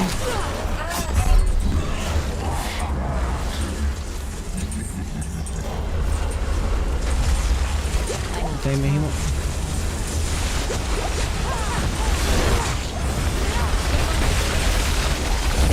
Ang paan, tungod ka daghan.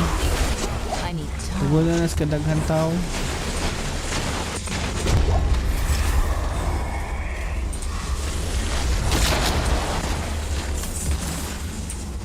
Sini?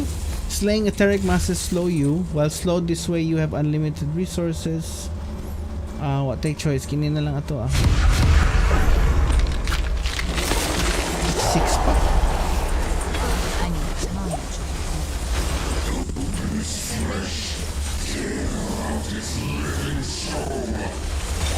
Seven, oh, 7 na.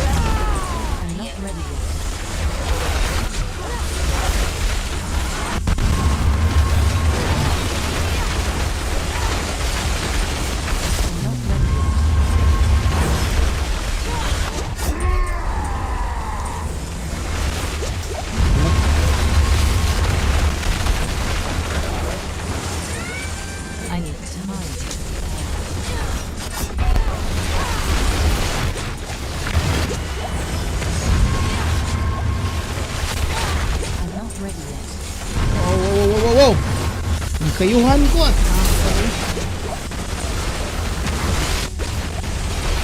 oh my gosh, Abildas. Yes. Tutuyok na sa tutuyok.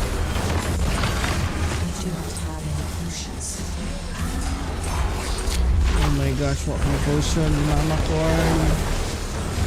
Laban.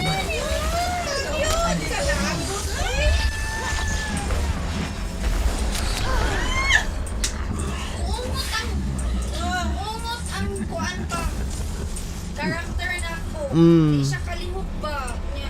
Mo lagi, sige lang.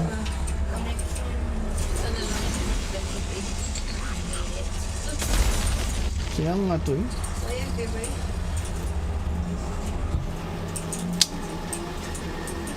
Tier 5 na lang eh. 6 man to, diba?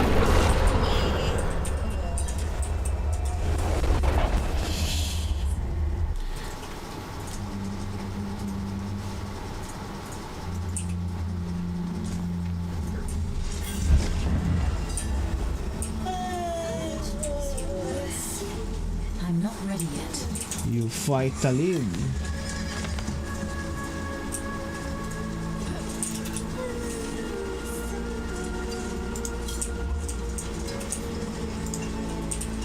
Daryl! Kumusta?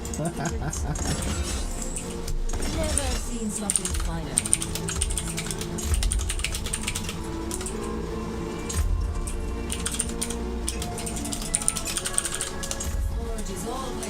Forge is always hot.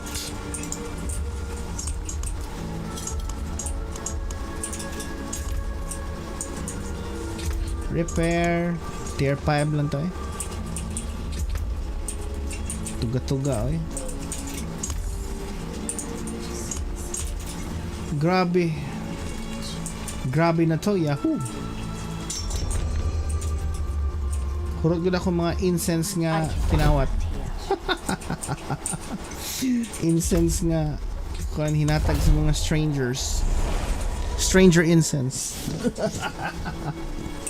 Uy, dara si JM Estrera. JM! Woohoo! I-add ka JM ha. Joshua.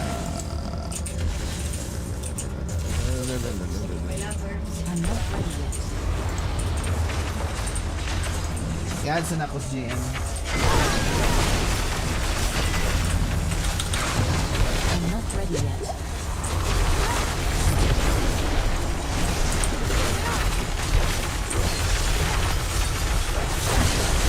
I'm not ready yet. Friend request.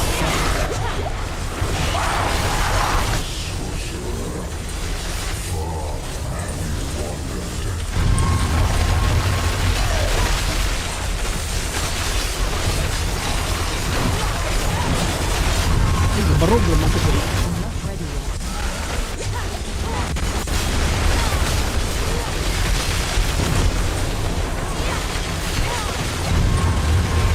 I need time.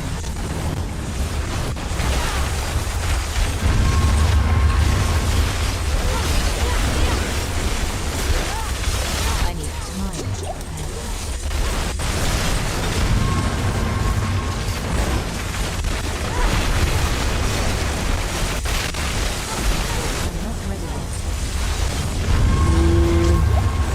I'm not ready yet. I need Nakuha na nila ano yun.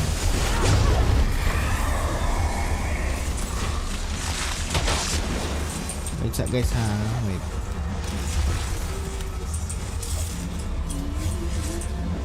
I'm not ready yet. Search for players.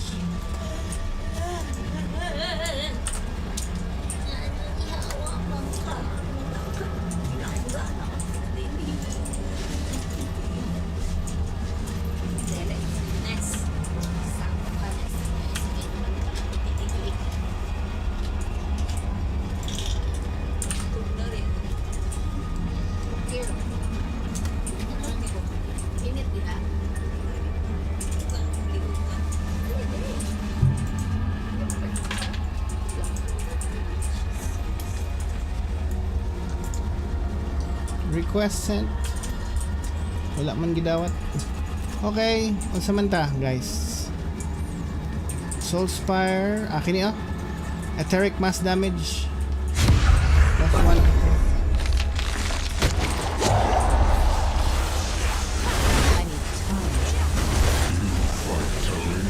New fight Talud.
Draining. Etheric mass na pod.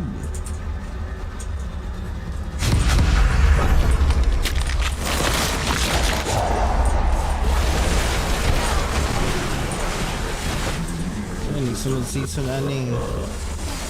Dapat ito asaban.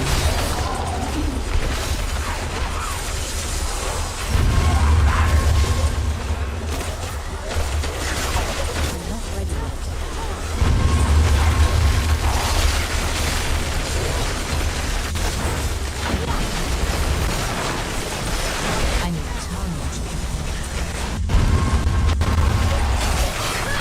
Jelly Ace nila what? I need time to I need time to prepare.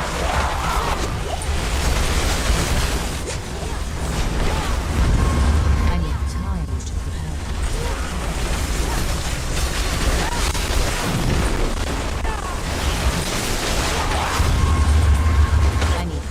to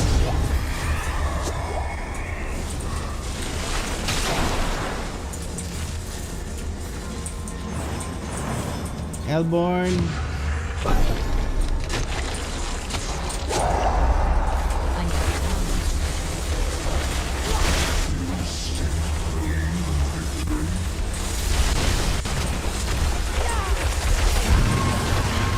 I'm not ready yet.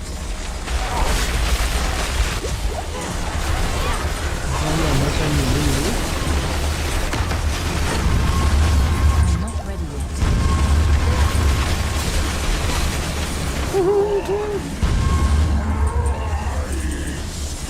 Kanon. Kanon. Wow, extra Saan yung Vehicle Welfare Council na nga yung extra rides.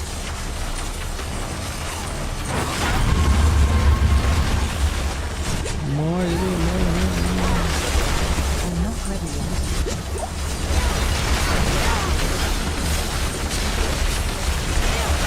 Karon wala na kaya ni umot no. Ah. Ano ba? Hindi ka ba multitask? Soulspire, Hellfire Rains. Hellfire Rains, oh. Spawn 3 to 9. That's nice. I need time.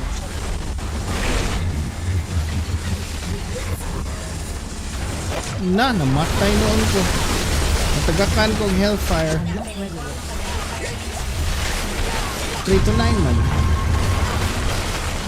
What may lain, but that was the best of the best of the best.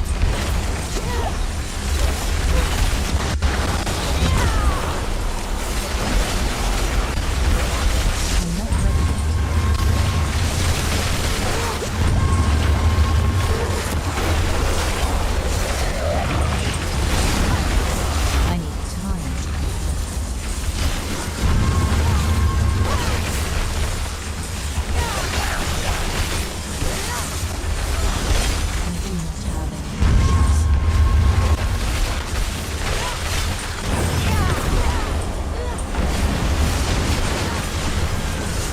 I need time.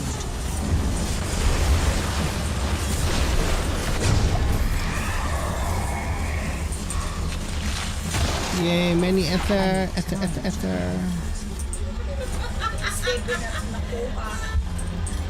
1 to 7 naman, di ba? Sige, Hellborn.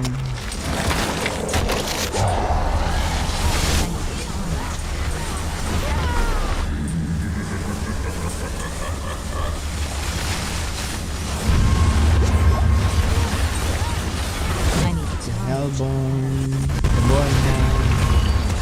Hellborn now.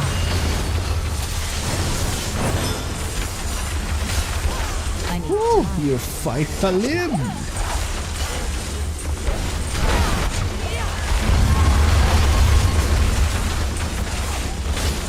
not ready yet.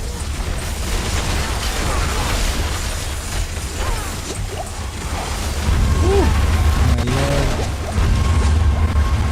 I'm not ready yet. Banished road.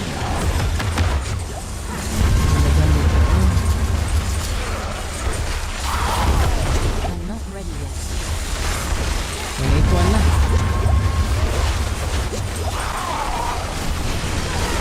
Okay, Hellborn eh.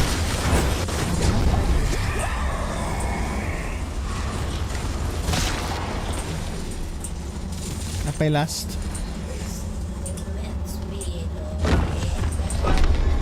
Uy, katunta!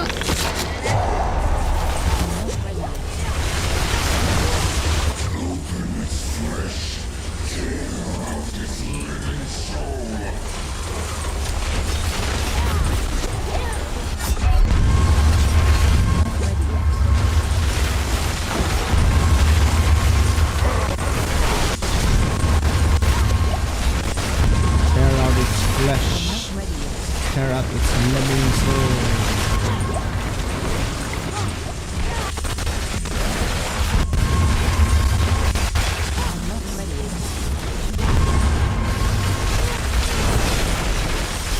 Siguro tayo pwedeng i-adjust siguro sa options mo.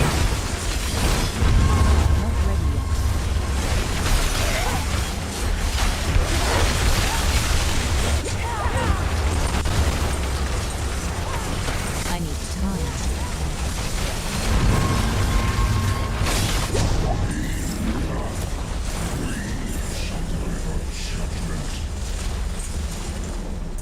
I need time to prepare.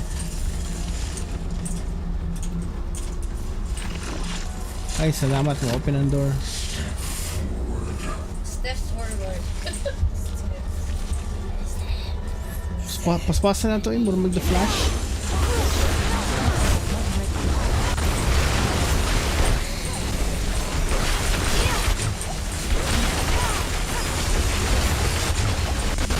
I need time to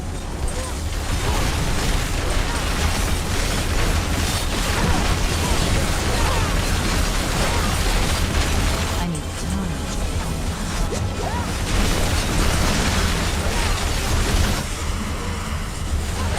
Smile lang na dito.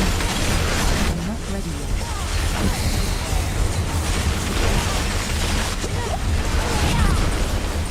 Gaya ni Maffer eh! Maffer! My friend!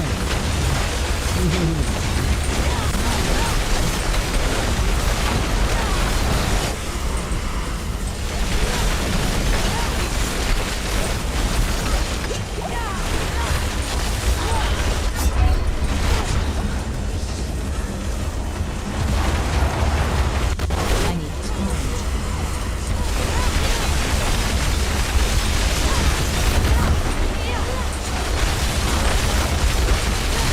I'm not ready yet.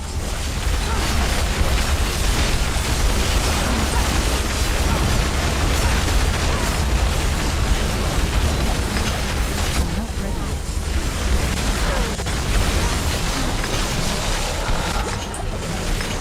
Ismael!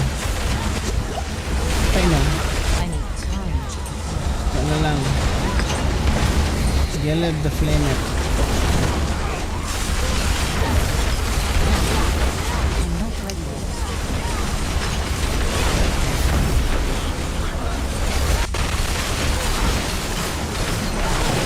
Die the flame. The flame. Woohoo!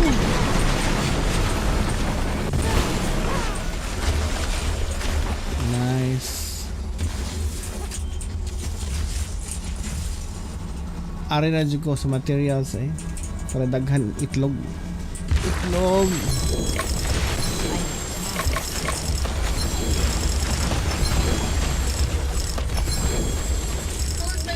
Character ka ba talaga? Ano man na? Ano man na? Sa akong character? Oo. Wala siyang nagkiyang. Opo, ginagawa ko. Naging left na kikiyang. Nagkiang. Ano ba ito? I'm tired na.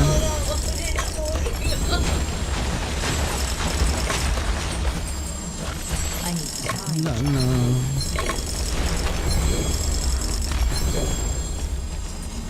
Remaining na lang.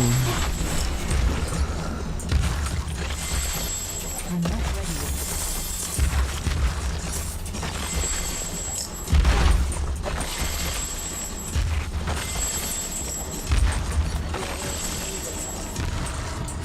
May nabili mo. Saan na?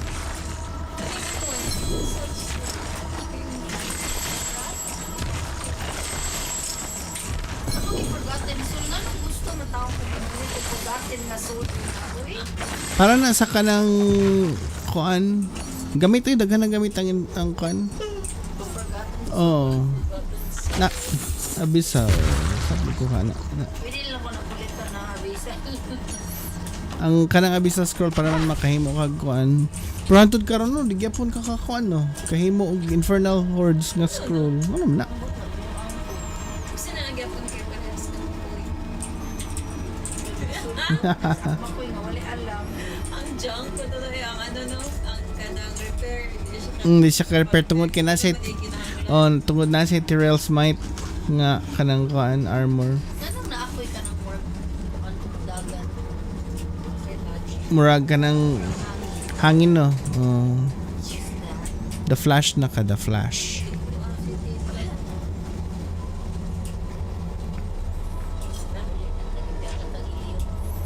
Naman. Timing juga kita. Was dozy na.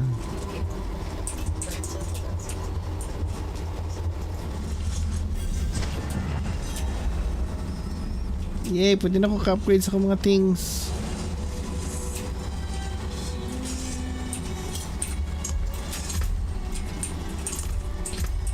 Kung timerit eh. Hala, wapay itlog.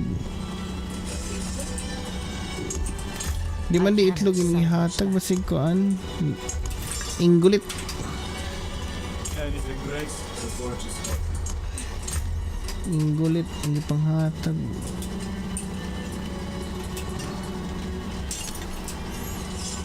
Wood ready.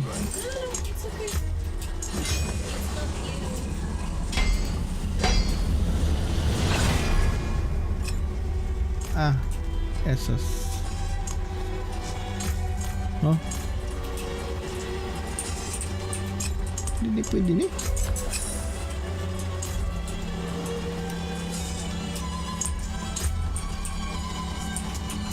$580 inggulit lagi. Ilang hiya panghatag. Not bad. Resistance to all elements. Ako na triangle tanan.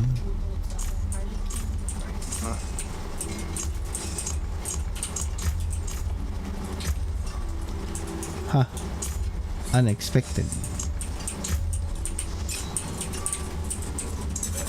Maximum na. Hello? That there is worth Ay mo na akong hurricane pearl. Oh, kinala ka katong kuan mo hang katong gihipos bitaw nga kuan. Niatron.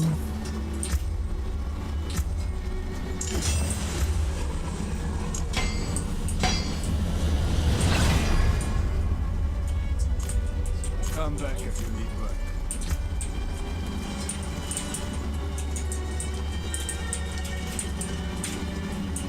Potent warding 3. Good night, TitaKoRn. TitaKoRn off to bed now. Off to bed na sad meron tataod guys. Kay alas 12 na. Tomorrow against ay.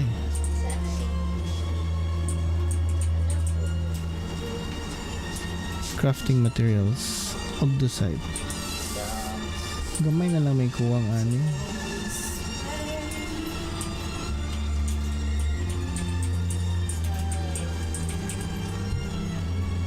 $21.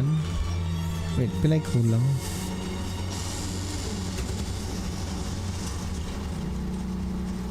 Pilay kulang.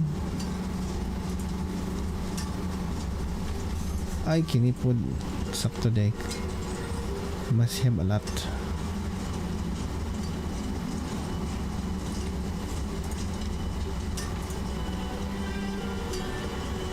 Crafting materials.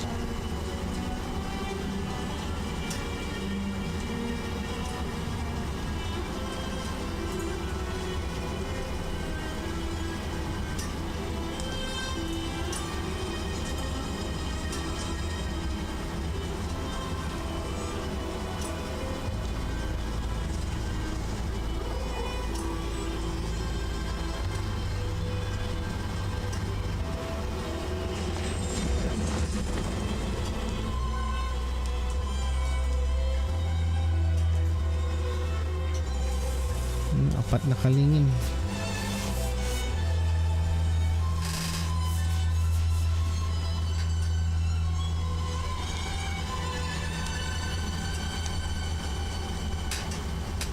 Apat na kalingin. Ingolets na lang.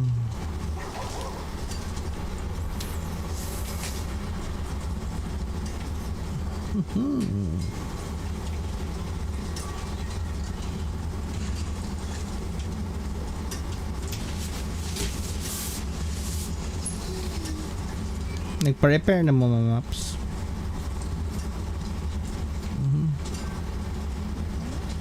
Anything breaks, the forge is hot. Okay, guys, that's it for us for today. We shall be back on Monday. Right. Thank you to all the new followers and new subscribers. And don't forget to subscribe, like, or follow at PapaKoRn Gaming. Okay, so that's our username. Look for us on YouTube, Facebook, Twitch, Trovo, Kick, TikTok, Instagram. That's Elliot Verrar on Instagram. SOP Live. That's at PapaKoRn Gaming. Also CHZZK Naver at PapaKoRn Gaming.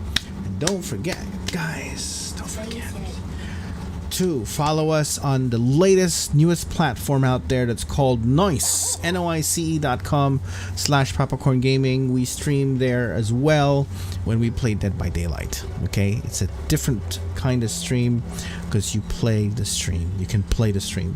Again, noic.com/PapaKoRn Gaming. In behalf of TitaKoRn and MamaKoRn, we're all signing off, and we'll see you on Monday. It's church. It's church on Sunday. Don't forget to go to church, okay? Spend time with the family and spend time with God. God bless you all. Take care. PapaKoRn's now signing off. Good night.